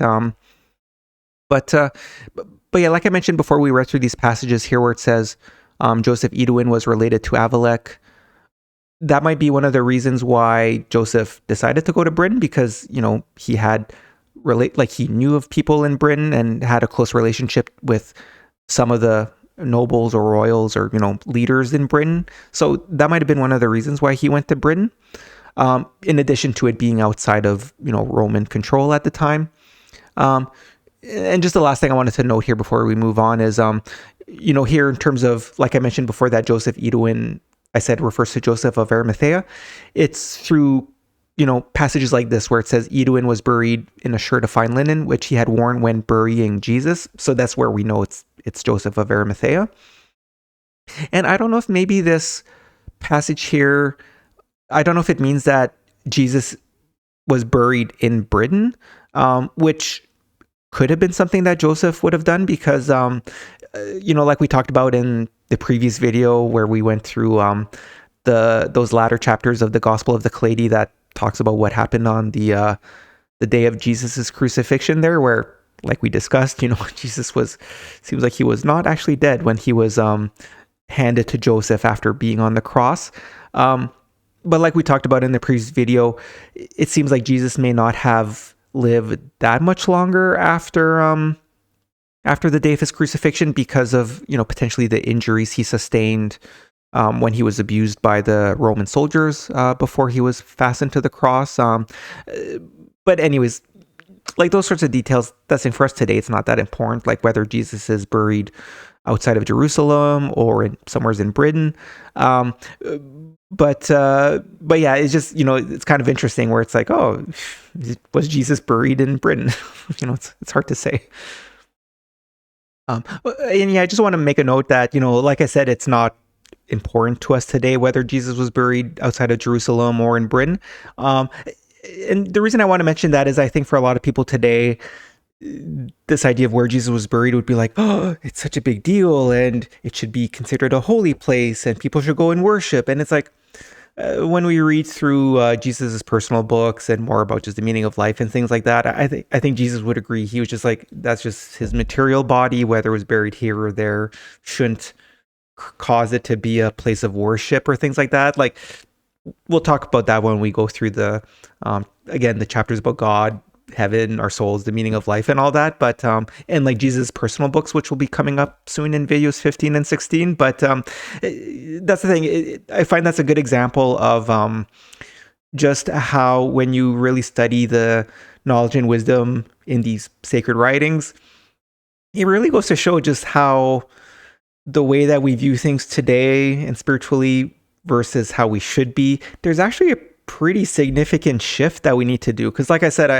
I feel for some people today, it'll be like, oh, where's Jesus buried? It's very important if he was buried here or there. And if we find out where he's buried, we should create it wouldn't, like, if ever we were to find out where he's buried, like, it wouldn't necessarily be bad to have a little bit of a memorial. It would be like, oh, this is, part of our history and the greatest human being who's ever lived kind of thing. But again, I just want to mention that in terms of like, the truth is it doesn't matter. Like, it was his earthly body like everything on this earth will eventually perish and things like that. So anyways, I just wanted to clarify that, where I said like, oh, it's not important, because I think for a lot of people today, it's like, it's super important. And it's like, no, as we keep studying through these texts here, it's just, no, it's actually not important. Where he's buried, it was just his earthly body. It's decomposed now. It actually doesn't matter. So it's one of those shifts in our understanding today of like what it means to be spiritual or religious and things like that. Okay, so we're going to continue through the passages here. So passages 22 to 25 show that the bard was like the bard who's writing this chapter was close to Kailedy during the battles of the Roman invasion. So here it says, Gladys, sister of Kailedy. So again, I mean, I mentioned on the previous slide where it seems to be mixing it sometimes here and there, where it mentions like Gladys being the daughter of Kailedy, but then here again it mentions Gladys, sister of Kailedy. So whether or not it's two different individuals, like maybe Kailedy had a sister named Gladys and then also called his daughter Gladys or something like that. Because here, it's talking about, I'll just start over again. So here it says, Gladys, sister of Kailedy, married Aulus Plautius, a Roman commander. So this is where maybe it suggests that this Gladys, the sister of Kailedy, was someone else, because Gladys, the daughter of Kailedy, married Pudens. Although, I mean, it mentioned that Pudens was a commander from Rome. So whether here, Aulus Plautius, a Roman commander, again, I'll leave it to like historians or people better suited to maybe explain why it is that sometimes it mentions Gladys, sister of Kailedy, and Gladys, daughter of Kailedy. Anyways, but yeah, that part's not terribly important. So here it continues. It says, Kailedy held an estate in Siluria, and he was made war chief when Guiderius, son of Cymbeline, was slain by a slingshot near the river Thames.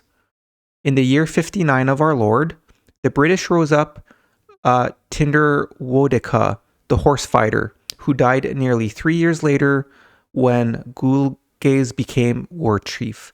So here, interestingly, it talks about in the year 59 of our Lord. And when we went through chapter 2 of the Britain book, we saw how the passages talked about like the year 1000 something of the year of Britain. So again, maybe I'll leave it to historians to maybe, is there a reason why later, like this is year 59, like is this because the Romans were successful, and or is it because when this chapter was rewritten by a scribe at a later time, they decided to write it in the year of, because maybe here year of our Lord is similar to like, AD and things like that. So anyways, it's just little things I'm noticing as we're reading through the passages here. But like I said, maybe I'll leave it up to historians to explain this a little bit better. But so it continues with passage 23 here, where it says, Kailedy went forth with the bright, flashing, sharp-pointed spears of war.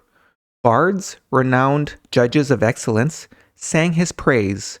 Even druids of the 3 great circles launched their eloquence in the 5 dialects and 4 tongues. Dancers from the steep mount gaily preceded him, and diviners from the high-pillared gates declared wise oracles. I am one who lived in those brave days. So this is where, again, like I said, it seems like it's the bard who's narrating this chapter, lived during those days with Kailedy. So continues here.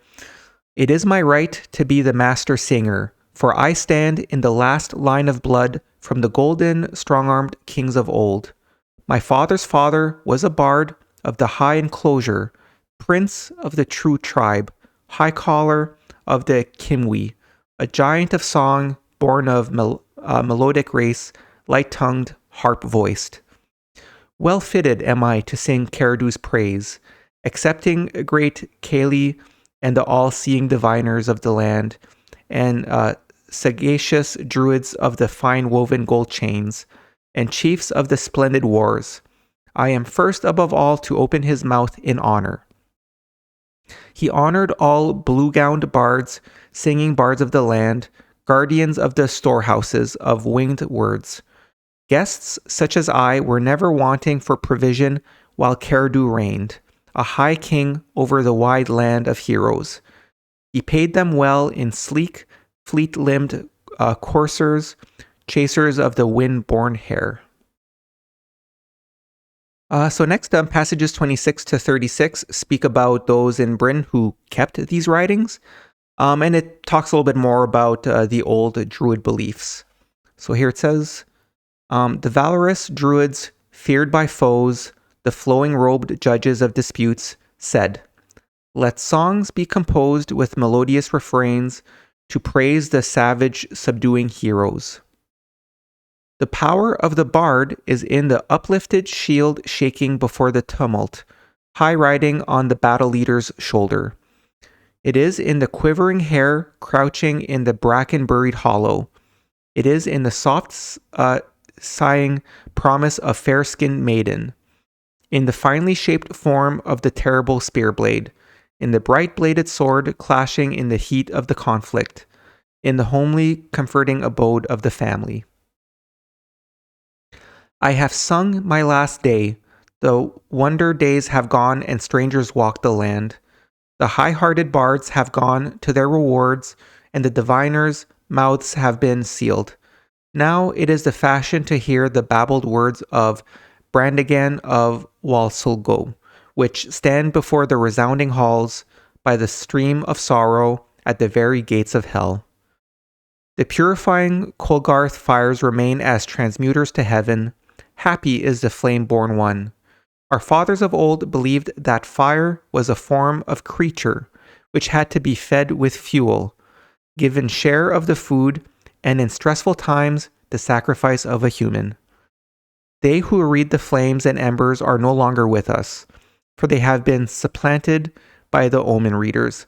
So here, that's the thing. Actually, interestingly, this passage talks about an old belief where, like, our fathers of old believed that fire was a form of creature which had to be fed with fuel, given share of the food, and in stressful times, the sacrifice of a human. So, again, like I talked a little bit before when I was talking about the Druids and like twin sight and magic and things like that, that's thing. What's interesting about this is that it helps to maybe understand, like, because I'll admit, like, even for me, it's a little bit of a, man, how did we go from the old writings and the lessons of, the ancient children of God and Osiris and then Moses, like, how is it that ancient civilizations maybe had beliefs that led to like human sacrifices and things like that? And I mean, even animal sacrifices, because there were chapters in the Kolbrin that specifically say that, like, making offerings of even just animals and things like that, like, that doesn't serve God. It doesn't serve the spirits in any way. If anything, the truth is it's a waste of, animals, and it's kind of a cruel practice, I guess. So anyways, this little tidbit here might help to understand why it is. I mean, at least here, those in Britain, because they, like it says, believed that fire was a form of a creature, where they had to, give and share of the food, which I think is like the animals. But then, unfortunately, and in stressful times, the sacrifice of a human. So anyways, like we discussed before, it's just, we need to keep in mind what the reality of more ancient times were, where people didn't have the scientific knowledge that we have today. So it is what it is, right? But yeah, it's just to be clear, just because these are old beliefs that are not true at all. Like, because again, like here the bard is talking about the ancient beliefs of those in Britain, but it may have been thousands and thousands of years since they had a genuine prophet, in terms of somewhere down the line, even though maybe going back 12,000 years, and other times even like maybe closer to Egyptian times, like there may have been actual like priest of the children of God who were in Britain, but somewhere down the line, maybe some of the wisdom got confused and it led to things like this. So anyways, the reason why I want to, make it clear here is that just because this is actually just kind of a general disclaimer in terms of just the Britain book in general, even though like the text within the Kolbrin, these are the sacred writings and the most important writings in our human history, we need to keep in mind that in the Britain book specifically, some of these chapters, like, this was written by a bard who was not like a twice-born prophet or anything like that. So it's just, even though this is part of the Kolbrin, the chapters in the Bryn book, it's not, I don't want anyone to be like, oh, this is part of the sacred writings, we need to recreate these old beliefs of the Druids and things like that. It's like, no, like, when I talk about the sacred writings, or when we look at the Kolbrin as the sacred writings, that's referring to the writings from the actual prophets. So like the majority of the other books of the Kolbrin, like I would say all the other books, were for the most part written and approved by the twice-born prophets, but this was written like after Jesus and even maybe after Joseph of Arimathea had passed away. So anyways, it's just because it talks about like human sacrifice here. I just want to make that clear that these are the sacred writings, but the latter chapters of the Bryn book were written when Joseph and Jesus had passed away. So like those ones, like these texts here, are not part of the sacred writings that we really need to take heed of, kind of thing. I just wanted to make that clear. So it continues here with passage 30, which says, as dogs can see happenings in the world of spirits, then whatever they do is important, and a wise man watches them and takes heed. For if a dog sleeps before the fire, all is well, be at peace. If he sleeps on a bed, then beware. To sleep in a corner means strife, and to howl means a death. To crouch and whimper indicates the presence of a spirit. Happy are the bright spirits in Elendon, the glorious sky isle where they await their call to return. All here have the Kailedy around their heads. Come night, and they visit earth in their dreams. If there be confusion in dreaming, then there is confusion in the daily round of life. Dream without confusion, and see clearly and know you live well.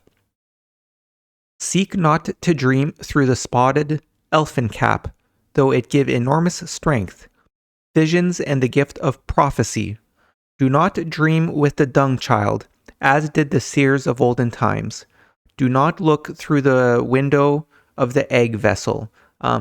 So again, like, these are interesting because it's kind of documenting maybe some of the like ancient Druid beliefs and things like that in Britain. But again, I would say, even though this is in the Kolbrin, I wouldn't say like, oh, and how it's speaking about dogs, this is all truthful.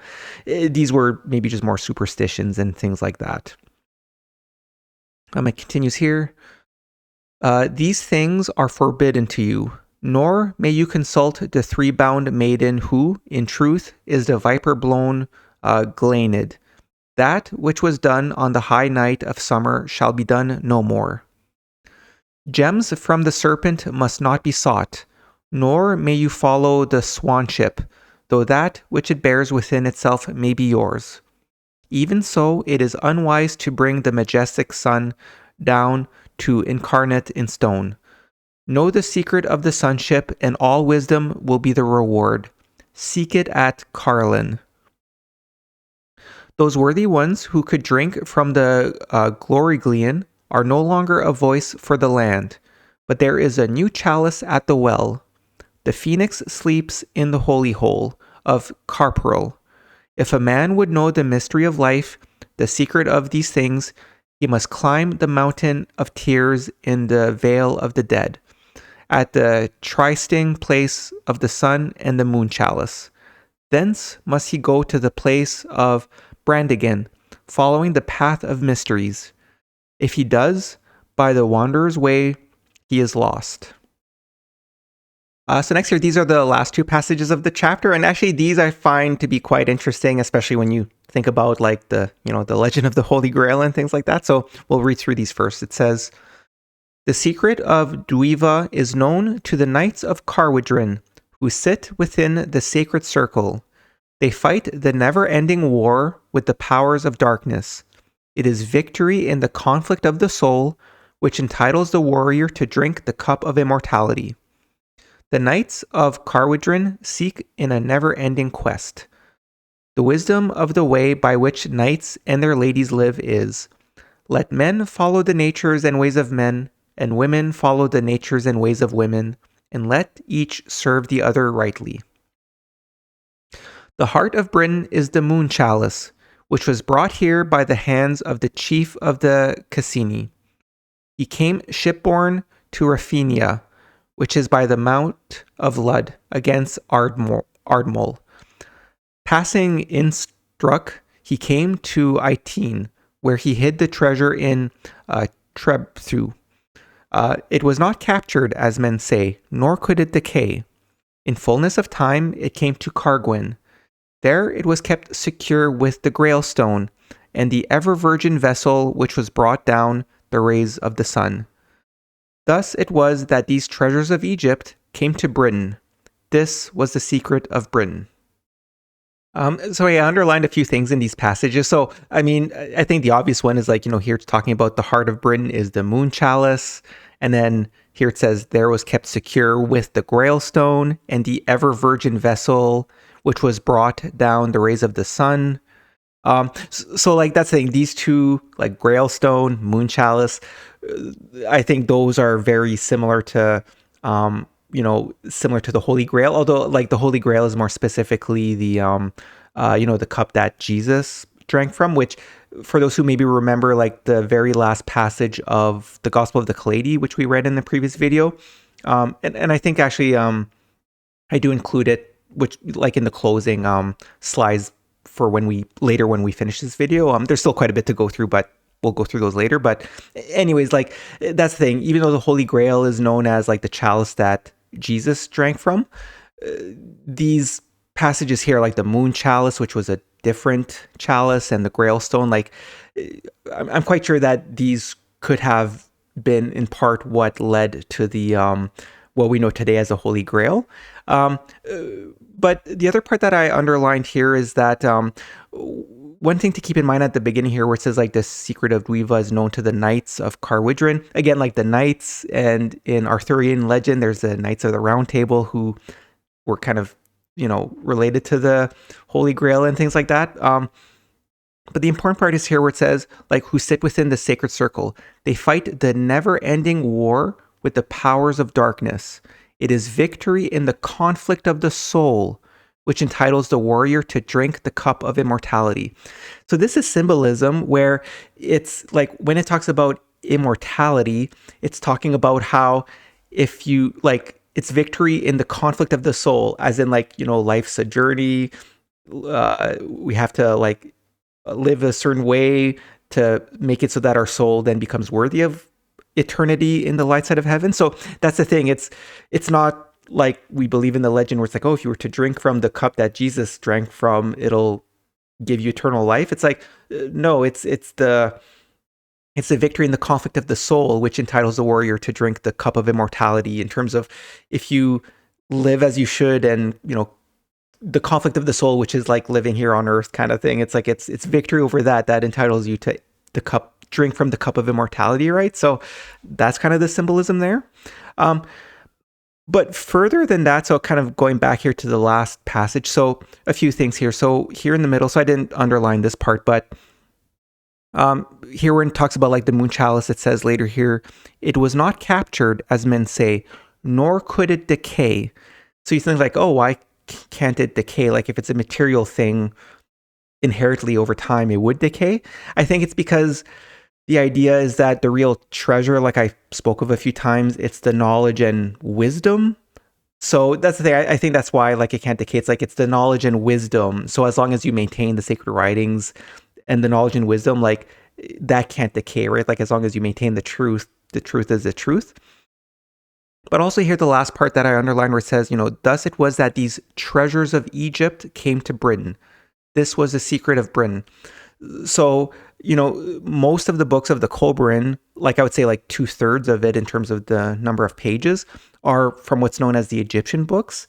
And like we talked about when we went through the chapters related to Moses, how there were some passages there where the inline ones, like the priesthood, made references to like the sacred writings and just how important they were. So, and how it was like the treasures of Egypt is the sacred writings, like the knowledge and wisdom, right? So again, maybe I didn't do the best job in terms of like kind of explaining through these passages here, but I think it's quite clear that like this whole, eternal life from the Holy Grail and things like that. Like, that's the thing.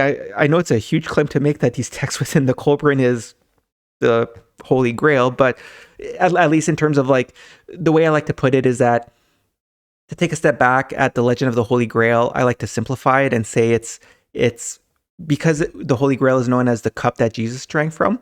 I think that's symbolic for a treasure related to Jesus that's in Britain, where if found, it could lead to eternal life because it's the knowledge and wisdom from Jesus's wisdom, including also those of the older prophets, like from Egypt and things like that. It's that knowledge and wisdom that can lead to eternal life. So it's anyways, like I said, it's a huge claim to make, but the more you read through these and the more you connect the dots, and there's actually going to be more that we'll discuss as we keep going through these chapters here. It's kind of like, I think it's a very rational conclusion to make, as crazy as it may sound. So anyways, with that, we'll end this chapter here.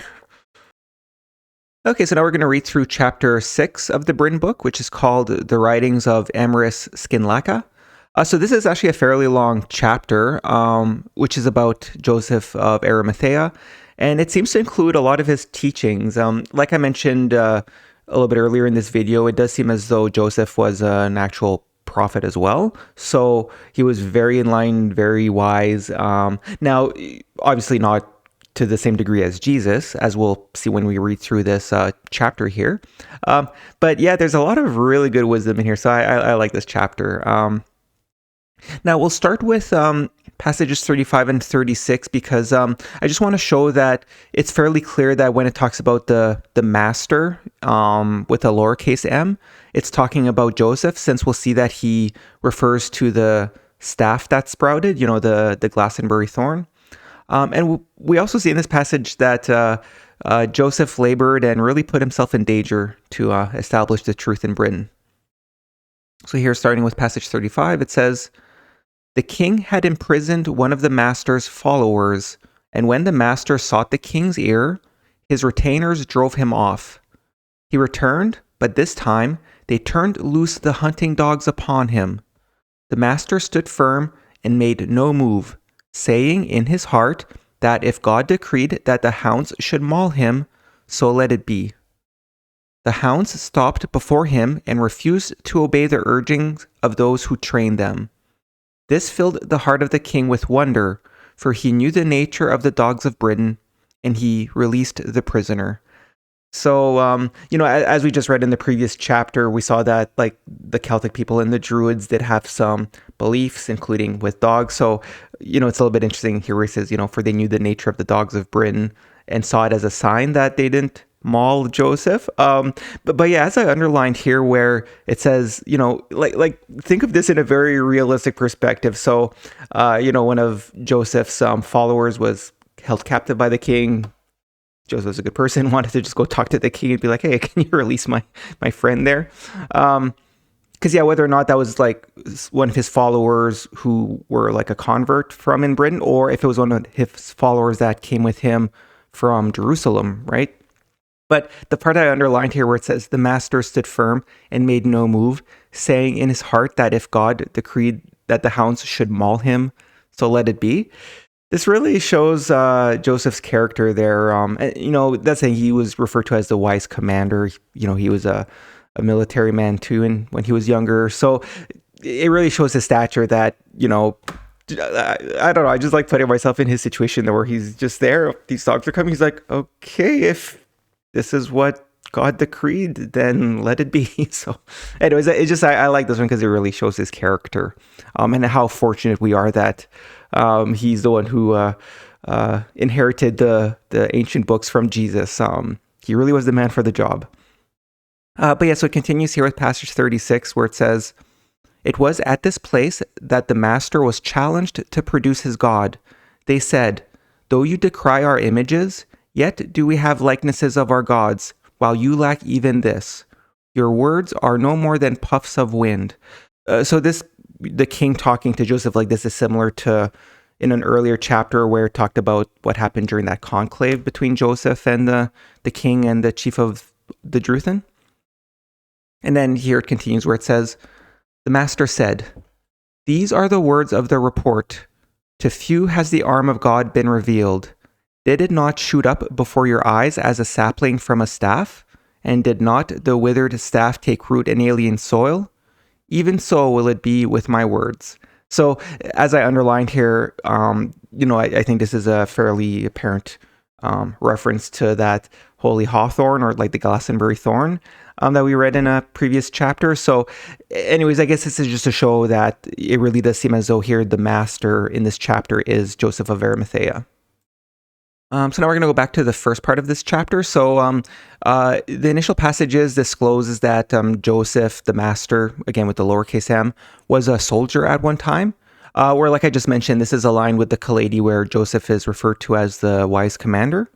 And this is also aligned with passage 30, which we'll read a little bit below here, which indicates that Joseph and his people, they may have actually been responsible for the culture of knights and maybe like paladins in Britain. So we'll see that. So we'll read through the passages. It says, "The master was born under the sign of the churlswain at Dinselin, called Incel by the Sons of Fire." I think this might be the only reference to Sons of Fire in the Britain book, but anyways. So called Incel by the Sons of Fire, in the year that the werewolves drove back the children of the horse. His father was one of the ornaments of Hugh. In his youth, he was a battle-blooded warrior. He was a dashing leader into the thick of the fray, a dauntless captain in the heart of the battle. The bearer of the battle hammer was the great-hearted, valiant warrior. He stood stern and steadfast in the grim work of bloodletting. Proud as the high-flying death eagle he stood. A dark doomsbird flew over the land when the daring hawk gave battle. Behind came the sharp extractors of blood, the thrusting spears darting eagerly to the thrust. Like ripples across a pond, further and further spread the dying groans of doom-gathered men. The spear horde stood firm to protect the Vale of Tadwelch. It was a testing time of manhood. Knightly men will read these words with a swelling heart. They will feel for the heroic brides of bloody spears, for the shattered shields and splintered hafts. The valiant captain of men sounds the red horn and sweeps over the fearsome foe like foaming seas. They were consumed by his bright burning breath, like the fierce bush flame raging through the brown bracken. The horse-vaulting warriors rode in for the final assault.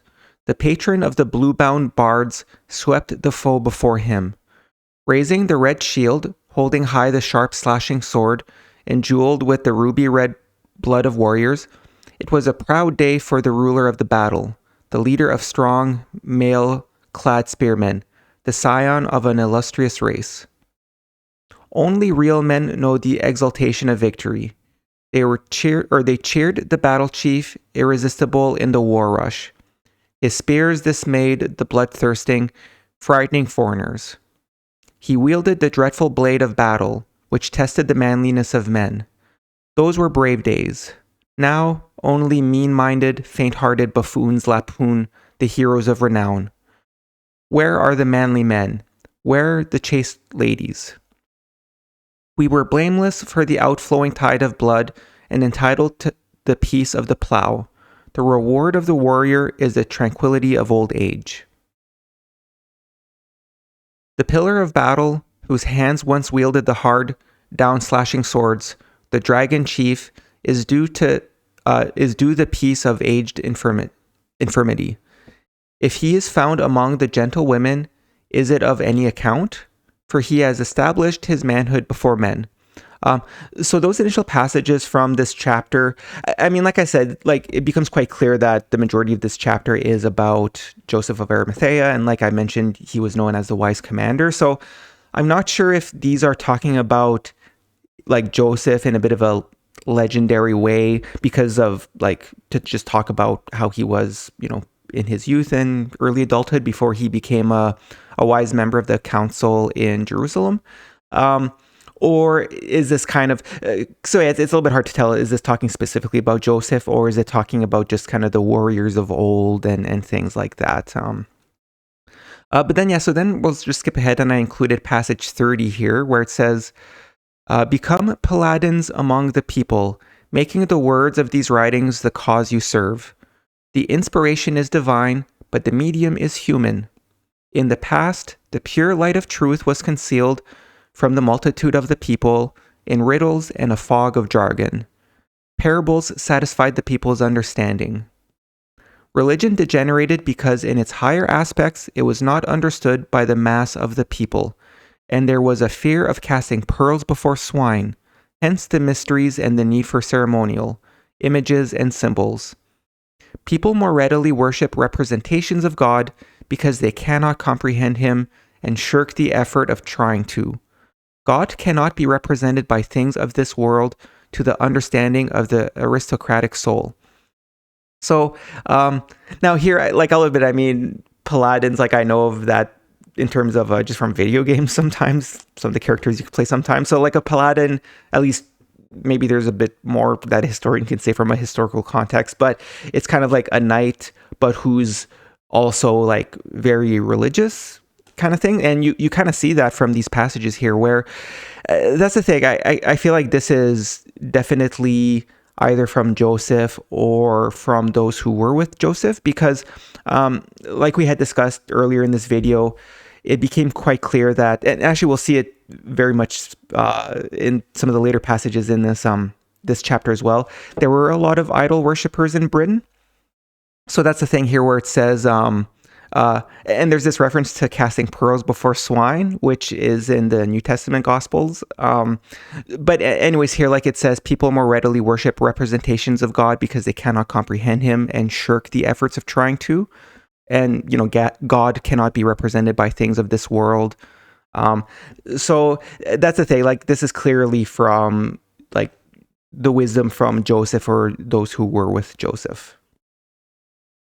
And yeah, I'll just go back here at the start of passage 30 here where it says, you know, become paladins among the people, making the words of these writings the cause you serve. So again, this is another reference to how those with Joseph really understood that it was these sacred writings that was real treasure.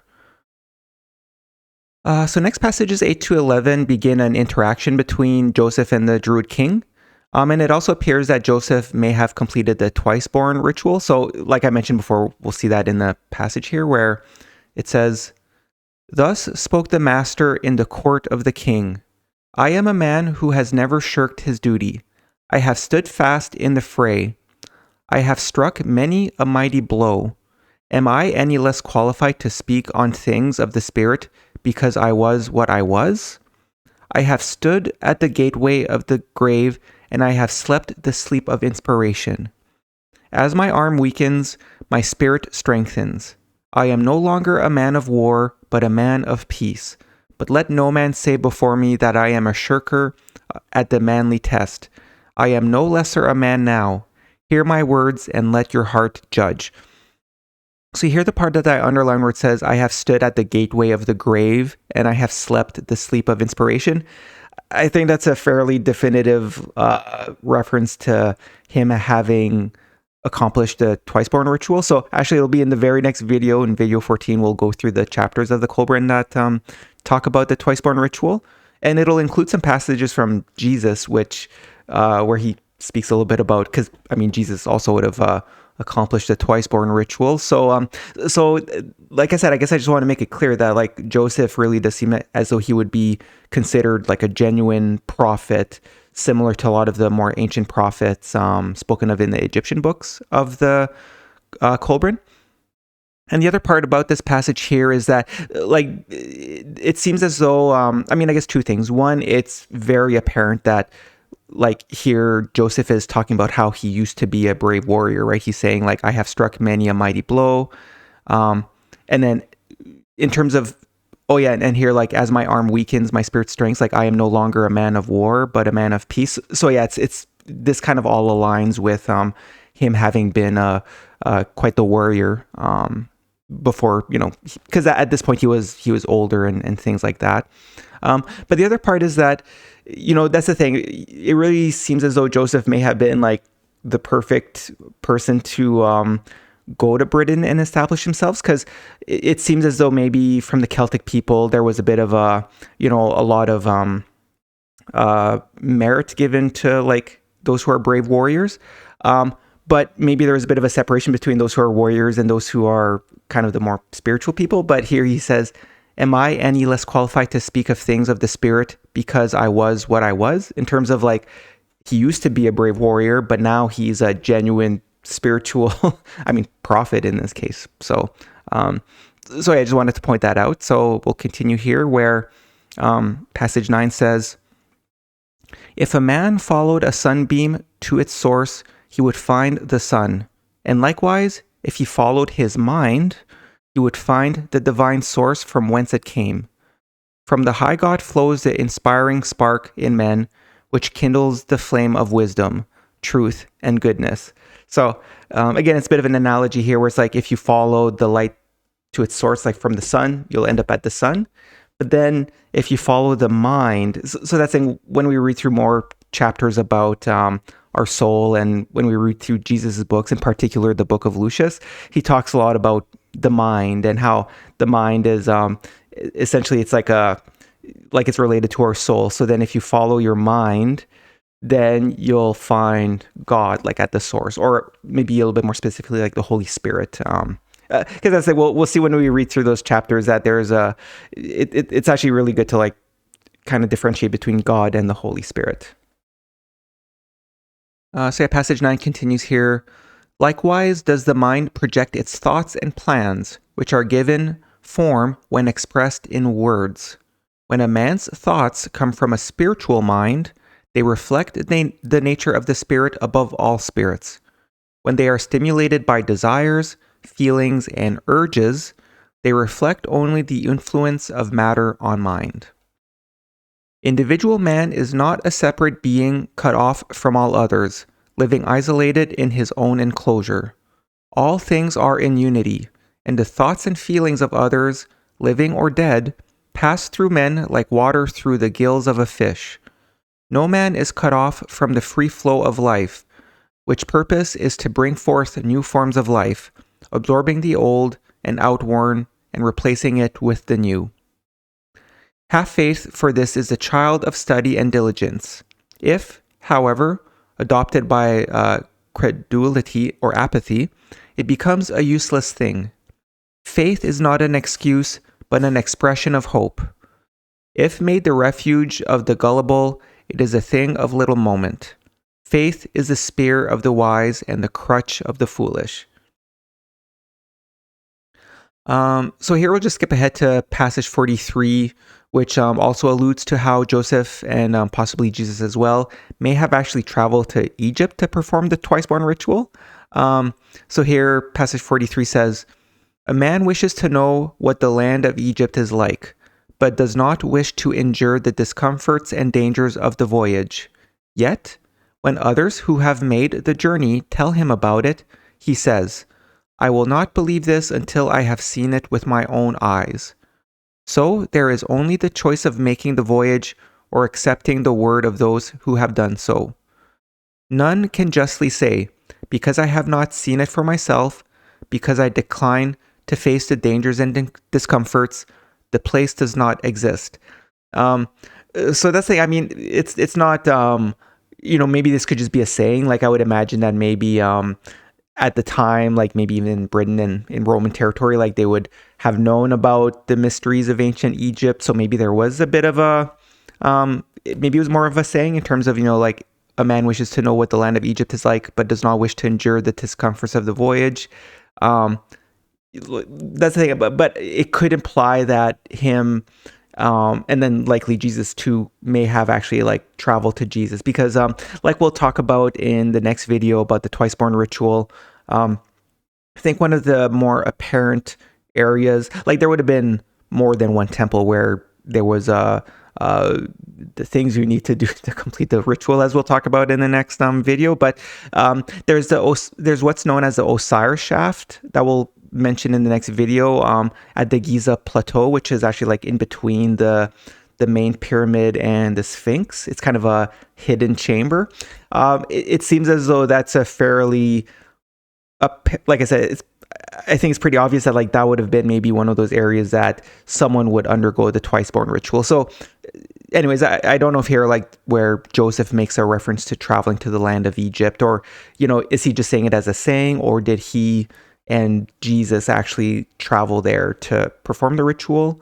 So yeah, I'm not sure. And the thing is, like, Joseph would not have accomplished it at the same time as Jesus, but since it says that Joseph only arrived in Britain 3 years after Jesus was crucified, maybe it was in those 3 years that he traveled to do that.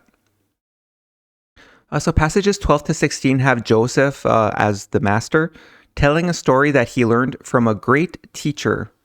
So the passages below are from Joseph speaking to the Druid king and presumably a crowd, where he's referring to teachings from Jesus. So Jesus being the great teacher. So here it says, "The king said to the master, 'Why do you, who are of warrior estate, entertain uncouth and ignorant men? Some say you even prefer their company to that of the wise and highborn.' And then the master replied, 'Sire, I will tell you how a teacher greater than I dealt with such a question.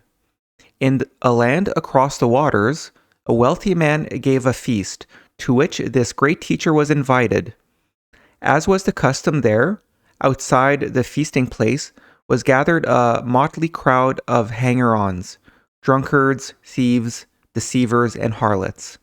Now, when the prime feast was over, the teacher went and sat among the outsiders and talked to them, in a manner to their understanding concerning uplifting things. Those within and the disciples of this man were aggrieved because of this and sent out 2 men who said to the great teacher, 'Tolerant master, is this a wise thing you do? The word of such doings will spread quickly, and when they hear of the company you keep, prudent men will shun you.' And then the great man, being Jesus, replied, 'A worthy man never fails to do his duty wherever he may be, and what I am entails a duty to minister to such as these. As to my reputation, have I not taught that reputation is subservient to service? These, being God's children, are our brothers, yet their lives contain more problems unknown to you. Because you have no knowledge of the nature of their burden, you, considering yourselves wise, cannot disclaim understanding and sympathy. These sinners are openly guilty, but such honesty is capable of transmutation into shame, and shame into remorse. Those within are clever enough to cover up their guilt, and their duplicity and dishonesty cannot lead to shame and remorse, for they believe only that they are more clever than those here. Suppose those within, who despise these sinners, were to stand forth stripped of the hypocritical overlay covering their sins. What do you think you would see? I tell you, the inner aspect of many of those within is more hideous than that of many here without. For those within have much and therefore should be above temptation. Yet I tell you that the man with the most is often the most avaricious. The distortions of sin are not caused only by deeds done, but also by the suppressed wish and desire. I say to those who sit at the flesh pots, you covet the wealth of others. You envy the house or wife of your neighbor. Lewd thoughts burn in your minds when you gaze on the figures of women, so that your bodies lust after them. You practice deceit every day, wishing for wealth, position, and fame. The man who covets in his heart suffers as a thief, and she who lusts in her heart is a harlot. So next, passage 17 describes the people's reaction to passages 12 and 16 above, and Joseph makes a comment. Because again, like those were, Joseph was talking to the king and there was people present. So here it says, those within heard these words, but held their peace and were silent. The master said to those who were beside him, Their own hearts accuse them, for the hearts of the pure do not make such accusations. The impure cover the evil, polluting their hearts with hypocritical displays of righteousness. They hide their true thoughts by displaying loathing for things their hearts long to do. They revile others for their sins, but this is hypocrisy. They hug their worldly reputations won by deceit, but were the mask to be torn aside, they would be seen as wallowers in the mire of secret sinful thoughts and hidden vices.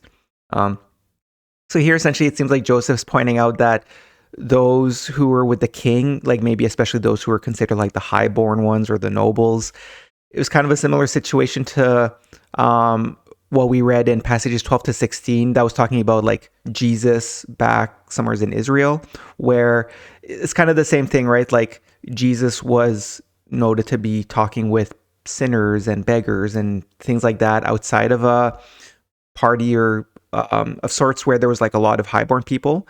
And in like this conversation started in the same way where the king was wondering like, Joseph, why are you talking to some of the lowly people? And anyways, it seems like, you know, it was true in Israel at the time, then it was true in Britain at the time.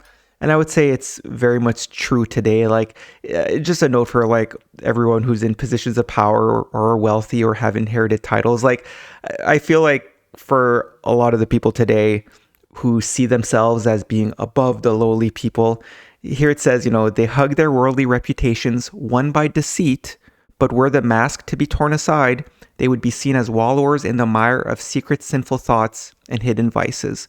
And they should really take this as a warning, because as we read more through, like later when we read through the passages about like the nature of our souls and heaven and the meaning of life and all that, that's the thing. Like essentially one way to think about it is those who might actually get in trouble and go to jail or get punished because of their lowly crimes or things like that.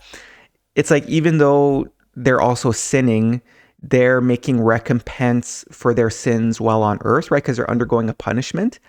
But that's one of the traps of the wealthy, is that because they get to avoid punishments and or the thing too is that, you know, like someone who steals because they're poor versus someone who's wealthy who then doesn't steal. Well, maybe the only reason the wealthy person isn't stealing is because they don't have to. They have all this wealth. But it doesn't mean that their inner soul reflects these sinful qualities, right?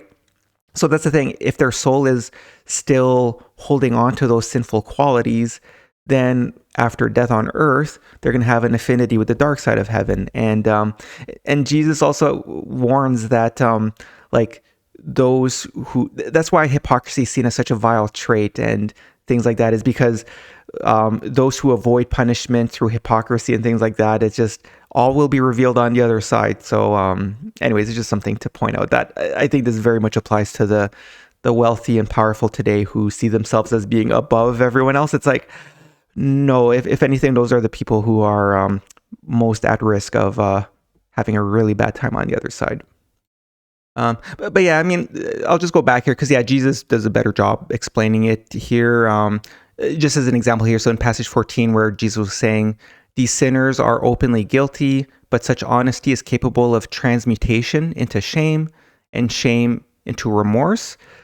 So that's why Jesus saw that those, like the more lowly people outside, had a higher potential of learning from their mistakes. And that's the thing is, again, that's the whole meaning of life, right? Like it just, you learn from your mistakes. That's how your soul learns. So then after death on earth, their soul will have learned and will be brighter. It'll know better what's good and what's bad, and it'll have a more of an affinity with the light side of heaven. Versus here, Jesus says, those within are clever enough to cover up their guilt, and their duplicity and dishonesty cannot lead to shame and remorse, for they believe only that they are more clever than those here. So anyways, just these whole passages here from Jesus, as well as in his personal books that we'll read in videos 15 and 16, it's quite clear that it's quite fascinating to think of, as they say, I guess it's like, you know, Joseph, I forget if I mentioned before, but like, you know, Joseph mentioned, and I think Jesus also mentions in the Kailedy, how it's like the first will be last and the last will be first. So a lot of the wealthy and powerful people today who see themselves as the first, they're actually going to be the last. Like they're some of the most disgusting human beings or souls alive today. So anyways, it just they're going to be in for a rude awakening when these texts become available, and rightly so. Like it just, I don't, I'll admit it's a little bit strange for me having, because it's been like almost 5 years now since I like first discovered the Kolbrin and clued into what it is. So just seeing, I think I probably mentioned in previous videos too, but yeah, just this experience of seeing and having studied the truth, and then just seeing all the wealthy billionaires and these world leaders running amok. It's like, oh my gosh, they're going to be in for a rude awakening.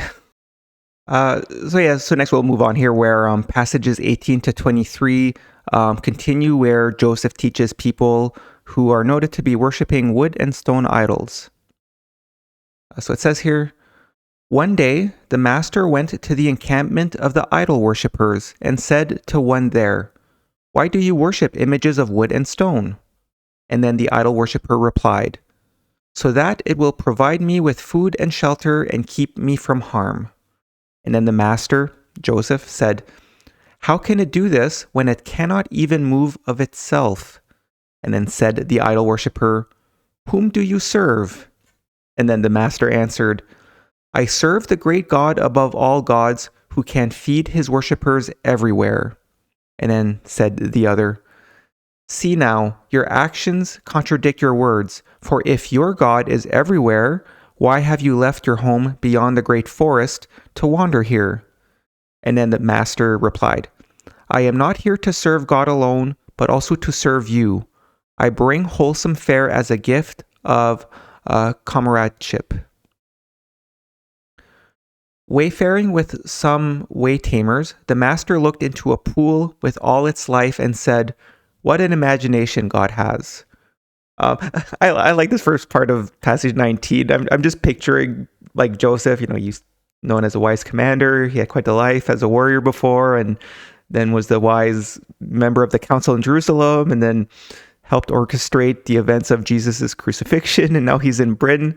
Anyways, with all of that to keep in mind, I like this where the master looked into a pool with all its life and said, "What an imagination God has." The reason I want to point that out is that was true in Joseph's time, where he would have seen like all these little animals and all these things. And it's like, man, when you really take a step back and think of the complexities of this earthly experience that God created, it's like, so even just Joseph looking in a pool of water was like, wow, what an imagination God has. Now let's extrapolate that to everything that we know today due to the scientific information we've developed. Like, we know of like microbes and microbiology and like atoms, and in terms of the small, but then also the cosmos and all these planets and the suns and the black holes and all that stuff. So I just want to take a moment to really focus on, like, we should really all take a step back and have the same observation as Joseph here in terms of what an imagination God has, like in a great and fantastic way. It's like, wow. Anyways, so yeah, I'll continue here where it says, then they said to him, "You have been taught in the shadow of the great master," so great master here being Jesus, and then continues, "and may gaze on that which casts the shadow. But how will it go with our children and their children who know only the shadow of a shadow?" And then the master said, "Behind every shadow there is substance. If you see a shadow, believe there is substance somewhere." Now here, shadow, I think this is just talking a little bit more as a like analogy of sorts. And then, yeah, we'll continue here with passage 20. It says, "There was a dyer with them, and he used the unripe berries of the buckthorn, which were for dyeing, as a purge. Dyer's greenweed gives a yellow dye, and wood mixed with this and lime gives a good green." So this is just a little random tidbit on what was used to make certain dyes in terms of like coloring things. And then continues here. "The waytamers had a night light, which they made by heating a few oyster shells in the fire until they became white. When they heated them in a container with double their weight in brimstone for 3 hours until they became red, this made a light in the night." So again, this passage 20 here is just kind of a bit of a random tidbit where it talked about what they used for certain dyes, to give a good green. But here it's also explaining, I don't know if historians, if like this is something that they know that like more ancient humans had done as a way of making light in the night. But yeah, this seems to have had this method where they heated up these oyster shells in a container of brimstone, and it made it so they had a light at night, right? Because they didn't have electricity like we have today. So, but yeah, it continues here with passage 21. Many times the master spoke wise words, and his followers wrote them down, for he knew the way of words. He said, "When the wind blows, it discovers every opening. Keep your eyes and ears fully open before marriage and half shut afterwards. Even a thief does not steal from his own neighbors. What does the wolf care if the sheepfold be destroyed? Progress is the creation of discontented people. A wise man learns to love the lovable and to hate the hateful, but more important is to know the difference. A child should behave towards his parents so they have no anxiety except as to his health, and confidence in the wisdom of his actions. No law whatsoever can ever unman a man or devirtue a woman. For the waywenders, the old law holds good. It is said that he who kills another unlawfully, who steals or robs with violence, or rapes or seduces a maid or matron, shall be placed in a wicker cage with others and burnt. Now, this does not apply, but he shall be hanged at the crossroad." It's a little bit of passage 21, it's a little bit of maybe some condensed wisdom. And then passage 22, talking about punishing, I guess, those who commit acts of violence. Then passage 23 says, "It is not unlawful for a husband to kill his wife's seducer. It is unlawful to require that a wife shall lick ash off a spearhead to establish her virtue. The first God-given right of man was the right to maintain his family inviolate, and it is the duty of the rulers to uphold that right. The 7 qualities of manliness are courage, fortitude, kindness, integrity, truthfulness, consideration, and protectiveness." So yeah, don't need to necessarily dig too much into these passages here, but one thing I just want to make a note of, and we'll see as we continue going through these passages of this chapter, these passages help to illustrate that there were a lot of idol worshippers in Britain. Here I'll just go back a few here.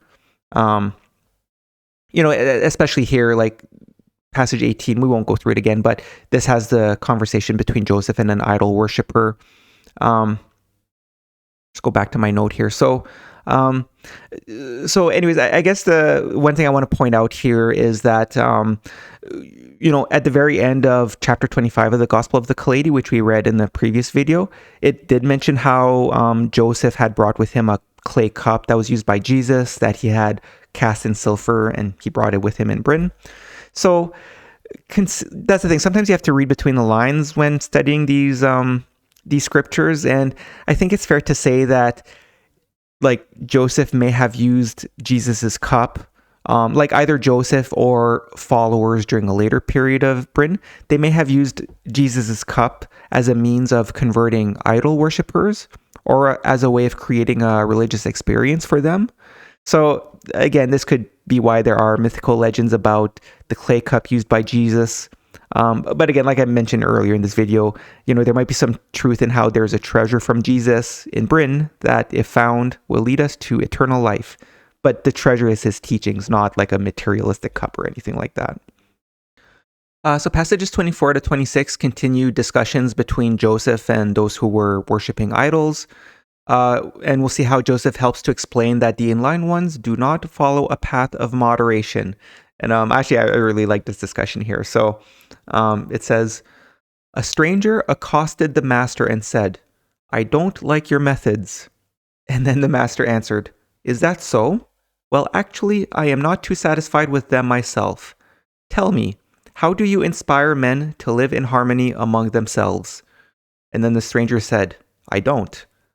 And then said the master, 'I prefer the way I do it to the way you don't.' And then the stranger said, 'You are unbending in your teachings. Is it not wise to follow the path of moderation?" And then the master answered, "I am not interested in moderate faith or moderate goodness, moderate honesty or moderate virtue. There can be no moderation in things of vital importance. The moderate man is not for me.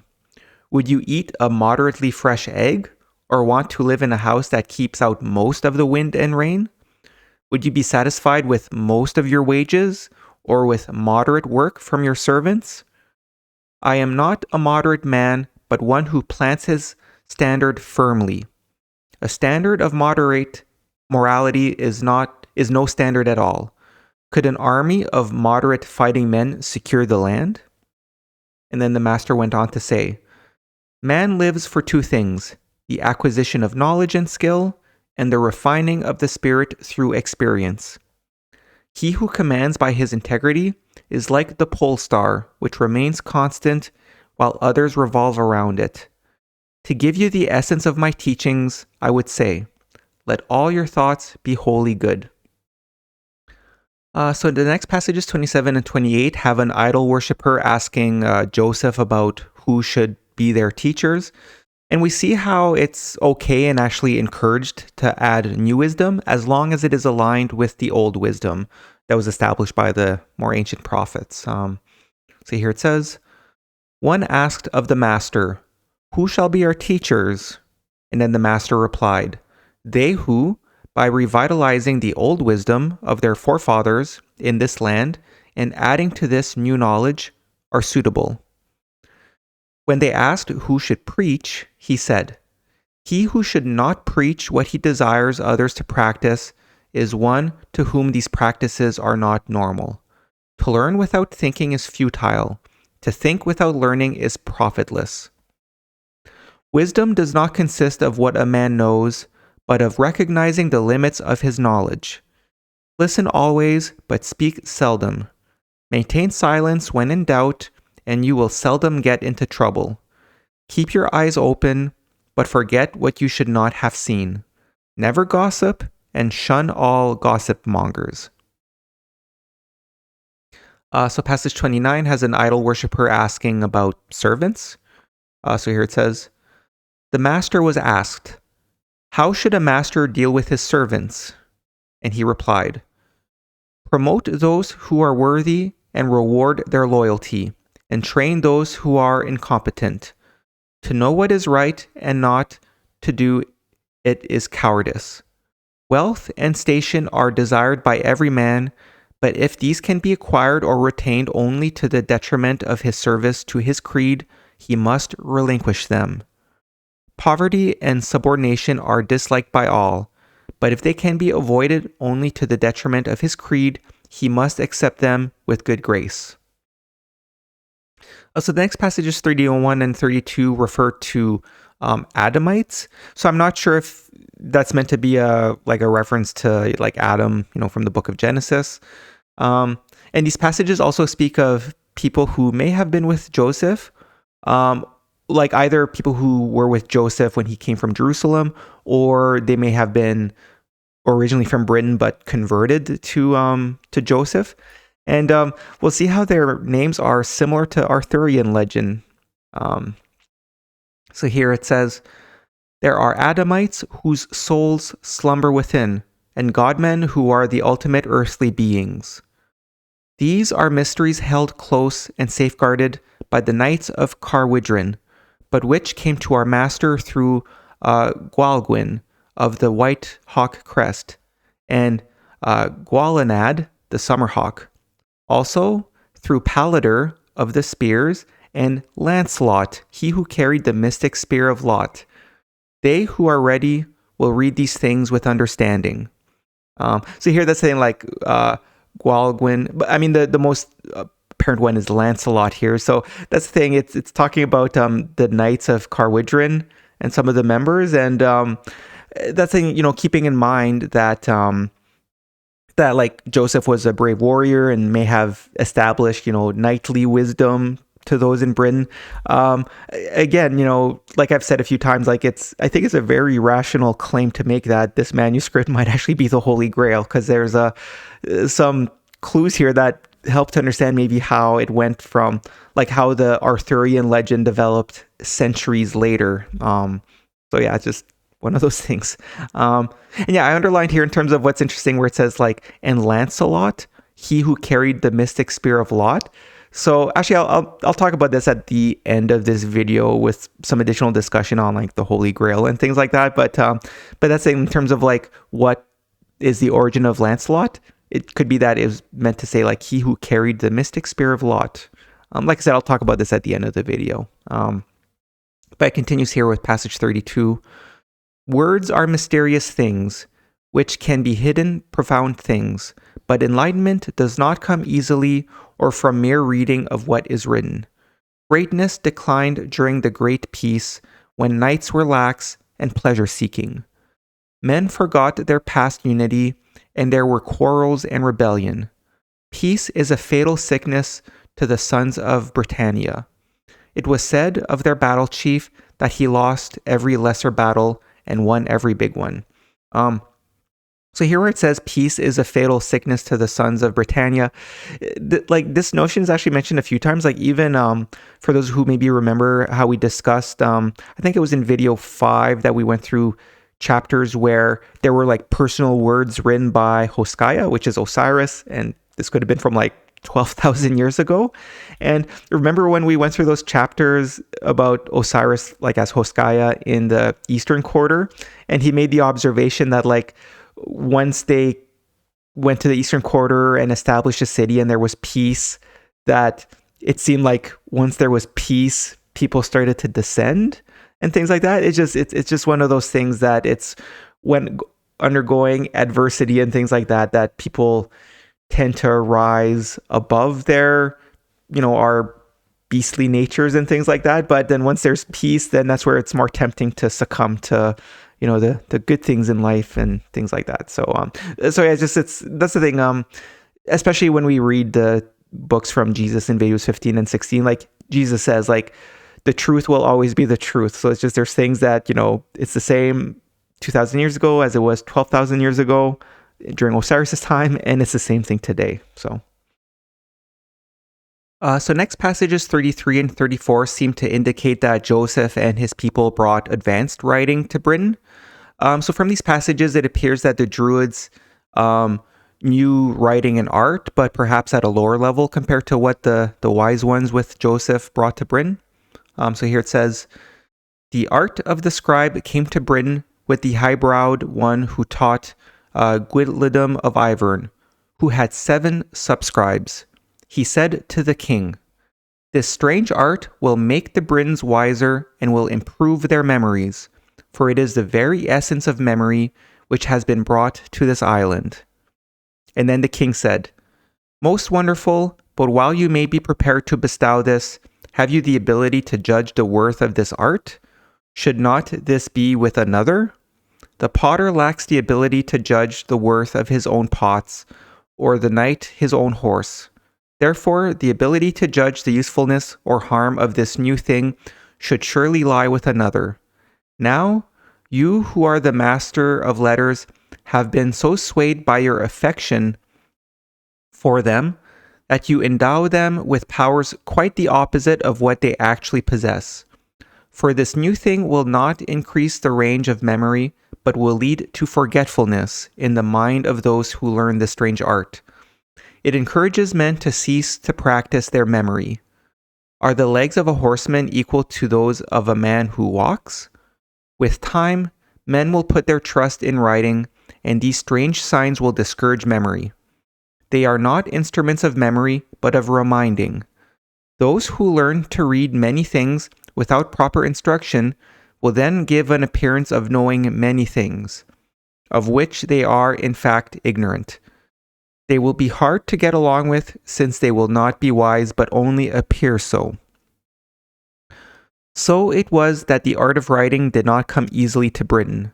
Yet always there had been the letters on stone and the brand sticks, but these were not for ordinary men. Give an ass oats, and he will run after thistles. Such is the nature of man, and never went out an ass that came home a horse. So I think I've discussed through these passages in earlier video, so I won't spend too much time on it here. I forget if it was in video 1 or in a different video, but I guess overall, like I would say, passage 34 here might be a little bit sarcastic in terms of like an underlined. So it was that the art of writing did not come easily to Britain, because as we read in passage 33 above, the king was telling, I guess, Joseph and the people with Joseph, he was kind of criticizing writing. And now we won't go through the whole thing again, but, to be fair, the king does bring up some good points in terms of, most wonderful, but while you may be prepared to bust out of this, have you the ability to judge the worth of this art? Should not this be with another? He says the potter lacks the ability to judge the worth of his own pots, or the knight his own horse. So kind of saying like, hey, instead of you telling us that this advanced writing is great, and because that's the thing, like those with Joseph said, the strange art will make the Britons wiser and will improve their memories. So the king's kind of saying like, are you sure this will improve our memories? And like I said, if you read through these passages again, he does bring up some good points in terms of like, he says, for this new thing will not increase the range of memory, but will lead to forgetfulness in the mind of those who learn this strange art. It encourages men to cease to practice their memory, because that's saying like in these more ancient times, the people had like, they would pass down knowledge and wisdom through like word of mouth, like the older generation would teach the younger generation. So that's it's just to say that the king actually has some decent points here, but I think we could all agree today that it's, and especially when you consider just how the sons of fire have been throughout history, because even in the very ancient times, the children of God considered themselves the children of light, but also they called themselves the children of the written word.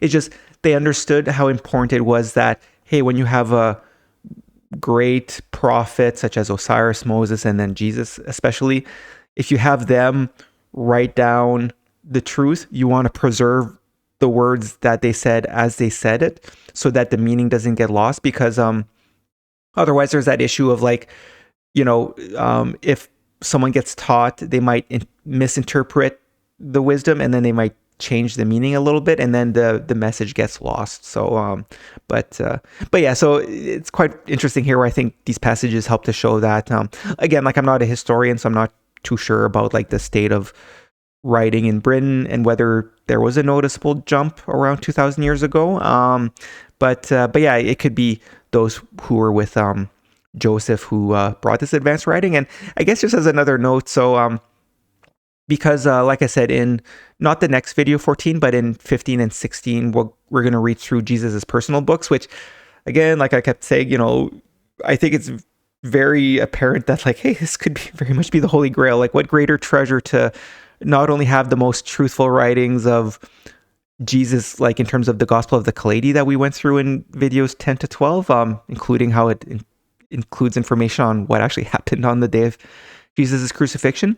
But I guess what I want to say here is that since those who were with Joseph knew advanced writing, it's like for people who might be like, how could it be that there's these secret books written by Jesus that we didn't know about? As I've been talking out throughout this video, so like, one, the fact that the people with Joseph knew advanced writing, it's like, okay, well, if those secret followers of Jesus knew advanced writing, obviously it's very practical that Jesus would have like written his own books, or had someone write books with like more detail, like personal wisdom and knowledge and teachings and things like that. But then, so yeah, that's the thing. It's like, it's kind of like, it might be a big shock to people, like, and I think for us today too, it's like, why didn't Jesus write stuff down? And it's like, yeah, he did have people with him who knew advanced writing, and they did write their stuff down. And and I guess what I wanted to say was, in some of the earlier chapters that we went through in the Britain book, like I said, it was fairly clear that they understood that like Joseph was establishing a church, and that the knowledge and wisdom they knew was meant for a later generation kind of thing. So yeah, I feel like there's enough clues here to kind of make it seem like, hey, this is a very, as crazy as it may sound, it's just when you piece it all together, it makes a lot of sense, even from a like logic point of view. Like, hey, if you connect everything that's written in here, it just seems to all be aligned. So next on passages 37 to 42 contain additional teachings from Joseph. And actually, like from this to the end of the chapter, like there's a lot of like wisdom from Joseph. So I'm going to be just kind of reading through it. Like I just, this video is already going to be probably quite long and things like that. But so I just want to mention here that like we'll read through these passages. We'll see. I might do a few side discussions here and there about the passages, but I'll probably just kind of read through them a little bit quickly here. But like these, especially starting from here, passage 37 to the end of the chapter, like I would say this part, there's a lot of good knowledge and wisdom just about life and things like that in general, that it's probably good to study regularly in terms of, we'll go through it in this video, but you should also study these like on your own and periodically and things like that. So again, these are from Joseph, where he says, I heard the Spirit of God in the night watchers saying, Go, carry my words of truth to the unbelievers, and it will be like the rain that ends the drought. My words shall strike deep into fertile soil. Its beauty shall be like the holly tree. Its fragrance shall fill the land like the scent waft from a new mown meadow. You, my servant, will plant a tree which shall shelter all nations. So this is, Joseph heard the Spirit of God, so like the Holy Spirit telling him, like, go to Britain, establish a tree, like plant a tree, and it shall shelter all nations. So it's kind of, again, like I just said, it's Joseph knew what his mission was. And continues here, you say, show us the road, and I say, go a little way, and you will come to a fork in the road. Take the turn to the right. Go a while along this until you come to an inn. Pass this and take the next road bearing left. A little further along this road you will come to a village, and beyond this a lane to the left. A mile along this lane is a rise, from whence you will see your destination ahead. A man who has been provided with the most complete directions possible from my intimate knowledge of the area may lose his way and become lost. Another man comes along later and is given exactly the same information, and he reaches his destination. No doubt, the first man will revile his informant and seek to place blame wholly upon him, declaring the directions to have been misleading. The other will declare how comprehensive they were. My words direct those who listen with understanding along the road of man's destiny. This road will not change about and will always be there. Here, too, there is one who knows the road well and gives clear instructions. Yet, some become lost while others get there safely. I am only the shower of the way, the light on the path. I instruct all the same. So here Joseph gave a bit of an analogy where he's saying like someone could give someone like all these directions to get to a destination where one person will get lost while another one will reach the destination. So the one who reached the destination will be like, oh, those were great instructions. But the one who got lost will criticize those instructions. So he's using this as a bit of an analogy where the same can be said about the teachings and the wisdoms or the directions on how someone should live, where the destination is to make it to the light side of heaven. So it's just, that's the thing. It's that, essentially kind of saying like him and others like Jesus and just the prophets in general would try their best to point the way, because that's saying it's up to every soul to embark on a journey where the destination is the light side of heaven after death on earth. But again, like he's saying here, he could give the same instructions to people. Some will make it, some won't. Those who don't make it would criticize the instructions, even though those instructions helped others make it there. So it's just like he says, my words direct those who listen with understanding along the road of man's destiny. And then he continues here. Did I ever say to you that, if you followed me, I would make every secret known and reveal every hidden mystery? I did not, for this is not for all men. Suppose a man was pierced in the breast with an arrow, and his friends were to summon a physician skilled in such matters. What if the man said, I will not have the arrow withdrawn until I know who fired it and from what manner of bow it came, whether the archer be fair or dark, tall or short. I would know his name and his tribe. I want to know whether the arrow is fletched with feathers of goose or a fowl. Such a man would die, and all his queries would serve him not one jot. The man's life would come to an end, but still the great question which he overlooked would go unanswered. Why was the arrow fired? It is equally foolish to say, I will not accept the teachings of this man until I know from whence he came, who is his father, what is his estate.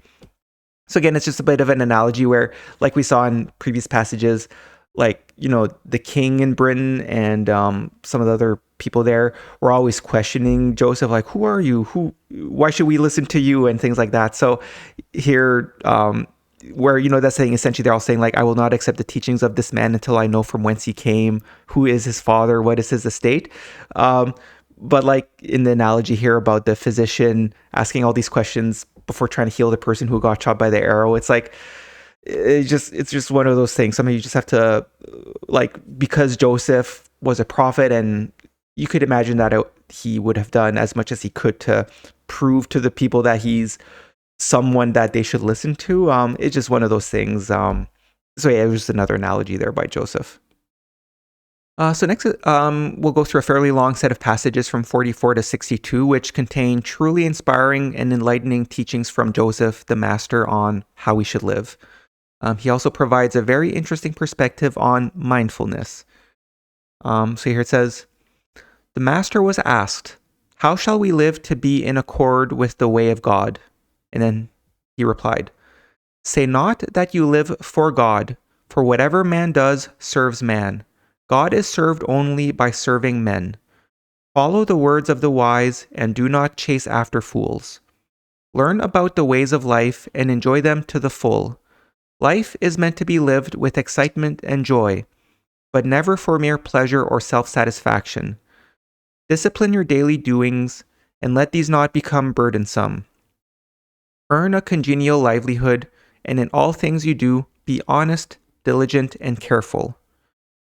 Let not your thoughts be the sport of every wind that blows. This thought may come to you.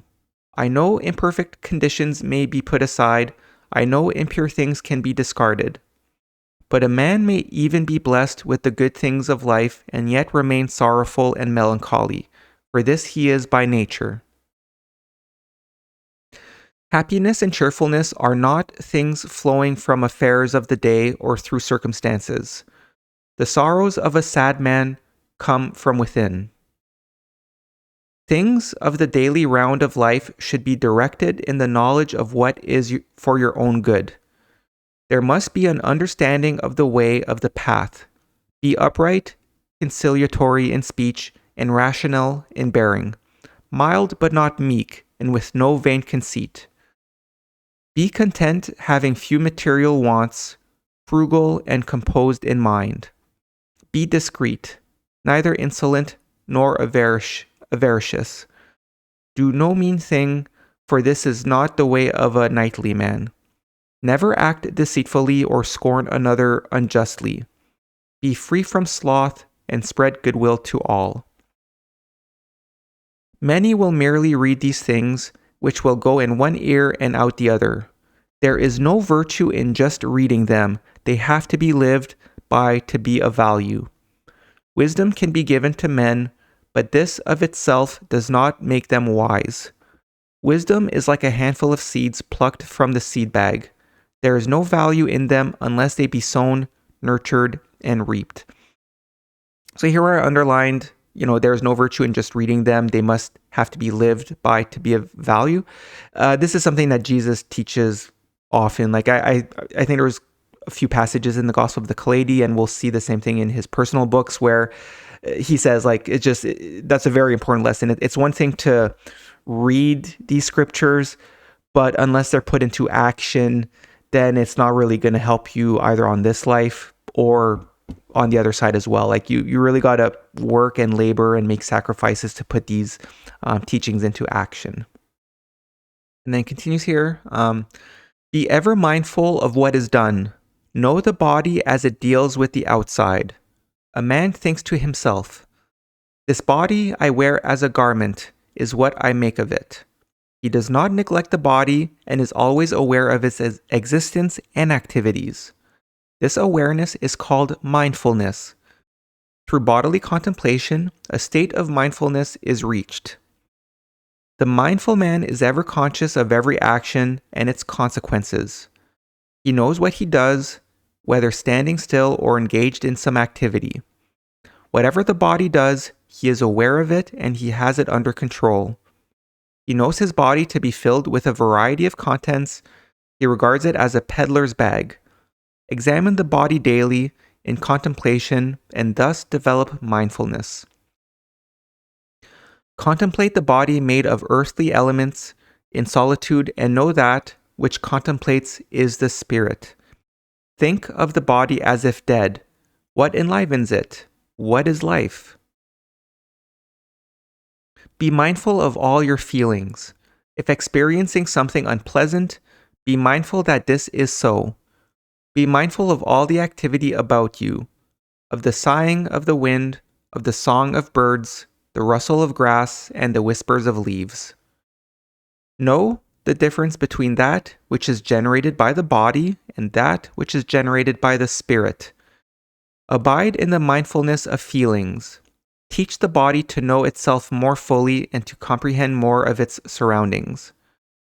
When a man is mindful of what flows from the body and what flows from the spirit, then he knows he is body and soul. Be mindful of what is good and what is bad. Thoughts become confused when undirected.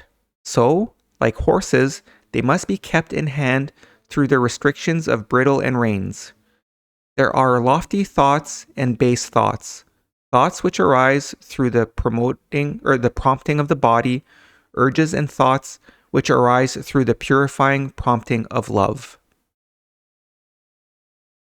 The wise man dwells in mindfulness of all things, not overlooking the urges towards indolence, ill will, resentment, worry, and wavering indecision.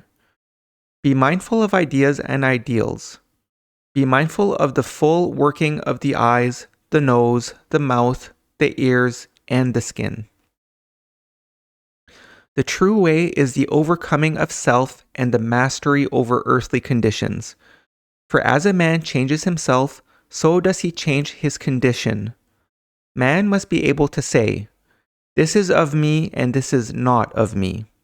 This is me or this is not me. He must divide himself in two in mindfulness, knowing what is of the earth and what is of the spirit. He must travel the great path, conscious of his twin self. He should observe others, whether or not they have the quality of mindfulness. He must be self-possessed by his own spirit. The self-possessed man acts with composure, is mindful and self-aware. The man of turmoil is he who goes abroad with senses unguarded. Without mindfulness, he is unsteady and unstable in thought.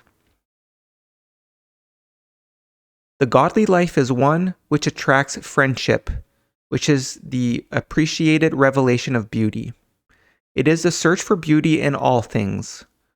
The holy prophet, in his austere, dank, dark cell, is not truly holy. The long-faced preacher is not truly holy.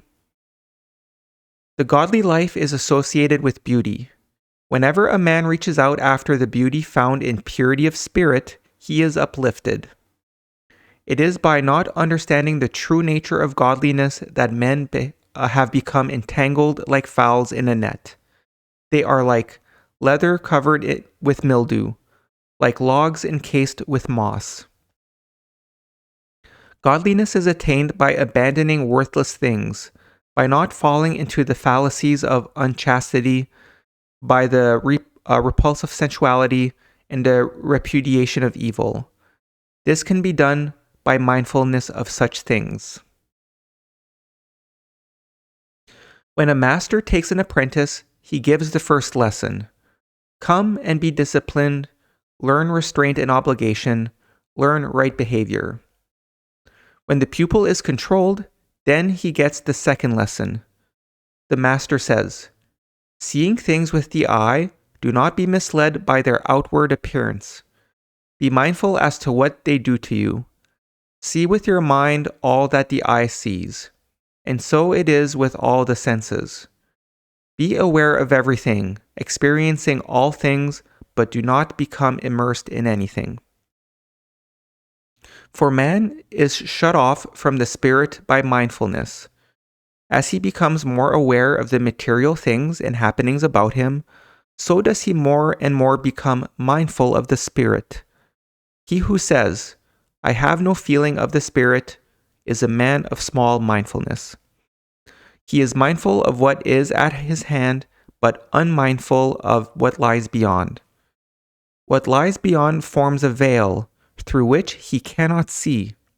How can a man mindful only of what holds his immediate attention be aware of the world beyond his narrow confines? Be like the spirit-filled earth, who accepts unto herself all the foulness which you cast out of your body, and cleanses and purifies it.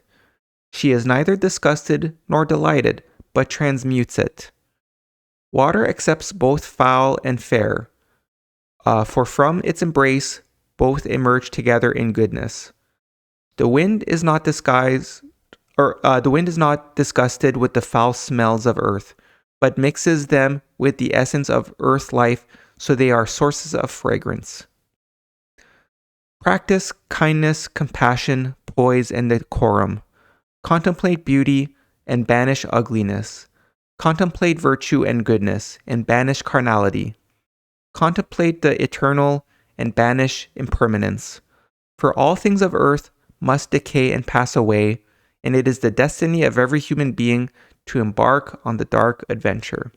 So no, this is a very, like I said before, I think this set of passages, it's worth like studying and reading periodically, especially those who are still having trouble with separating kind of our twin self, where we're both spirit in an animal body, where our, there's a passage where Joseph referred to our physical body as our garment that our soul is wearing. So it's just, it's a very good set of passages here that, like I said, I think it's worth studying. So next, passages 63 to 72 end this chapter with Joseph giving guidance on who to choose as disciples.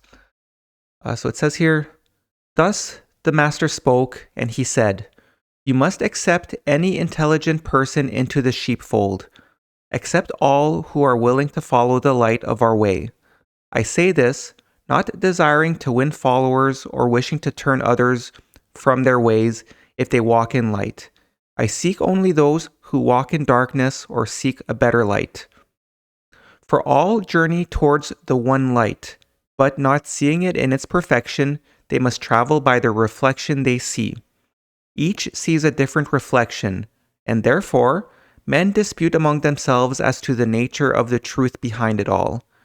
Be not one who indulges in such futile foolishness. Never judge virtue by outward appearance, for then the evildoer as well as the saint may lay claim to it. An artful impostor may gain more admiration than is given to the zeal of a saint. Do not nourish the cankerworms of malice, hatred, envy, and jealousy within your bosom. It is truly said that the heart of man is a labyrinth. Goodness is not merely a matter of right action. It includes bravely enduring and surmounting difficulties. The final test of character is when trouble comes in strength. Then the question is not so much whether a man does what is right, as to whether he can stand up with integrity to what life does to him. The anvil stands steady when the hammer falls. Manliness involves recovery from every moral failure. It involves the retention of honor. What honor is to man, chastity is to woman. Honor and manliness endows a man with inner strength. His slightest word, his very presence, brings peace and leaves others strengthened. No man or woman, no matter how humble, can be really good without the earth being better for it, without someone being helped and comforted by that goodness. Words such as these blow against the whirlwind of human nature, yet they are the stuff of the spirit. When the breaths of the multitude blow back the whirlwind, then has life fulfilled its purpose. Say not that the days of victory of good will be brought in with a griffin's egg. No man is free who does not control his own movements. No man is free who is not master of himself. Fear is the tribute the mind of man pays to guilt. He who has never been guilty knows no fear. To see the path of duty and not to follow it is the way of the coward. A man tarnishes the luster of his greatness or his greatest actions when he applauds them himself. No man is more vile than he who causes a woman to shed tears from the heart, tears generated in remorse and regret. Every maid has the potential for ladyhood. A lady never flaunts her estate, but ever remains modest and reserved. She covers her virtue with ladylike ways, for as a veil adds to beauty, so is chastity enhanced by being veiled. The wise woman pays no notice to the spider's lullaby from the lips of hypocritical men who speak of love. The spider loves its prey. Babblers are not wanted. Shun the sophists and their sophistry, and be chary of divinators. Avoid the paynim, and be as strong as a bull, light as a hawk, swift as a deer, and tenacious as a salmon. If things go against you, never despair. To be vanquished and still not surrender, that is victory indeed.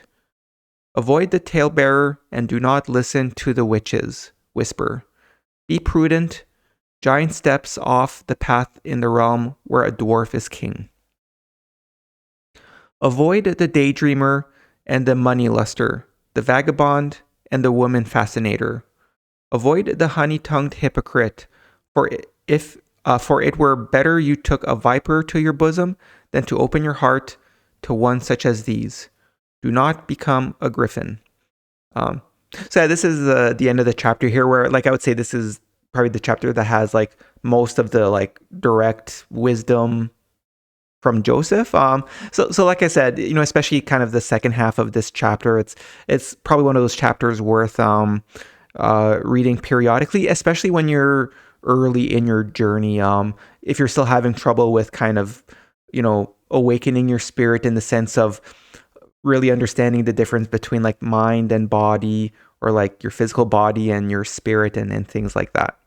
And yeah, I'm not sure what it just ends with this, do not become a griffin. I'm not sure what that implies. Hopefully someone can understand what that means, I guess, from maybe knowledge of old myths or legends from the Celtic people.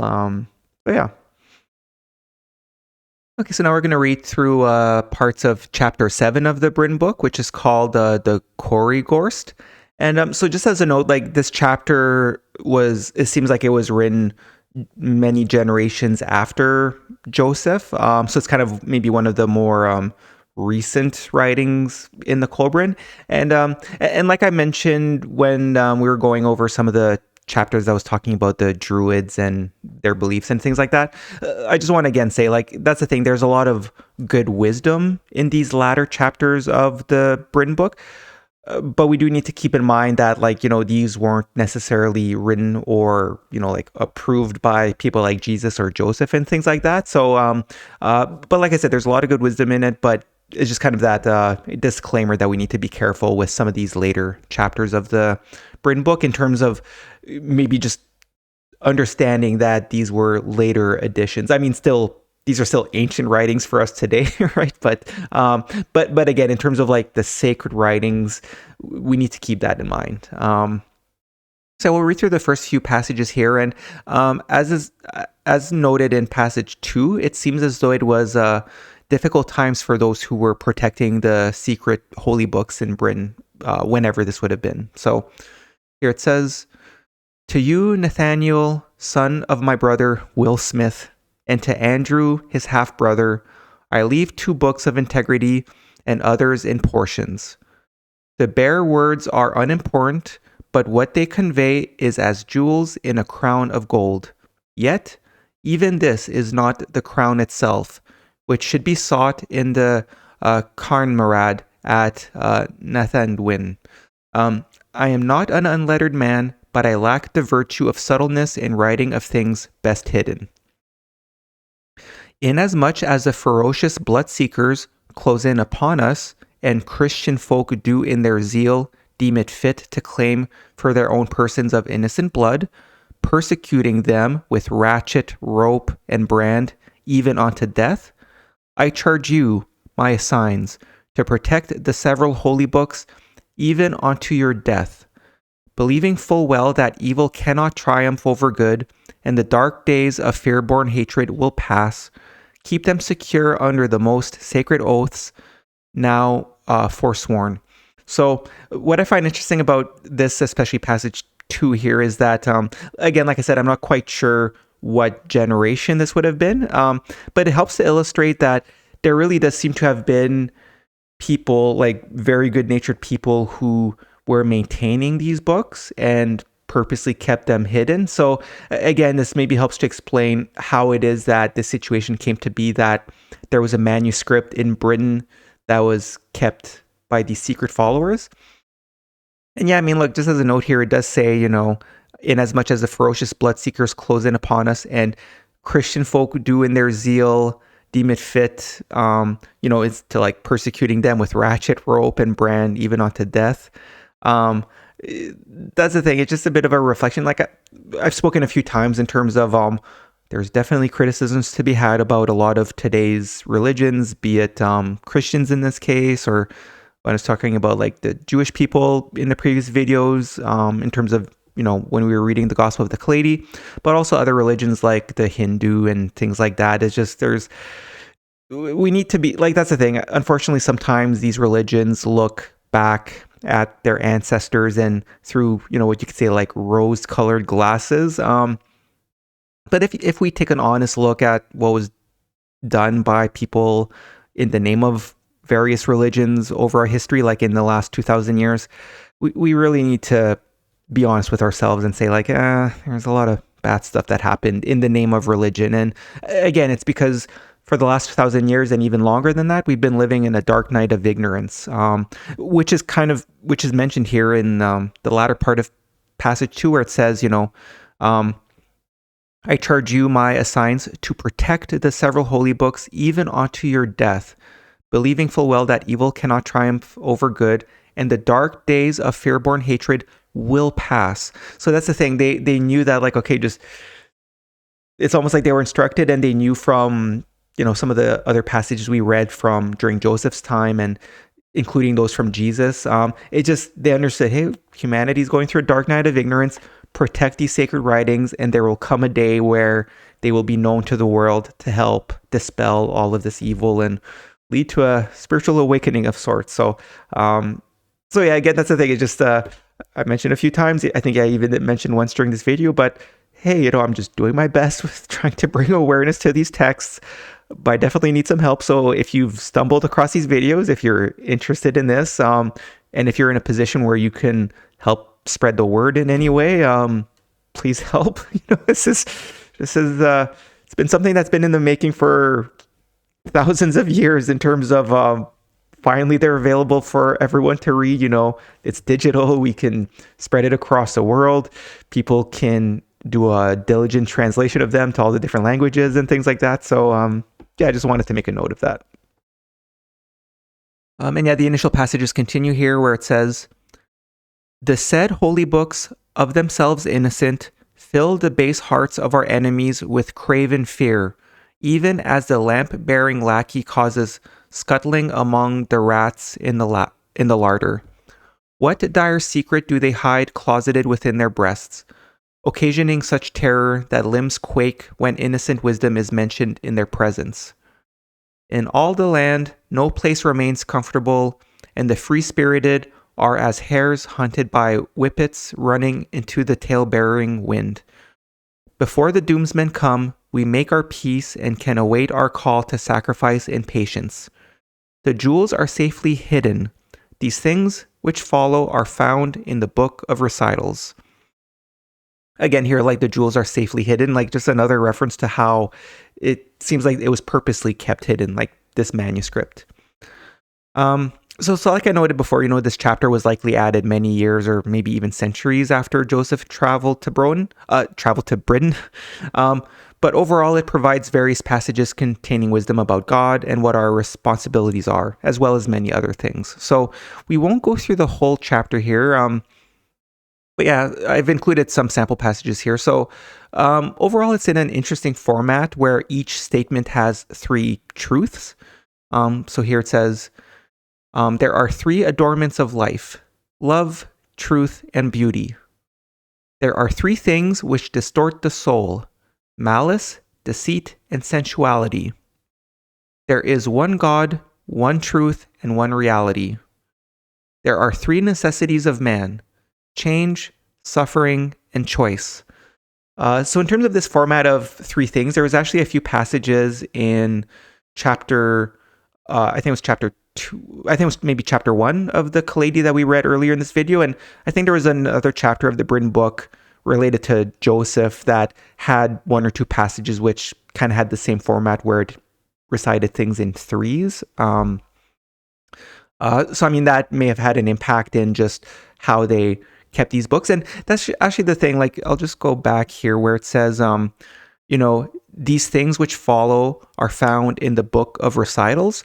So, I mean, there is a chance that this book of recitals was written by those with Joseph, and that here it's just describe those who were keeping these writings, maybe like rewrote them. Like I said, there's clues throughout the Britain book where it's like, okay, there's an understanding that these texts were rewritten by scribes like in later generations. So yeah, we'll just read some. I've included some sample passages here, so we'll just go through some of them here. So below are some passages relating to God and the spheres of existence. Spheres of existence being like this physical earth, the spiritual realm like heaven, but then also God's sphere, which he and he alone is within that sphere. So here passage 6 says, there are 3 things of which God is the source: life, wisdom, and power. There are 3 unities: one God, one truth, and one creation. There are 3 things for which the earth exists: the development of souls, the fulfillment of the destiny of man, and the manifestation of life. There are 3 things only God can do: constantly renew himself in the infinite circle of eternity, remain unchanging while impregnating every state of changeability, and encompass everything existing. There are 3 things to know about God: he must be sought for, he cannot be given anything by man which increases his greatness, and he dwells within his own law. There are 3 states of being: that of God in the great circle, that of spirit in the outer circle, and that of matter in the inner circle. So this is where, like I said, like matter is this physical world, like on Earth in our physical universe. The outer circle, that's the sphere of heaven. And then God, like I mentioned before, God and God alone is in his great circle. And here 54 says, there are 3 things which are indivisible and unchangeable: the supreme being, truth, and reality. And yeah, this chapter covers a few different topics as well in terms of just listing some wisdom in 3s. So below are some passages regarding governments and the state.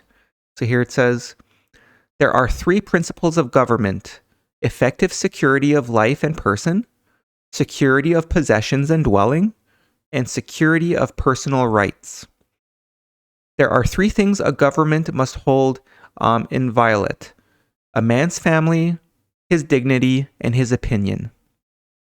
There are 3 things the government must provide: education, justice, and safety. There are three pillars of the state: the questioning scholar, the diligent craftsman, and the incorruptible official. So I just want to make a note that, like, even though these are from more ancient writings, like, I think we should really take heed of these, like, even just for our governments today, like, especially the last two that I wrote here or read, like, the three things that the government must provide: education, justice, and safety. I think that still absolutely applies today, where the one thing I want to point out is, like, this should be equal for all its citizens, where unfortunately, in today's world, those who are wealthy have access to, like, higher levels of education, which I really think education should be free for everyone, or at least made available to everyone. And then justice as well. Like, unfortunately, for justice, it's not fair today the way things work, where it just, the wealthy and corporations have access to the teams of lawyers and the best lawyers, versus the poor often just have a public defender who might, I mean, I don't want to, like, I'm sure there's a lot of public defenders who do a good job, but what I mean here is that justice needs to be applied equally to everyone.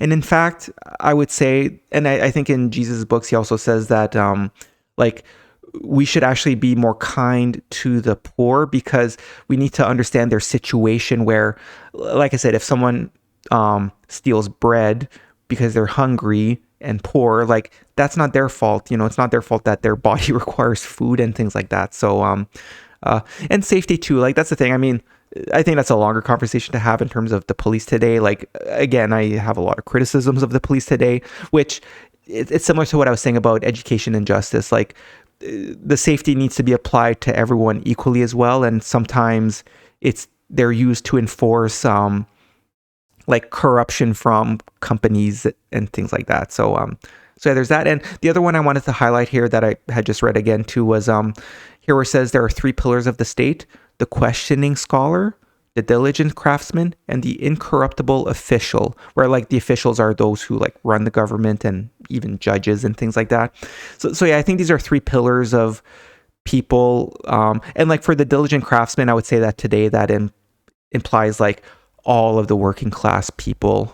It's just, those are, again, I think this very much applies to today, and we need to do a little bit of like I said, it's not that today's nations don't necessarily follow these sorts of laws. Like, it's true, but there's a lot of hypocrisy in the way that these are maintained, and I think we need a little bit, like, not a reset, but we need to recenter ourselves in terms of what's the meaning of these things. So yeah, just a little side note there. And yeah, so passage 43 here says, there are three things that hold the state in cohesion: effective protection for everyone and their property, just punishment when due, and a proper blend of punishment and mercy. So again, these also infer, and I think this is the right way of doing it, is, like I said, the poor and disadvantaged should be shown more mercy, versus the wealthy and those in power. Unfortunately, it seems like our societies today show them mercy, where they don't often go to jail for their crimes. They might eventually have to pay fines, but they've made more profits from their corruption than what they have to pay as a fine, so they still benefit in the end. So that's where there's a bit of a reverse, like, a proper blend of punishment and mercy. We have it mixed up today, where we show mercy to the wealthy and powerful, and we punish the poor and disadvantaged, and those need to be flipped. And yeah, there's a few more examples here. So there are three types of thieves not to be punished: a woman compelled to steal by her father or husband, a young child, and a starving person who steals to eat. Like I just mentioned with the, common example of stealing bread when hungry. Passage 57 says, there are three tests to determine a free man: he has equal rights with every other man, he has no more obligation to the government than it has to him, and he has freedom to come and go. There are three causes in which it is fitting that men should risk their lives: in establishing truth, in upholding justice, and in seeking liberty. So next, I listed a few example passages here regarding men and women. So passage 9 says, There are three paramount qualities to which all else should be subordinate: love, truth, and good. There are three things a man should value above his life and possessions: his family, his honor, and his reputation. There are three things man must give to life: beauty, stability, and harmony. There are three things woman must give to life: love, goodness, and compassion. There are three things required of men: the ability to change that which is changeable, to accept that which is unchangeable, and to know the difference. What I find interesting about passage 21 here is it's today we have what's known as the Serenity Prayer, which is essentially kind of paraphrasing this one here. It was continuing here with passage 22. It says, there are three virtues of maidenhood: prudence, modesty, and decorum. And next, passage 23 says, there are three virtues of wifehood: faithfulness, industriousness, and motherliness. There are three duties of woman: to reproduce the race, inspire mankind, and beautify life. There are three duties of man: to protect the race, strive for progress, and elevate humankind. There are three things which shatter a man's life: an unfaithful wife, invasion by foreigners, and a crippling disease. There are three duties of parenthood: to protect, to cherish, and to educate the child. There are three duties of a child toward its parents: obedience, respect, and loyalty. There are three qualities of a husband: consideration, protectiveness, and care.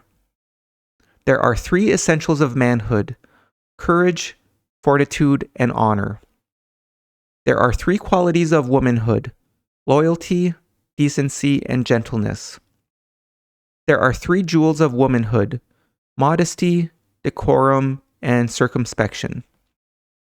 These aren't all of the passages of this chapter of the Britain book. If you're interested, you could read the remaining passages in the Kolbrin, or if you're studying the Kolbrin through the report I put together, you could read it in, Appendix K7 of the report, where there's a link to the PDF in the description. All right, so now we're going to read through Chapter 8 of the Britain book, which is called Nobility, which, as you would assume based off of the chapter of this title, these passages talk about nobility. So it starts off here by saying, nobility and honor are words much abused, but in truth, nobility is not bestowed by birthright, but resides in the soul. And honor is not a thing bartered among kings, but comes from a sense of goodness. Men sell their honor for gold, and nobility is conferred on those who have done nothing more than their duty. This is wrong. When titles are given as the reward of true, selfless service, when he who serves his fellows well is ennobled, both giver and receiver are raised in stature, and the realm benefits. When they who inherit titles also inherit the virtues which earned these, then all is well. But when he who inherits, to whom they descend, is unlike he who earned them, then they can no longer be born with honor. Honor and nobility, in their true sense, are not things which can inevitably be inherited. They are not in the blood. The man who, being without merit himself, appeals to the actions of his ancestors for his justification is like a thief claiming justification in possession. What good is it to the blind that his parents could see, or what benefit to the deaf is that his grandfather heard? Is this more foolish than that of mean-hearted man who claimed nobility because his forebears were noble? A man who serves the people well has no need of ancestors.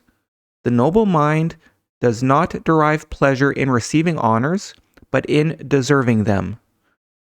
Is it not better that men say, "Why has this man not been honored by the king?" than to ask why he has been? And then here we'll just skip ahead to a similar passage here to 34. It says, "Man chooses as he will, and it is entirely up to him whether or not he does a thing. Of what benefit is a high position to a man who uses the power he has over the lives of others only for purposes of boosting his own arrogance and false pride, who uses it only for his own pleasure and not to serve others? Oh yeah, so I guess before moving on, just something I want to note is, so yeah, I guess we're talking about nobility here and how it says here, it's not inherited in the blood and things like that. So yeah, I guess like I had mentioned maybe a few times, it's been almost 5 years now since I first stumbled across the Kolbrin, and yeah, it wasn't that long afterwards that I had that moment where I realized what this is. I was like, oh my gosh, the Holy Grail. Jesus, and all those things. So yeah, actually I had a bit of an interesting moment because I had connected all those dots before. I guess just take a step back. So like I also mentioned a few times that I'm Canadian, and for those who don't know, so like in Canada we elect like a parliament and we have a prime minister and things like that. But technically we're a constitutional monarchy where the king or queen of Britain is technically at the top of our government structure. I mean, it's only ceremonial and things like that. But yeah, so yeah, I'll admit I actually had a bit of a moment. I've had maybe just a few moments ever since I found this where I was actually almost in shock with what I was seeing. And one of those moments was on the day of King Charles' coronation. So anyways, since he's technically my head of state, I think I do have a right to protest the king. But no, really, I mean, I guess I don't want to be too hard on him because, I mean, interestingly enough, one thing I do think a lot about is, for those who've watched those videos about Moses and how it seems as though Moses was kind of chosen since his birth to be raised as a prophet because of the nature of his birth parents and things like that. And, sometimes I think about that where it's like, he didn't, I mean, it's not to say he didn't have a choice in the matter, but I would imagine, if someone's being raised since they were a child, and when they grow up and maybe realize what was going on as an adult, they maybe would have felt a sense of like, well, I guess I have to go down this path. So anyways, I'm not saying that's kind of the route that or the journey that Moses had, but I do think about that sometimes. So I guess because yeah, I do want to, like I said, I do want to criticize the whole monarchy and things like that. But at the same time, I do want to add that caveat of, it's technically not Charles's fault that he was born as the eldest son of Queen Elizabeth, which resulted in him being the heir to the throne and things like that. So I just want to say that. But yeah, no, I remember like watching that day, or even I guess kind of, I forget if it was like weeks before, but yeah, I do want to touch on that because, like I said, in terms of, nobility is not inherited in the blood. And that's something we really need to take to heart because, I remember I was quite in shock. Like one thing I like to say is, when you, like sometimes in a TV show or in movies, if the character, there's a saying where they break the fourth wall, where they, essentially it's kind of like they're looking at the screen, kind of acknowledging that there's people watching the TV show. And, yeah, I like, that's the thing. The day of his coronation was maybe, not that long after I had realized what the Kolbrin was. So I was kind of still in those early days and obviously in a little bit of a strange place in terms of what did I just find and stuff like that. But anyways, I guess what I want to say is, I remember being in absolute shock. Like, how I said, like watching the fourth wall or breaking the fourth wall. I remember I was actually kind of, I was like looking around and I don't know what I was looking for, like a spirit or God or something, something like that. But I remember being in shock because of the combination of, I could go on and there's a lot of things to criticize about that. But yeah, I guess so. First and foremost, like I said, once you read these, the knowledge and wisdom in the Kolbrin and these chapters on nobility and things like that, it's quite obvious that like this whole thing where there's a, monarchy where it's the eldest children of, who become the king or the queen, like that's something that has to stop. Like there's no ifs and or buts. Like it's such a ridiculous tradition to do, especially today when they don't actually like govern a nation or anything like that. And just, they're just these wealthy people doing all these what you could almost call rituals. I mean, I know they don't call it rituals and things like that, but yeah, no, it's just what really bothered me was a few things. One was first of all, like just the way that they merged his coronation with the church. You know, like it was at Westminster Abbey, and you know, they came up with this crazy rhetoric to make it seem as though it's like some sort of godly affair, and I was just like, I remember my jaw was dropping. I was like, this is sick and disgusting. And they had all these rituals, and like the one that stands out to me is they had like in this fancy golden jar, they had some like oil from, I think it was from Jerusalem or something like that, to anoint the king. And it was just so yeah, no, it's just, I guess I just want to make it known that it was truly shocking to me where, you know, especially so many people were excited and things like that. And I was just like, this is sick. Like, we are obviously living in the dark days of ignorance when I was seeing that.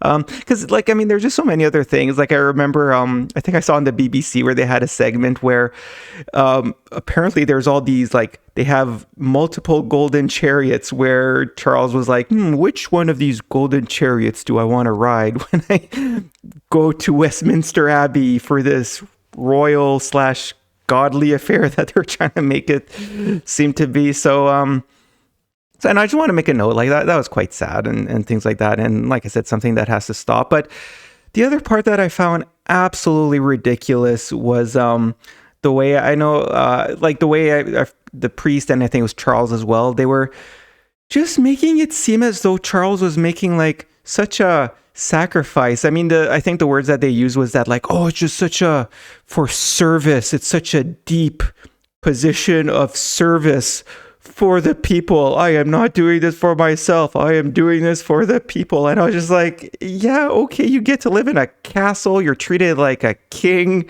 You prance around on a golden chariot and things like that.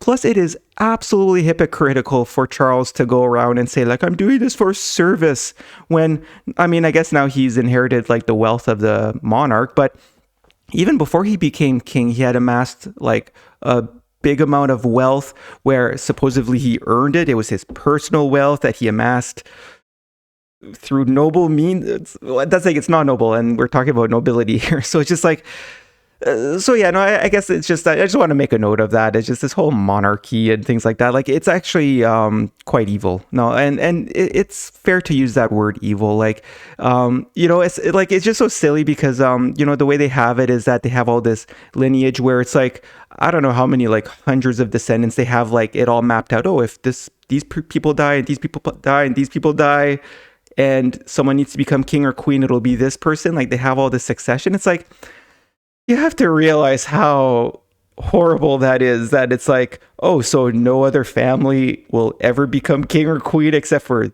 this family. I mean, I guess to add, like, I mean, I don't really want to talk too much about it in this video, but if you look at Charles's younger brother, Andrew, and all the stuff he's been doing and all that stuff, it's like, what if something had happened to Charles and then Andrew would have been the next heir to the throne?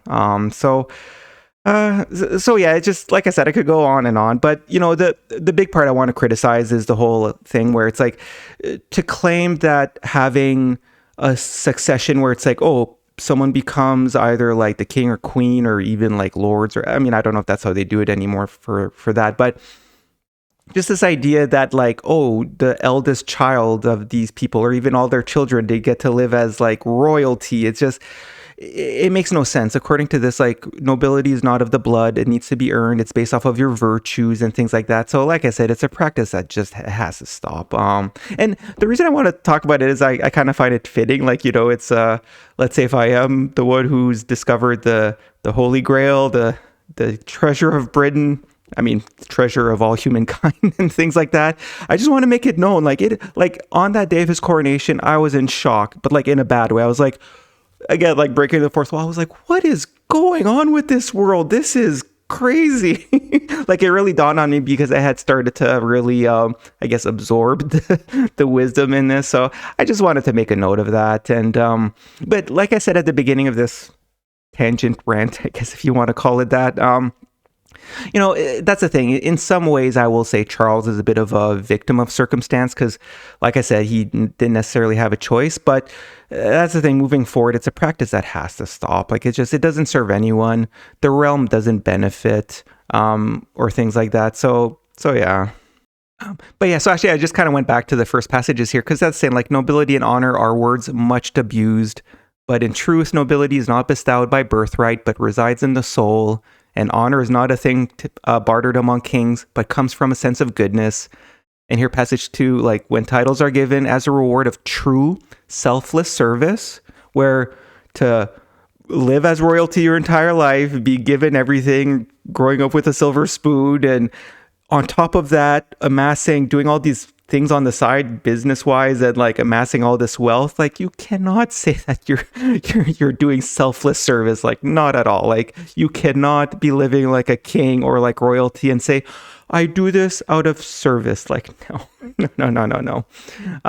But yeah, I mean, that's the thing. I guess just to kind of go back to this chapter here.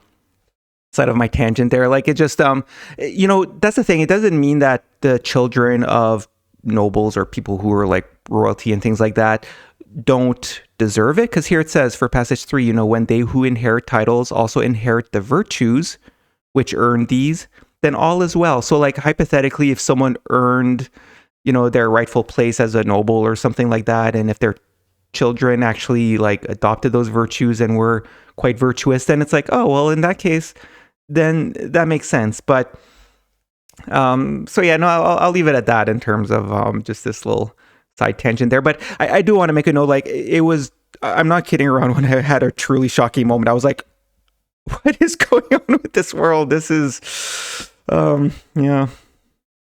So yeah, anyways, coming back to going over chapter 8 here of the Bryn book called Nobility. So yeah, we'll go through the rest of the passages here, although I did break it up in different groups of passages instead of going through it like linearly. So yeah, some of the passages may be somewhat outdated in our more modern society with regards to men and women. Because some of these passages do speak in terms of like men as knights striving to protect women or ladies and things like that. I'm like, we'll talk more about this in a later video after going through the rest of the chapters of the Kolbrin. I think in probably in video 24, which is kind of the last of the videos I've planned for this like initial series of videos, where we'll talk a little bit more about like, okay, what does it all mean for us today in terms of all this knowledge and wisdom? Like I said, the second coming of Jesus and all of that. So definitely a discussion to have. And that's the thing. I think we do need to be cognizant of how things have changed quite a bit. So that's why, like I say here, that some of what's written here in the when it talks about men and women, we do need to make sure that we interpret this correctly in terms of understanding like why this wisdom was written down, what were the reasons behind it, and then looking at today's world and taking what's applicable. And it's okay for us to not necessarily discard, but reinterpret the dynamic between men and women for us today. So, but yeah, so here passage 28 says, in the courts and castles of the land, women, as apart from ladies, because of their physical weakness, have been made to appear of lesser importance. But a true knight, while honoring ladyhood, treats all women with respect and chivalry. It is chivalry which distinguishes our times from all others. A true knight is decorous at all times and circumspect in the presence of womenfolk, for he honors the delicacy of their ways. Always, however, womanliness is required to respond and foster the chivalry in men. A mannish-mannered woman is a declared enemy of chivalry. A knight embodies the criteria for manhood. He concentrates on mannish things and mannish ways. He does not meddle in the affairs of womankind. A true lady is a rare and lovely jewel. What the word lady means is hard to define, but one meaning is that a lady is a woman in whose private presence a man acts with decorum and reserve. He shields her from crudity and lewdness. So just as a note here, like, there is some timeless wisdom within this chapter that can be extrapolated to like all of our societies today. And I mean, it is interesting because it's written by what seems to be like a self-proclaimed knight, maybe during medieval times. Like that's the thing. It's a little bit hard to say during what period this individual who was writing this wisdom down was from. But now, in terms of here, where it's talking about, like in passage 30 here, you know, a knight embodies the criteria for manhood. He concentrates on mannish things and mannish ways. So in the chapter we just read before, like chapter 6 of the Bryn book, which was from like wisdom from Joseph of Arimathea, here it says, the 7 qualities of manliness are courage, fortitude, kindness, integrity, truthfulness, consideration, and protectiveness. That's the thing. I think today when we talk about manly things and men and things like that, like we do need to be a little bit careful because you know, different people have different interpretations in terms of what that means. So I mean, I've already noted this a few times in terms of, like, you know, while this chapter was written by a wise knight, again, this was added by someone who lived many generations after Jesus. And so we do need to, I mean, it's a lot of incredible wisdom, but again, we do need to separate where it's like, okay, well, this came after Jesus and Joseph, so it wasn't necessarily written by like a genuine prophet. So again, like it's definitely worth reflecting on these teachings and the wisdom, but they must be checked to ensure that they align with, I would say, like the Book of Wisdom and the Book of Morals and Precepts. Like those are 2 books in the Kolbrin, where the Book of Morals and Precepts is from the Egyptian times, and then the Book of Wisdom was one of the 3 personal books from Jesus. So as you can imagine, like we do need to make sure that whatever wisdom we extract from these later chapters of the Bryn book, we first need to make sure if it's in alignment with Jesus's wisdom. But there is some really practical advice, so we'll read through some more passages here. So here, starting with passage 5, it says, I speak to knights who, surely of all men, are the most noble. Eat slowly and with good manners, even if alone at the table. Do not gulp down ale or water, for food hastily eaten sits on an uncomfortable stomach. Though we must feed our bodies, even as animals have to, we are not as they and must do so with good manners. This is also a knightly discipline, which will enhance the light of your soul. Loyalty is an attribute of the knightly man. It is expressed in deed and service. Be audacious in confrontation. It is a bold mouse that pulls the cat's whiskers. Be renowned for what you achieve, not for what you are. The renown of a bowman is not earned by his bow, but by his aim. When you have conquered the weakness within yourself and assumed full control, you are a true knight ready to go out and fight. The trumpet has sounded and the rallying cry rings out, so do not seek the place of protection. Do not hesitate in this dramatic hour. Say not that these things foreshadow things in days far ahead, or that they are residue from the past. A knight understands the economy of life. It is too easy to long for a certain conclusion, perhaps that the suffering of a loved one will end. However, it may be a case where only endurance and fortitude will heal and benefit the spirit.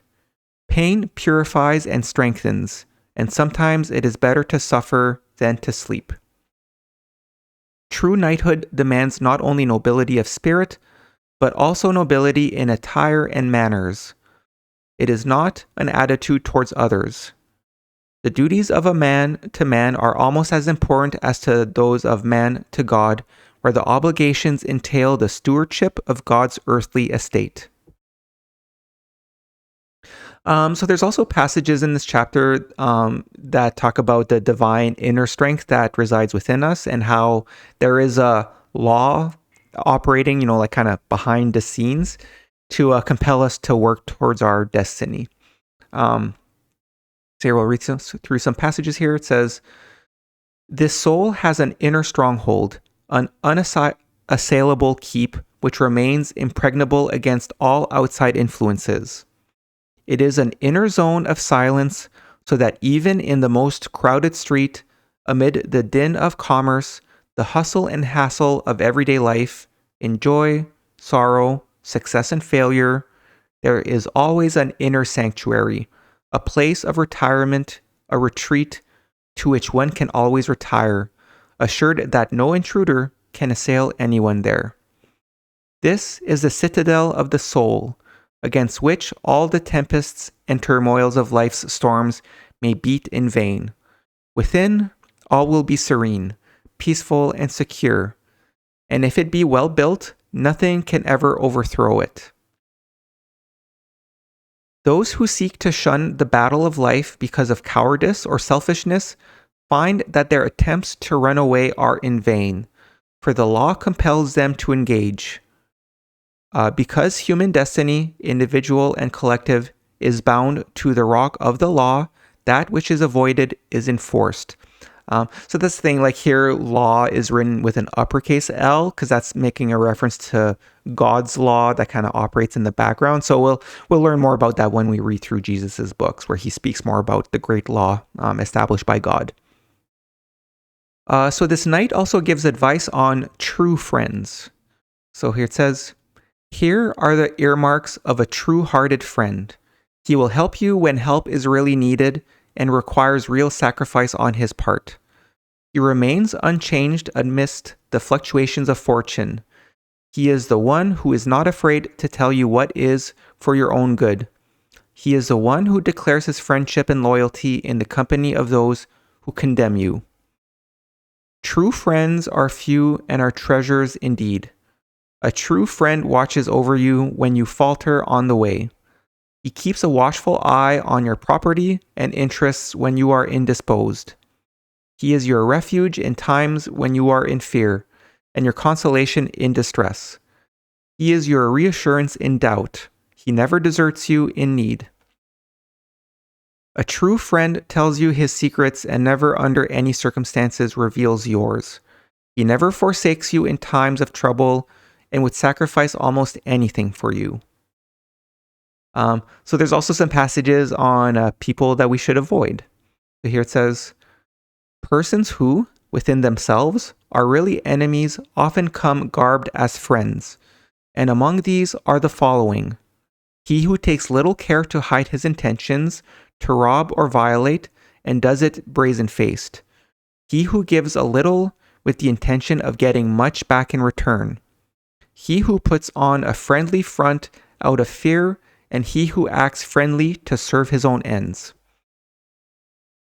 The man with the well-greased, mobile tongue can be distinguished in this manner. He is inclined to talk much about himself and his past accomplishments, or he will fill your ears with boasts about his future deeds. He assails your ears with empty words, and with the sweet draught of flattery. Walk warily, for these are false-fronted friends, and when their friendship is put to the test, it falls apart like rotten wood. When called upon for assistance in time of need, they plead their own misfortunes and handicaps as excuses for standing aside. The smooth-tongued hypocrite glosses over the misdeeds of others. He excuses unworthiness and sings your praises before your face, in your hearing, but reviles you behind your back. Avoid all such as these, for their friendship is worthless. The other to avoid is the wastrel. He will be a pleasant companion in the drinking parlors. He will be your amiable companion in the places of pleasure, where there is gaiety and laughter. He will be a charming companion at feasts and festivals. He will be quick to suggest gambling and dissipation and all things that lead to sloth. So within this chapter, there's also some passages that seem to be a bit of a call to arms of sorts, where it seems as though times were becoming dire in Britain. Again, I'm not quite sure when this chapter was written, but we'll go through the passages here, which say, "I come before the dire days to carry a sword against evils, which threaten our race, and to direct the struggle of man into correct channels. Be true to yourself, and answer accordingly to your own inner knowledge. Are your God-given qualities, which all possess, marshaled to carry out the designs of God?" The rallying call has sounded, and it echoes in every responsive heart. Arm yourself for the fray with the God-given powers within. Align them to fight on the side of good. The call has gone out, and the inner forces of every real man are required to rally the cause of humankind. If everyone in the world would rally their own special forces within and throw these into the battle on the side of good, the earth would overflow with goodness. Men and women are apathetic instead of taking up the sword against evil. They stand aside like menials, so evil grows, and the main cause of the present sorry state of the people is man's lack of fighting spirit. In war, it is the cause that counts, and it is not enough to resist evil. It must be attacked. Be as ready to take orders as to give them, for no man has the qualities of leadership who cannot also obey. All soldiers in the Holy Army must be well disciplined. How otherwise can the battle be won? If we falter in this, the infidel and heretic will prevail, and the long, weary journey abortive. So this chapter ends with some encouragement and suggests that there is some sort of mechanism woven in Earth's tapestry of destiny, which makes it so that there are always shepherds, in terms of prophets or those wise in the ancient wisdom, who will develop on Earth to help guide humanity. So here it says, God has given man shepherds to guide him and indicate the path, but these shepherds cannot, of themselves alone, gain such leadership and guidance unless inspired by the Spirit of God. Man must be guided according to his spiritual needs and not according to his worldly needs. Therefore, God has ordained a means whereby these shepherds may be found, and he has told them what to teach the people and in what manner to accord with their understanding and acceptance. The way is complex, as can be seen through these writings. So actually, I like this because it's an acknowledgement that these sacred writings, they are complex, and I guess we'll see this a little bit better when reading through Jesus's personal books, which I keep saying we'll be reading soon in videos 15 and 16. Because that's the thing, it's that it's actually by design in a way where sometimes it's difficult to put into words things kind of in a very understanding way. Like the things are meant to be complex. Like it just, life's meant to be hard, and that includes understanding what road we should take on our journey in life and things like that. I think I'll just be paraphrasing here, but there's a passage that I think we read in video 5 where it was from the Brotherhood of the Sons of Fire. This was very ancient writings where it says there's a road of good and a road of evil, and sometimes it's confusing and sometimes they cross each other. That's the thing. Life's meant to be complex to that. When it comes to spiritual things, it's not like you could just come up with a flow chart to explain in this case you do this, in this case you do that. That passage I paraphrase, there's a road of good, a road of evil, and sometimes they crisscross each other, and it's hard to say which is good and which is evil. So these are the last passages of this chapter. However, we didn't go through all of the passages, so we'll just go through the remaining passages here. So starting with 14, it says, "Cease all disagreement among yourselves. Unite as comrades in arms. There will, of course, be arguments and differences, but be men enough not to let them divide you. We are in our present sorry state because of past disunity and disobedience of the law." Again, law, uppercase L. It's because we're not, walking with God. "Do not allow the knights of right to be disarmed, and fight against the realm of darkness. It is manifest thing that kingdoms divided against themselves are destroyed by more united forces. Yet is not the kingdom of God divided against itself? Truth and faith are the handmaidens of love. They bring confidence, and how can a man stand steadfast unless he has confidence? For in confidence is strength. The qualities of knighthood are such that those who have them can look the world in the eye. They have no furtive deeds to hide within, where they eat away at a night's integrity. Praise no day until nightfall, no wife until she is buried, no sword until blooded, no maid until married, and no ale until drunk. Never be a talebearer, for this is despicable in a man. In earthly armies, rules and commands must be obeyed. There is no other way to conduct a campaign. It is so in the army of good. Each and every man can rise by his own efforts and perseverance. Be ever loyal to your comrades placed in authority. Trust them and change only when, by direct and personal contact and knowledge, you find them false and wanting. True friendship is the greatest of all gifts. These were the remaining passages of this chapter here. Okay, so now we're going to switch over and read through some of the passages of chapter 9 of the Book of Origins, which is called the Battlebook. This will be the last chapter that we'll be covering in this video here.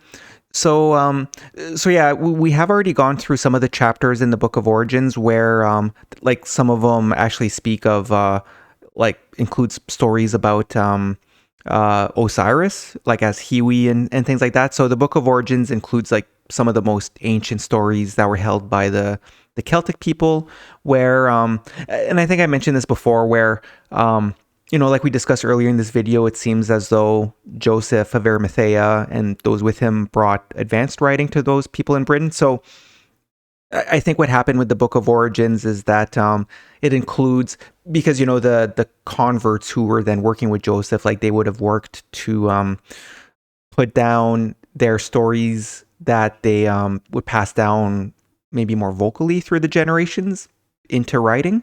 But there's a few chapters in the Book of Origins which I think may have been written by either those with Joseph or maybe even by a later generation. I figure we'll go through some of the passages here. The name is the Battlebook. So this chapter consists of teachings and wisdom regarding soldiers or knights, kind of similar to the previous chapter that we just read. Like I said, these may have been written by those with Joseph of Arimathea, since Joseph was known as a wise commander. But like I said, it could also have been written by a knight in a later generation. So here the first passage says, "When I was a lithe, black-haired young warrior, rejoicing in the springtime flush of man strength, Aristolio was a veteran battle captain. This was the spirit-strengthening war code he taught long ago in the glorious fighting years of my virile youth, in a far-off, fertile motherland within the warm central sea." So that's the thing, I guess, where it says in a far-off, fertile motherland, somewhere else, that's where, I'm not sure, maybe it is Joseph, and he's talking about when he learned from war captain, when he was younger and in the army. I'm not 100% sure. So passages 2 and 3 provide some good wisdom concerning trying to understand the more metaphysical aspects of the sacred writings. So here it says, "He rightly told us we need not over-concern ourselves with the strange ways of the high ones of heaven. Let the hidden gods fight their own somber battles in their wonderfully mysterious ways. For men, the grim earthly battles closer here below are sufficiently bitter. These we thankfully win or grudgingly lose, according to our courage and fortitude, our discipline and training, our skill at arms and tactical cunning. Such needful qualities are essential skills we learn from our own war tutors, though some befitting things they do not teach, and wars are not won by material armaments alone. To complete the equipment of a sturdy fighting man, something more is required, and to this end, these instructions are given." So the remainder of this chapter is a fairly long set of passages of knightly wisdom and teachings, and we'll go through these. I guess I forget if we're going to go through all of the passages or just some select ones. We'll start off here with passage 4, which says, "There are 4 codes to live by, each befitting the particular circumstances of time. They are the code of the warrior, the code of the citizen, the code of the kinsman, and the code of the individual. There is the code of women, but that is something exclusively theirs and something which all true men uphold. Among all men, the bloodied warrior is the most important, for he alone is the guardian protector of the things, whatever they may be, all men value. None can have and hold any cherished belief or valued possession except by the grace of the sharp-edged weapon in the strong right arm and the sturdily protective shield on the left arm. He pledges something no other man can exceed in value, his throbbing lifeblood. So one thing I like about these passages here is that it really helps to understand just the situation in these more ancient times where, and I mean, it's not that this isn't necessarily truthful today, although things are a little bit different between our nations and borders and things like that. But that's the thing, is that we need to be cognizant that in ancient times, all it takes is one army to come in and it could completely destroy like a city or a nation of people. So when you really think about that in terms of, let's say hypothetically, there's a community or a nation who's living, like, even if they're living in accordance with the teachings from the children of God and from the prophets and all that, they understood that, like, they could be living for centuries, and then all it takes is one fight where a enemy army comes in and all of it could be destroyed, right? So it really helps put a perspective on how in these ancient times it really was a noble cause to be a soldier, and it was rightly so a very respected profession, because ultimately, like, it took a lot of time and effort for them to train and to learn to be a good warrior. And on top of that, I mean, all soldiers in any fight, they could die. Like, they're actually potentially, every time they go in battle, they're potentially sacrificing their life, or they might survive but be maimed and suffer for the rest of their lives, right? So I think that's maybe something today that it's a little bit more difficult for us to maybe understand. But I do want to say that even for these prophets of the past, like, I think it would be a mistake, like, for someone to be like, oh, spiritual people, we look down upon people who fight and things like that. And it's like, no, actually, like, a lot of the prophets of the past would have, I think, agreed. And like, I think that's reflected here in the Kolbrin, where it's like the way, like, soldiers were a very well-respected profession, and rightly so, because they understood just how delicate our communities could be, where, like I said, it just takes one battle for an enemy army to come, and then everything that you've been working on for generations could be destroyed. So it's just something to think about. So it continues here, and so yeah, we won't be going through all of the passages. So if you want to read all passages, you can go and read through chapter 9 of the Book of Origins. But yeah, we'll keep going here. So it says, each grim warrior is a loving and compassionate mother's son, and his war training starts in her protective arms. She never neglects him, and every care is given to ensure his contentment. A nervous mother conveys nervousness with her breast milk. She withholds from her man-child the basic warrior nourishment. Whether that's true or was just kind of a belief they had at the time, I'll let doctors, I guess, maybe weigh in on that. But yeah, continuing here with passage 7. The questioning man-child grows towards the restless youth, and the foundations for the fullness of manhood are laid down firmly or otherwise. The youth takes weapons and, having been battle-blooded, becomes a man. The man is not only brave, he is heroic, for courage resides in all men, no matter how mean-minded. He is well-knit in body, he stands tall, and his eyes and hand are steady. Straightforward, keen-looking, stern-faced, he stands steadily and moves with each foot striking the ground as though to assert his mastery of it. Every movement is deliberate. His speech is slow and his voice strong and low. When he laughs, he does so heartily. The walls resound in comradeship, but he laughs rarely. More often he smiles, though his smile is not readily swift. He carries a battle harness just within his easy capacity. and when arrayed for action, he clothes his body just sufficiently for its protection. Every war-readied warrior must struggle to gain absolute mastery in the use of his chosen weapons. By self-driven application, though of greater importance to victory is complete control over himself in battle stance. His body stands poised under the alert, controlling mind, ready for any happening. He is never caught off balance in an awkward stance. Yet, though the clashing fray climaxes his life, it is only a thin, compressed slice of his allotted lifespan, for the battle is not lost in its own time and action. It is decided in the preparation which went beforehand. Many ask, for what does the warrior fight?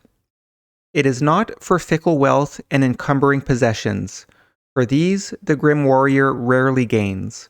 And what puny things they are against his glorious life. It is not for elusive freedom, for of all men, apart from slaves, he is the least free. It is not for his gods, for they, if they be God-powerful, require no champion, and if they do, are unworthy to be gods.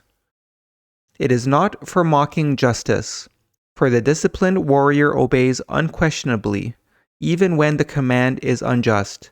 It is not for any fair city or cherished family, for so often these betray him. This was the answer given when I, in my questioning youth, asked the same question of a battle master, and I still have none better. A man fights because it is the inbred nature of men to fight, and this is true, for it is only through strife that he becomes a man. A man lacking the human fighting spirit would be as unnatural a creature as a woman shunning motherhood. This goes against human inclination. Yet true men do not despise these, for the nature of men and women is wide and varied, and there is a place in life for all. A warrior is a man responding gleefully to the stern demands of manhood, even as a mother is a woman lovingly responding to the demands of motherhood. The two are akin, for what motherhood is to a woman, war is to a man. Without motherhood, men would lose respect for womanhood, and without war, women would lose respect for manliness. All battles are not blood battles. There are other battles just as hard and demanding, and the blooded warrior who ignores them is unpreparedness in top-heavy and unbalanced. There is a just as deadly, if less obvious, war than any between kings and nations, and that is the war of life. Here, the warrior faces his most deadly adversary, which is himself. Man arms his own foe in the battle of life and sends recruits to its ranks.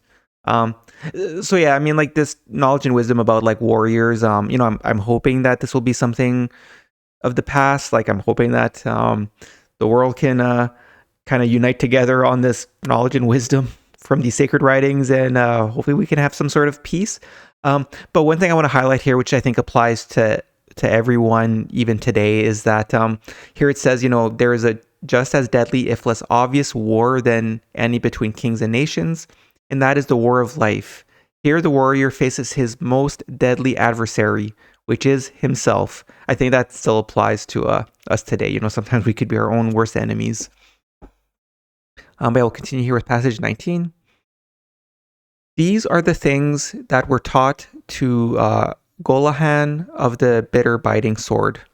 No matter how grievous the crime of your comrade, he remains a comrade, and even though you condemn him at law, nevertheless, let the comradeship that was help to mitigate his lot, no matter how undeserving he may be.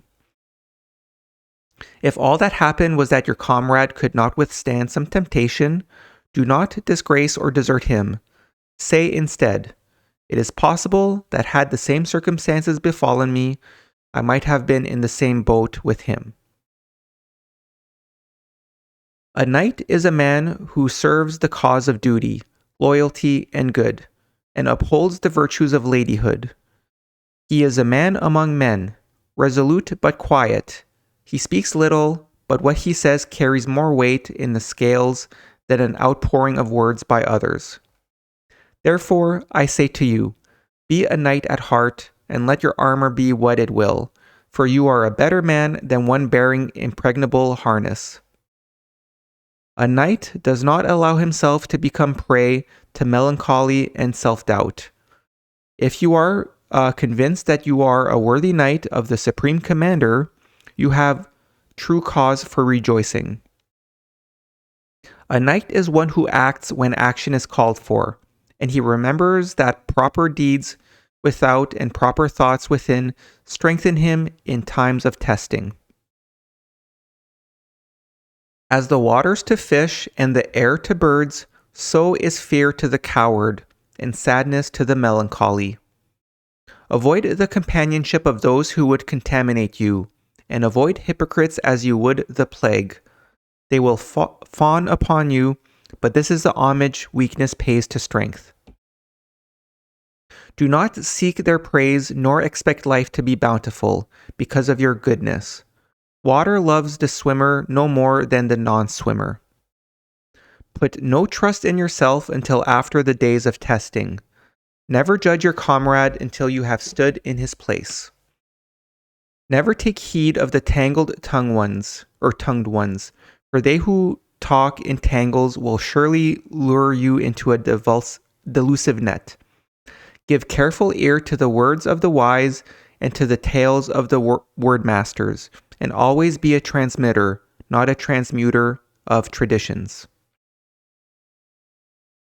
A knight is steadfast, never the prey of passion, swept along like mindless beasts by every vagrant wind of impulse.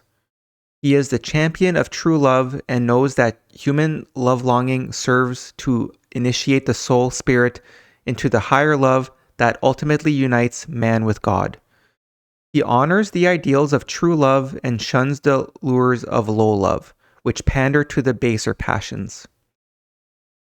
A man of knightly ideals aspires only to the love of a true lady. He avoids the available woman who has been the plaything of promiscuous men and is consequently the end product of careless, clumsy, self-satisfying use. The man who gives his heart to such as these is to be pitied by all true men, for he wallows in complacent but shallow satisfaction. Have a warm and compassionate heart. As frozen water cannot cleanse the body, neither can a frozen heart wash impure stains from the soul. The knightly man treasures nothing so much as his honor, which marks him as a man of high estate. Honor may be an attribute of the poor man, for it is not dependent on riches or station.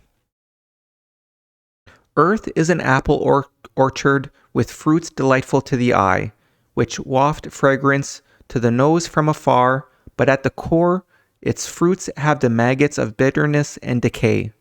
Yet the orchard is good and senses its purpose, which is to produce fruit. It is not in the hashish fields of the hermit's contemporary life that men develop their souls. This is an escape for the weak and timid from the stresses of life. Those who are simple seekers after the smooth path become drowned in a sea of unproductive felicity. You can pray, God help me, when you have expended the last ounce of your strength, for he did not place men on earth to play but to work. Duty, obligation, and responsibility are the man-makers, and these are slighted in the times and places where men are less than men. Always reach out beyond the frontiers of your limitations, for if you believe a thing to be impossible, then you yourself have made it so. Conscience is the eye of God in man, and the prudent man lets nothing be seen which is unworthy, unwholesome, or unmanly. He is always circumspect in speech, for only those who can unring a bell are able to recall words spoken in haste. If earth were devoid of evil, how could we know what was good and judge the weak from the strong? How would we know what to strive against to progress. So for this part here, actually Jesus talks a lot about this too, where it's one of those things, like sometimes people wonder, like, why is there such thing as evil on earth? Why can't earthly conditions be perfect, and things like that? And that's the thing. Ultimately, our life on earth, or like in the physical, it's meant for learning and growth. Like it's not meant for just pleasure, and things like that. So yeah, we'll see in later videos. Jesus talks a lot about that. And it continues here. I am a man who has written many worthy things, and I have faithfully copied that which has been given me. Yet sadly, my efforts have brought me down. My clarity of vision has undone me. I have lived in a generation which scorns truth and cannot bear the stress of the search. It derides the simple things and seeks only after vain pleasures. So here, I'm not sure if this is still the knight writing this, or if this is maybe like a scribe who's wrote this chapter, where he would have like rewritten what was written before. But yeah, that's the thing. Like, one common thing you see, or not common, but there are some passages here and there where, it's a lot of good knowledge and wisdom, but then there's kind of these honest moments where the scribes are kind of saying, like, they're a little bit not depressed, but kind of it's hard for them to keep their courage, or their to think positively, because having and that's saying, I guess I've spoken a little bit about that myself, where it's like, once you know the knowledge and wisdom of the truth, and then you see what's happening around the world, it's kind of hard sometimes, because you're like, what's going on? This dark night of ignorance, right? Like here it says, I have lived in a generation which scorns truth and cannot bear the stress of the search. It derides the simple things and seeks only after vain pleasures. So it's just one of those things. And yeah, we'll end here with passage 37. All men fear a mind which sees more clearly than their own, and they destroy it in self-protection. All base men fear the tongue of truth, for it strips them and exposes their nakedness to mockery and scorn. To think is to be misunderstood by those who do not think. To voice new thoughts is to invite persecution.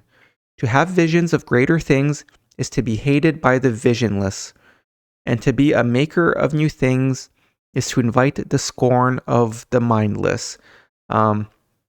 So like I said before, we haven't gone through like all of the passages of this chapter. So if you want, you can read through the Kolbrin, or in the appendices of the report I have linked in the description. But yeah, this last passage here, that's a little bit one of my worries too, is that, like, for me, and maybe for you watching this, like, once you really study it, you see that just all of this makes so much sense, and all of that. But I am a little bit worried that, because like I said a few times, I mean, the first will be last and the last will be first. Like, I'm a little bit worried that the wealthy and the powerful and things like that, it's just like it says here, all men fear a mind which sees more clearly than their own, and they destroy it in self-protection. That's the thing. I'm a little bit worried that there'll be a lot of people who will resist this. So, because in my mind, I kind of feel like there shouldn't be some sort of, I mean, I don't want to call it a battle or anything like that, but it's like, hey, the truth is finally available. All we need to do is unite around it, and we can establish the rule of God through our efforts, like Jesus was talking about in the Gospel of the Kailedy. But unfortunately, I think there's going to be a lot of people who, in their own self-protection, like, because they're going to be too afraid to see themselves for who they are, in terms of, like, because they see themselves as the leaders of the world, and the industrious, and like the wealthy, the billionaires and all that stuff. It's like, no, you are the scum of the, like, the truth is, you're the scum of the earth. You are amongst the worst human beings alive on earth. They're not going to want to see that in themselves. They're not going to want to accept that. So I'm a little bit worried that they're going to want to kind of attack these writings and things like that. So we'll see how that goes. But yeah. Okay, so yeah, those are the chapters I wanted to cover in today's video. But yeah, just to end this video now, I'll just go through maybe a little bit more discussion. Again, just kind of summarizing. Again, like, I know I'm making an incredibly huge claim here to say that, this very controversial manuscript that barely anyone knows about, and that there's no proof that this is like authentically an ancient manuscript or things like that. Like, to say that, oh yeah, this is the Holy Grail, it's a bit of a big claim to make. So I do want to maybe speak a little bit more on it. So See, like I've been saying throughout this video, there's many reasons to believe that the writings in the Kolbrin are what is considered as the Holy Grail. First, it's a secret treasure related to Jesus that was brought to Britain by Joseph of Arimathea. And Joseph is known in Arthurian legend as the first keeper of the Holy Grail. Now, that notion only came to be, I think it was like during the 12th century.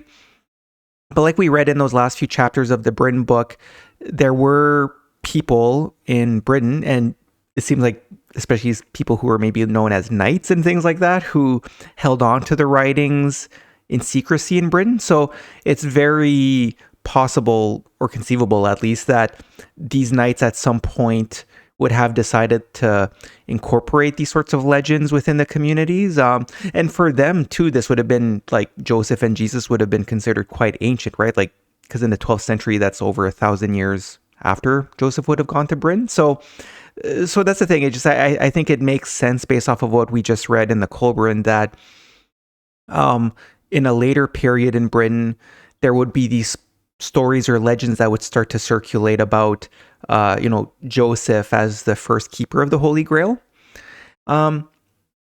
And again, like a lot of historians today, like they understand that there's all these myths and legends about Joseph of Arimathea in Britain, but there's no concrete proof.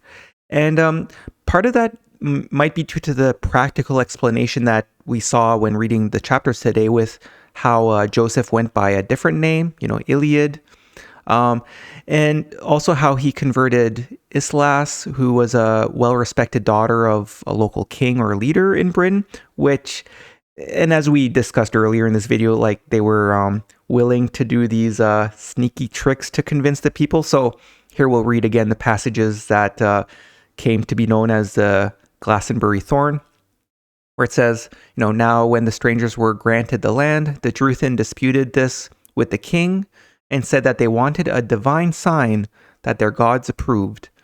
And then Iliad said, give me but half a year. At the witnessing of this, the Druthin set up a holy stone, and Iliad struck his staff into the soil to mark the covenant. And then just skipping to passage 20 here, where it says Islas was the first convert, and it is said that she alone knew the secrets of the holy hawthorn, so that's the Glastonbury thorn. What this may be, none can know now.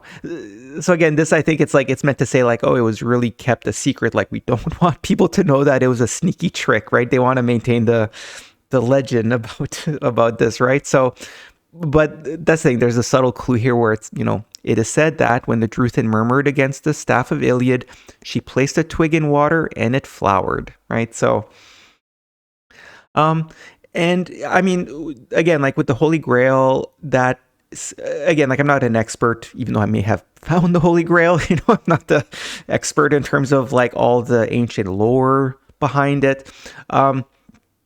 But we do know that it's tied to Arthurian legend, right? That's kind of a big part of the legend or the myth.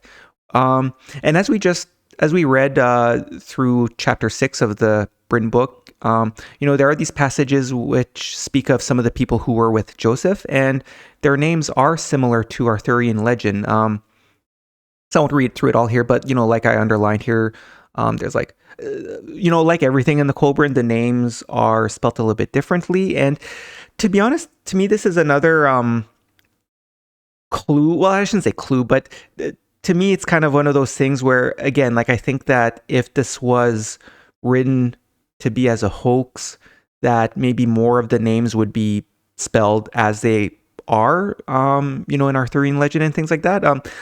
I really think that when it comes to the names, what may have happened is whenever this would have been translated to English, which could have been I don't. That's the thing. I kind of don't think it was translated in English by those of the Hope Trust in the 1990s. It really does seem as though it was translated to English maybe centuries before that.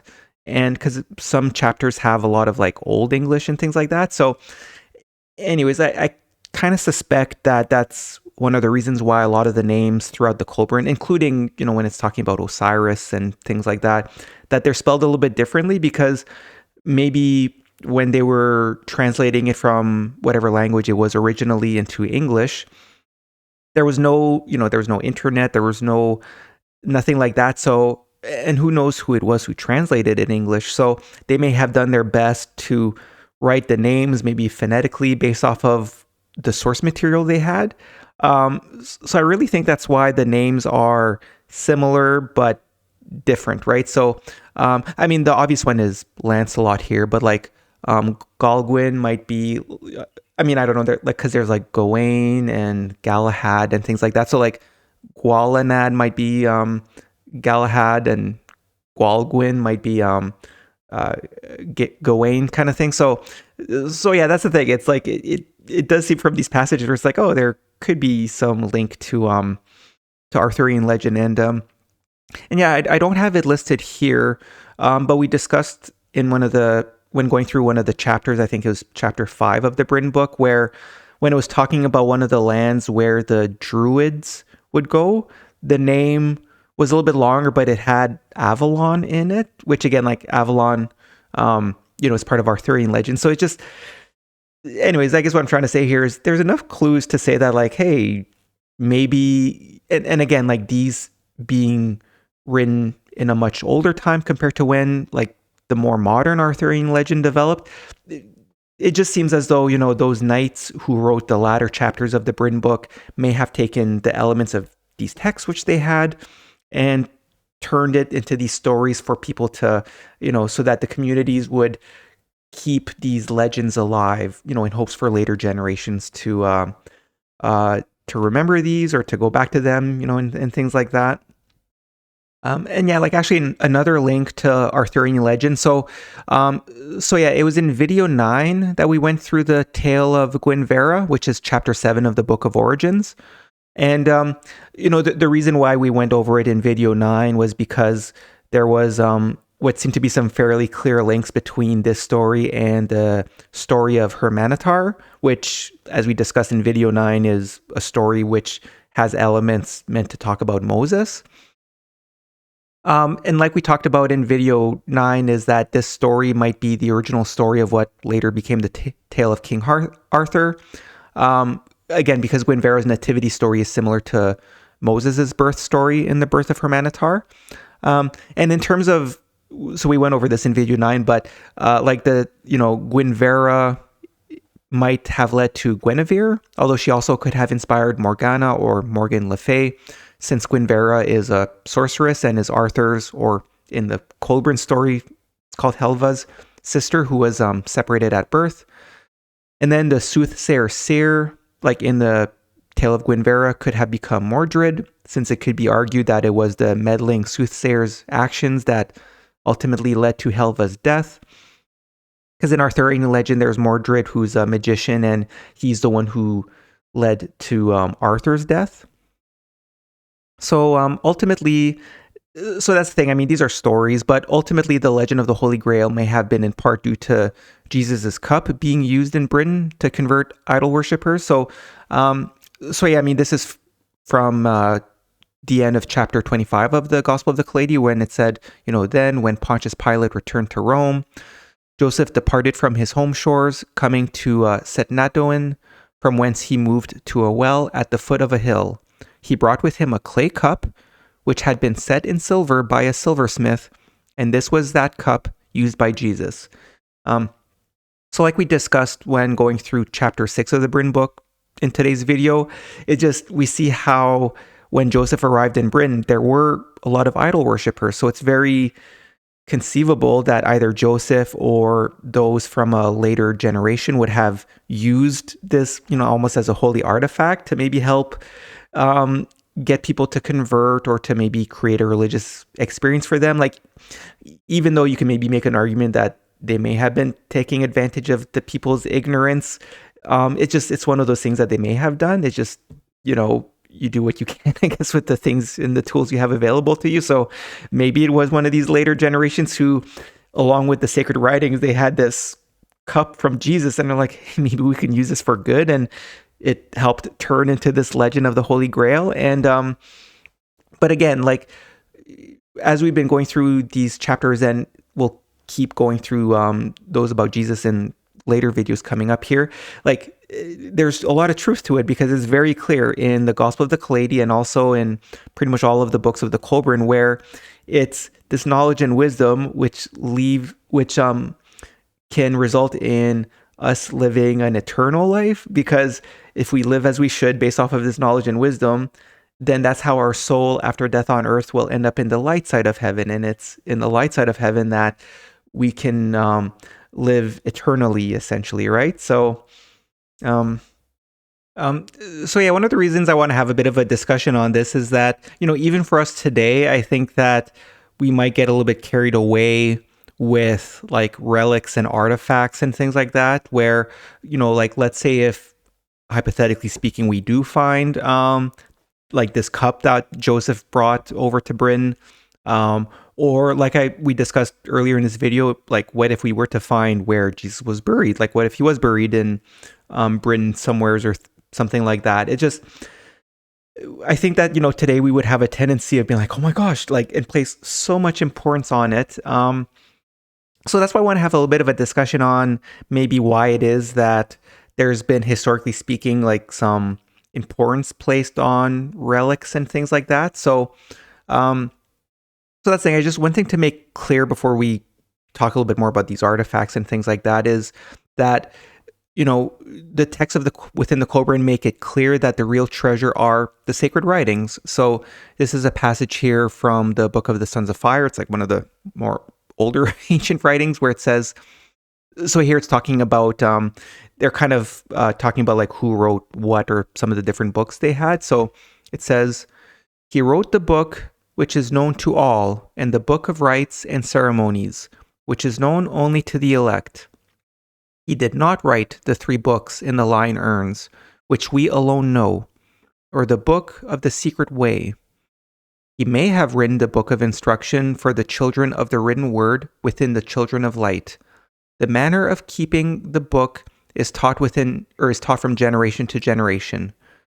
The books are our foundation, our shield, and our sword. They are our promise and our hope, our guide and our defense. So this is very clear where it's saying, the books are our foundation, our shield, and our sword. And for the children of light, they went by, the children of the written word. They placed a lot of importance on the written word and things like that, right? So we always need to keep that in mind. Like, that's the real treasure, which again, that's why I'm saying this is what turned into the legend of the Holy Grail, is that it makes way more sense that it's a manuscript. I mean, especially because it's related to Jesus. And like I keep saying, we'll be going soon through, in videos 15 and 16, like personal books written by Jesus that were meant for a later time. So, and actually we'll be going through some of the passages here to end this video. But on this issue of artifacts, I want to go back here to Lancelot, where that's the thing, like here in the Bryn book, it said, Lancelot, he who carried the mystic spear of Lot. So like, that's why his name's Lancelot, right? Like he carried like a spear is a lance. So Lance of Lot, Lancelot, right? Now, what I find interesting about this is, so regarding Lancelot, did he carry a spear related to Lot from the book of Genesis, right? Like, Lot is part of the Abraham story. Like I list here, like maybe. So like we discussed in prior videos, it seems as though the book of Genesis stories, including Abraham and Lot, are related to Osiris's generation. And we know that those from Osiris's generation, that they treasured metalworking, right? Like, because we talked a little bit about the fabled city of Ramakui. And actually, we'll be talking more about the ancient cities, like in videos 17 and 18 after we go through Jesus's books. So yeah, it'll be like we've been going chronologically, but then after Jesus, we'll be going back and talking about the very ancient times. But now, what I want to highlight here is that, so we read through chapter 33 of the Book of Manuscripts when talking about Osiris. So we'll read through this passage here where it says, and this, like we discussed in those videos, I think this was video 6, it really seems as though chapter 33 of the Book of Manuscripts was also written by potentially Moses, or at least those from Moses's generation. So here it says, I need not describe the manner in which Osiris went out to meet Neth being Isis, and how his bow The first bow seen in the land of Egypt won her in contest. This can be learned from the tales told to the people, which all contain within them a core of truth. I will not indulge in the recounting of such tales, they can be found in other places. The bow Osiris gave Neth as a pledge is the same as that one upon which men still make oath and pledge their word.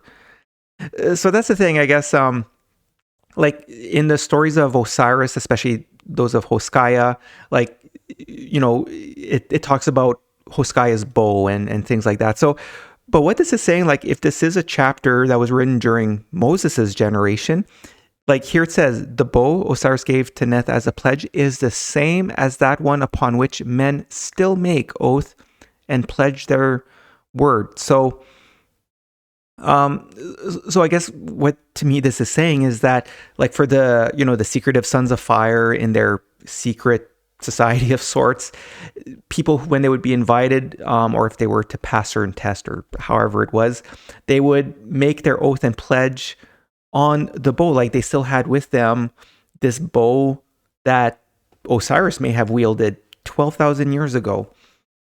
Anyways, for this discussion, the reason I want to point this out is that, like, conceivably, there may have also been a spear from Osiris's generation, which may have been attributed to the biblical character Lot.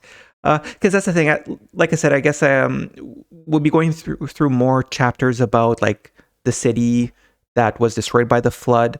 But overall, I think we've discussed it in earlier videos where it just, you know, these sons of fire, they treasured metalworking and things like that. And so I think it's safe to say that the old city, the city that was destroyed by the flood, like those from Osiris's generation before the flood, I'm quite sure the city would have had quite the, I mean, you could call it blacksmith or whatever, but that's the thing, you know, they treasured metalworking, and they really probably would have made these weapons and items of such a high caliber that, like, even us today would be like, wow, that's quite impressive, especially for ancient times. So yeah, like I note here, you know, what if they had a spear that, you know, that came from the old city of Ramakui, similar to the bow that Osiris had, and it could have been one of those artifacts that the Sons of Fire kept, and things like that. So yeah, maybe this is the same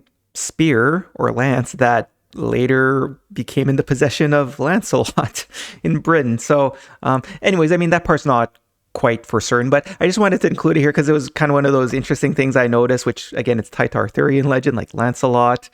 And like here in Moses' generation, there's a note how they still had this bow from Osiris and they treasured it as a relic of sorts, not because it had any, like, special properties, but I mean, as you could imagine, like, Osiris was kind of the main prophet that they looked up to. Like, he's the one who really started things or carried the torch after the flood, and things like that. So yeah, and in terms of, like, these relics, so yeah, like we had just talked a little bit before, you know, the Holy Grail is attributed to the cup that Jesus drank from, you know, during his Last Supper that Joseph brought to Britain with him. But from reading the chapters in the Britain book, it's also quite clear that the Druids in Britain had a moon chalice, which was different. Like, they had that in their possession before Joseph arrived. And interestingly, the moon chalice is actually mentioned in the Fable Garden story. So we read this story back in video 2, where here it says, Arua brought one thing with her when she crossed the misty frontier, the treasure of Lanevid, the jewel contained in the moon chalice, the stone of inspiration fashioned by the desires of men, never owned by any but the daughters of Arua.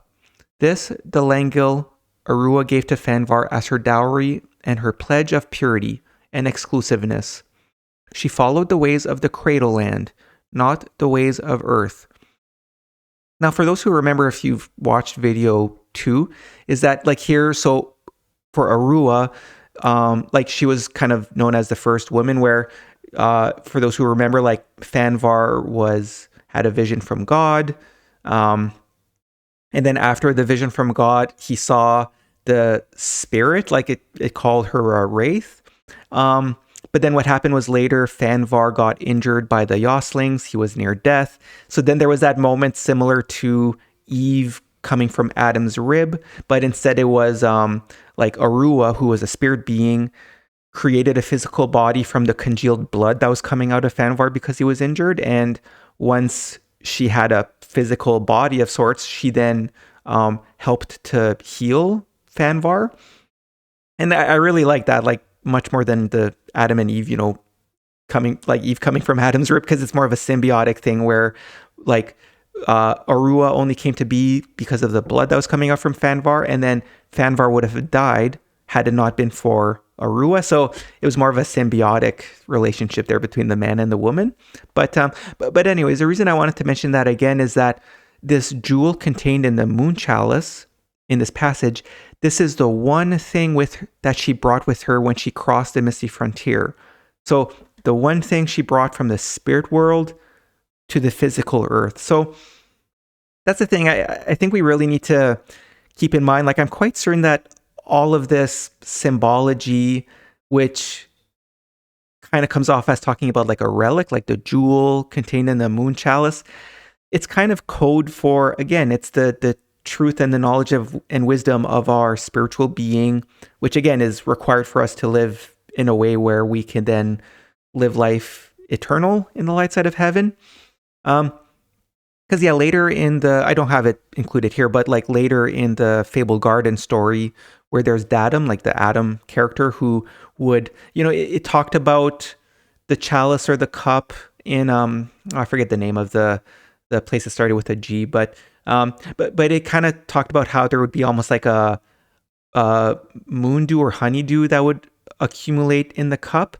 Again, I think that's symbology for the cup is collecting the waters of heaven, which I think is symbolic of the prophets, where, when prophets become prophets, and we'll be talking in the very next video 14, about how it is these people humans became prophets. But anyways, I think that that's symbolic for these prophets attaining the waters of heaven, which then would accumulate in the cup, because they would bring down the knowledge and wisdom from the other side. Like, that's kind of the duty of a prophet, is they reach out and they gain knowledge and wisdom from outside of this world, and they bring it here and they try to help us understand about our spiritual nature, which is veiled from us while here on earth, right? So anyways, that's why I wanted to be very clear here. Like, even though even in the Kolbrin it talks about like Jesus's cup or this moon chalice, and even going back to the Fabled Garden story, I'm quite sure that it's all related to like, it's symbolically, it's the knowledge and wisdom, right? And so coming back to the Bryn book, so like I just said, the Bryn book also speaks of the moon chalice, but it also refers to it as a treasure from Egypt. So there was this passage we read where it says, "The heart of Britain is the moon chalice, which was brought here by the hands of the chief of the Cassini. In the fullness of time, it came to Cargwen. There it was kept secure with the Grail stone," right? Holy Grail, Grail stone, "and the ever-virgin vessel, which was brought down the rays of the sun." Now, I think this is maybe a typo. Like, I think it's maybe meant to say, "and the ever-virgin vessel, which has brought down the rays of the sun." So like I just mentioned here about in the garden story about that honeydew or whatever that would accumulate in the cup. That's the thing. Like, I think this is what it's talking about, like the ever-virgin vessel, which has brought down the rays of the sun, where the rays of the sun is, again, kind of maybe symbology for the knowledge and wisdom of our spiritual being. And then it says here, like, "Thus it was that these treasures of Egypt came to Britain. This was the secret of Britain."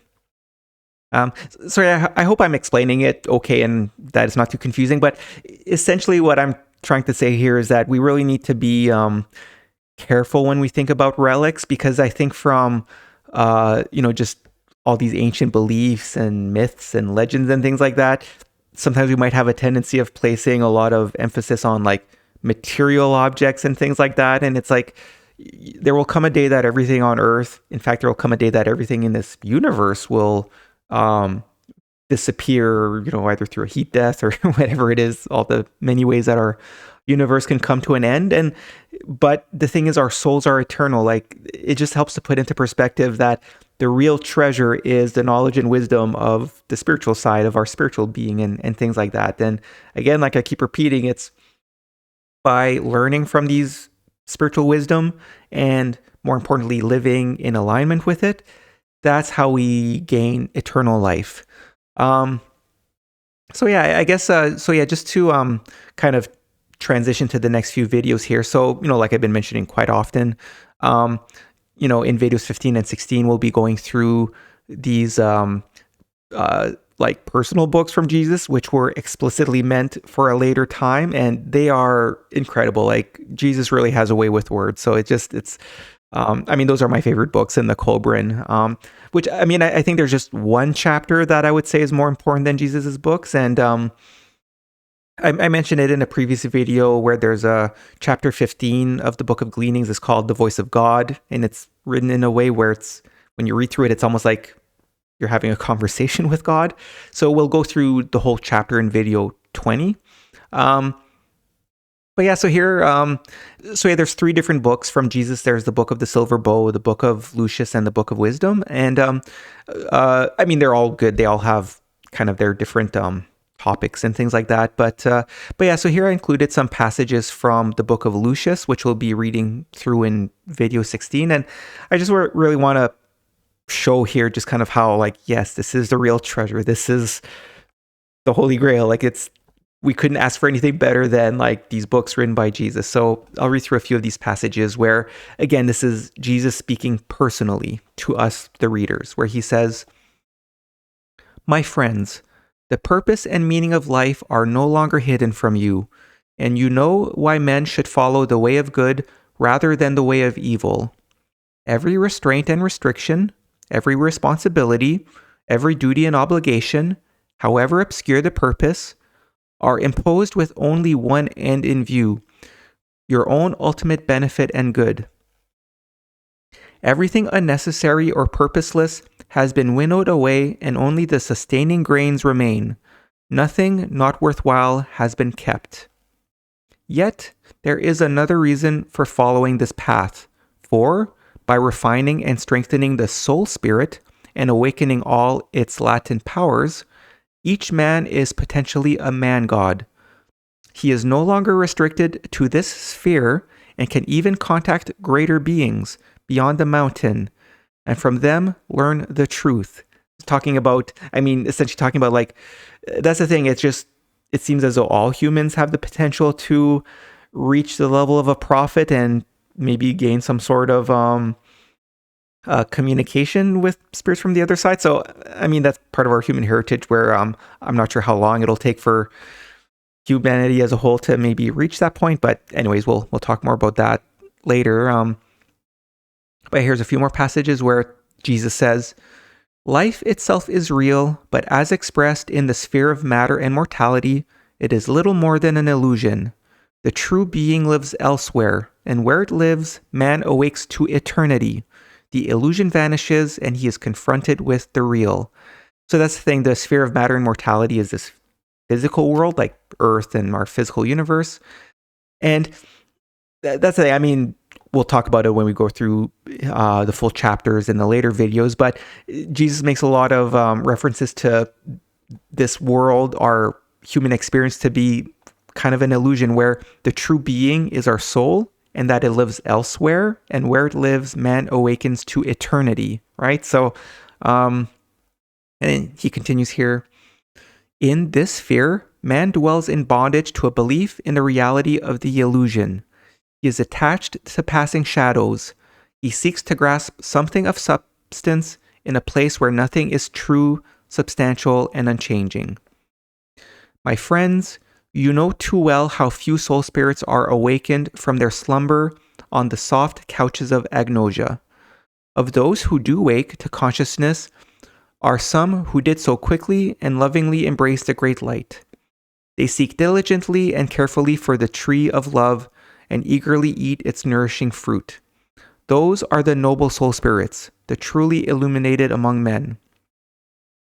A ray of light from the sphere of the Holy Spirit pours the vigor of renewed spiritual life into them, and they become more than men. So yeah, I mean, these are just a few example passages. Like I said, we'll be going through the full chapter and all the chapters of the book of Lucius coming up soon here in later videos. But I find that these ones, like the reason I chose these ones is that I think it makes it quite clear where it's like, this is a real treasure. Like Jesus talking about the truth of our reality, the truth of our soul, spirit, and things like that, right? So just again, what I mean from this conversation is that we really need to detach from this idea of like physical relics and placing too much importance on our physical body and our human being here on earth. Like it just, like Jesus says, the true being lives elsewhere, and where it lives, man awakes to eternity. So anyways, I would imagine maybe for some of you watching this video, you're like, okay, yeah, no, I get it. This is obviously the Holy Grail. But maybe for other people, they might be skeptical because it's a big claim to make. So anyways, I know I'm repeating myself a little bit here, but I think it's quite apparent once you really study it and connect it all together. So yeah, like overall, those in Britain seem to have understood this, where, like, I like this passage. This was from chapter 6 of the Britain book, where it says, "Become paladins among the people, making the words of these writings the cause you serve. The inspiration is divine, but the medium is human." So that's the thing, they really understood this, where like it's these writings that are the main cause that we need to serve, where the inspiration is divine, like these words came from the spiritual side, but the medium in which we study them and we experience them here is human, right? Like it's a very interesting dynamic between our twin being, like where we're like eternal soul in matter kind of thing. But it continues here where it says, "In the past, the pure light of truth was concealed from the multitude of the people in riddles and a fog of jargon. Parables satisfied the people's understanding." So this is a bit of an acknowledgement, like I've been saying throughout these videos, is that that's the thing, these old ancient prophets, they had the pure light of truth, despite like, it was in a more ancient time, so like things change over time, but the truth is the truth, and these ancient prophets had the pure light of truth. But like it says, it was concealed from the multitude of the people in riddles and a fog of jargon. Parables satisfied the people's understanding.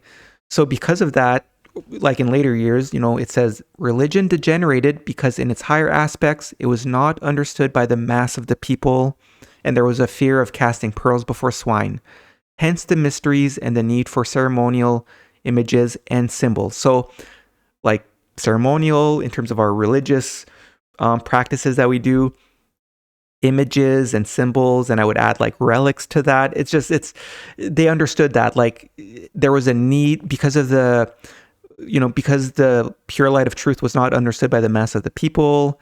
The mysteries had to be like veiled, but like somehow incorporated for the people to help gradually draw them upwards. And that's the thing, like, as we'll especially see when reading through Jesus's personal books, and like I talked about earlier, there's an understanding that it's like, hey, humanity is going to grow in intelligence, and there's supposed to come a day where humanity's collective intelligence will grow enough that we can then actually understand the light of truth, where it does not need to be hidden in the ceremonial images and symbols and things like that. So, and yeah, just the last part of this passage where it says, "People more readily worship representations of God because they cannot comprehend him and shirk the effort of trying to.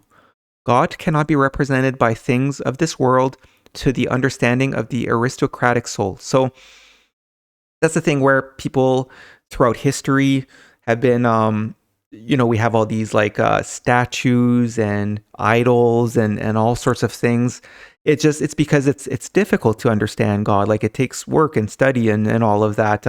It takes long contemplation of the sacred writings to really understand. So yeah, anyways, this is a pretty big moment in our human history where I think we have the potential now to understand the truth. And so anyways, part of the reason I, again, wanted to have this discussion about relics and the Holy Grail and the moon chalices, and this is much better explained by Jesus in his books, which we'll be going through, but ultimately that's the thing. It's a incredibly profound moment in our human history where I know a lot of people might be upset about having to, or with the advice of letting go of, what they know. And I mean, like, that's the thing. I grew up in the Roman Catholic Church. I mean, I haven't attended Mass in probably like 15. I mean, I've probably been to Mass with family on a few occasions, but like I haven't been a regular attendance for like 15 years now. But that's the thing. I know that there's probably going to be a lot of people like Christians, Jewish people, Hindu people who might not like the truth, where it's like, hey, all these religious things that we're doing today, or it's kind of similar to when we look at ancient humans celebrating idols. Like it comes from a level of ignorance. So it's one of those things that humanity as a whole, we need to move forward. So anyways, like I said, Jesus explains that much better in his books, which we'll be reading shortly, coming up in the next few videos. Okay, so I just have 2 more slides to finish up this video. So yeah, next video is video 14, which, I feel like so far in these videos, if you've been watching all of them, like I mentioned quite a few times about like, hey, in video 14, we'll talk about the twice-born ritual. And, because yeah, that's definitely a bit of a wild card for today in terms of, as we'll be discussing in the next video, that these prophets had a certain ritual which they would essentially trigger like a near-death experience. And anyways, we'll talk about that next. But yeah, so here's a passage from the Book of the Silver Bow, which is actually like one of the 3 books written by Jesus. So again, like this prophet speaking in this book it's Jesus. So here he says, I am a prophet of the written word, a man with many books of wisdom, who comes to you in the name of the Supreme Spirit. I bear proof of my mission for all to see. I was a sleeper in the great stone chambers of initiation. The voices of the instructing spirits spoke to me, and I answered with the words of power. I prepared myself by the dread rites, and became worthy to be called an inheritor of the ancient wisdom. So, again, like I said, we'll talk more about it in the next video. But yeah, so here the Supreme Spirit, like often in Jesus's personal books, he refers to God as the Supreme Spirit. And that's the thing, is that, keep in mind that for Jesus, looking back to Moses' generation, that would have seemed quite ancient, because it was, it seemed like it would have been over 1,000 years before Jesus's time. So here where he's saying personally, where he became like he was a sleeper in the great stone chamber of initiation. We'll see what that means in the next video, but it's fairly clear that the ritual, they were in a great stone chamber. And where it says the voices of the instructing spirit spoke to me, and I answered with the words of power. That's the thing, during the ritual, their soul essentially travels. I mean, it's their body still on earth, but their soul essentially experiences like, I guess, like a test of sorts on the spiritual side. So that's the voices of the instructing spirits, like it's actual spirits in the sphere of heaven. And yeah, I mean, Jesus absolutely became worthy to be called an inheritor of the ancient wisdom. If anything, that's where I think Jesus truly shines, and why, to some degree, I think we need to, there's no reason to place necessarily more, like, it's kind of a, I don't think there's really any merit in being like, oh, who's the most important prophets and things like that. Like, ultimately, I would say Osiris, who we know as like Noah and Abraham, and like I talked about in those earlier videos about Osiris, like I'm quite sure that he's known under a different name in all religions. Like, I'm not quite sure what Hindu god he would be known as, but it's fairly clear in the book of Genesis he's both Abraham and Noah.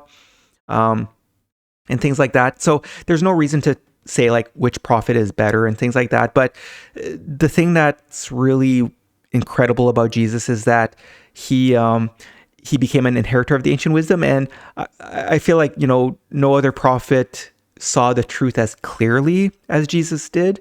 Plus, Jesus really had a way with words. So that's where going through his personal books, which we'll be going through soon, is just, it's a real treat. It's a real treasure. It's the greatest treasure on earth, I would say. So yeah, so like I said, next video we're going to be going through the various chapters that talk about the twice-born ritual, which is, like I said, a little bit of a wild card for our society today. But yeah, the other part that I just, before closing here, is that this manuscript is the secret treasure in Britain related to Jesus. And here we went through this in chapter 1 of the Britain book, where it says, Here in this holy place, under the direct guidance of God, our father founded the first church in Britain. So here, father, like this is Joseph of Arimathea. And then it continues where it is said, it was not built by human hands, which is true. And from here shall come that which will be the salvation of mankind in the years to come.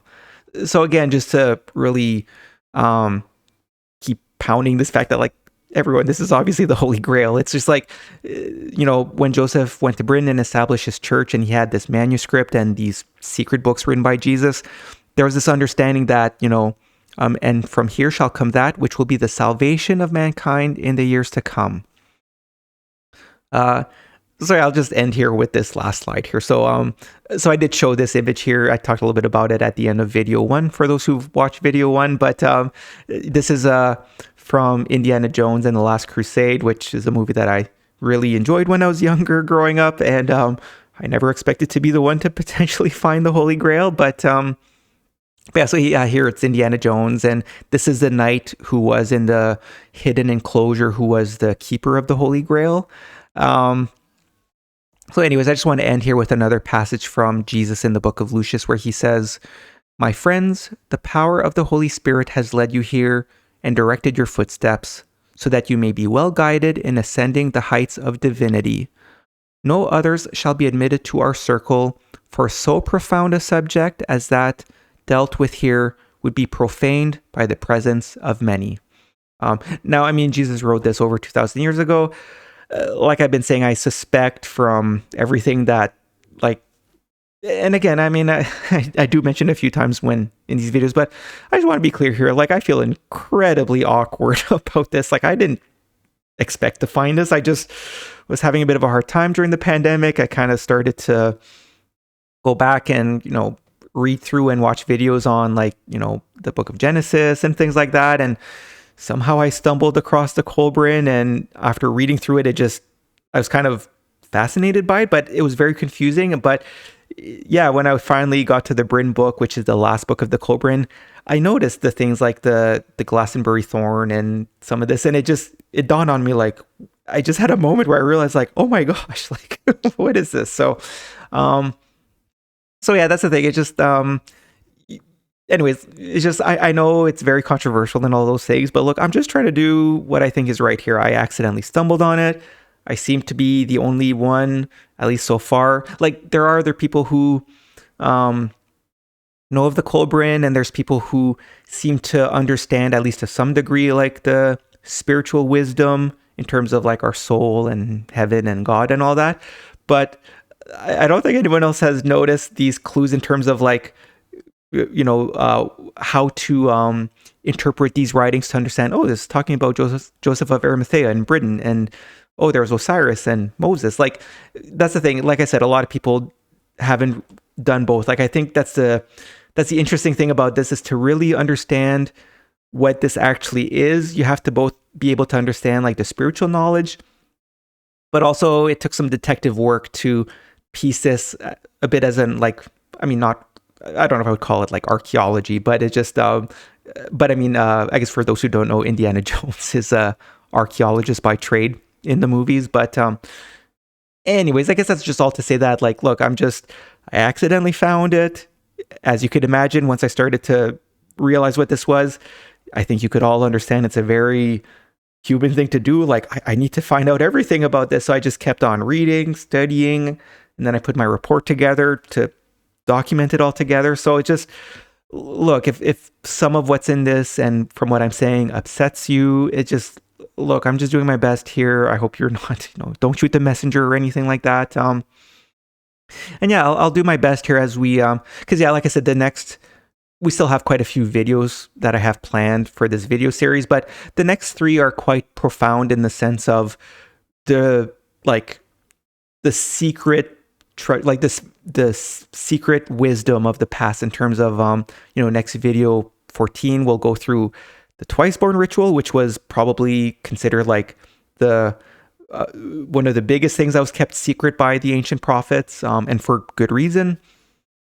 And then afterwards in videos 15 and 16, we'll be going through most of Jesus's personal books, where I've kept some chapters for later videos, because like I keep saying, in videos 20 to 22, we'll be going through the chapters related to God, heaven, our souls, and the meaning of life and all that. So there are a few chapters from Jesus that I'll keep for that. But anyways, I could go on and on. So but yeah, so with that, I will end this video. And I would imagine for those watching this video, it's probably already sitting on my channel, you know, videos 14, 15, and 16. So so yeah, I mean, if you're interested, keep watching. And but yeah, no, it's the real treasure. I would say especially Jesus's personal books. We'll go through those. So yeah, with that, I will end this video.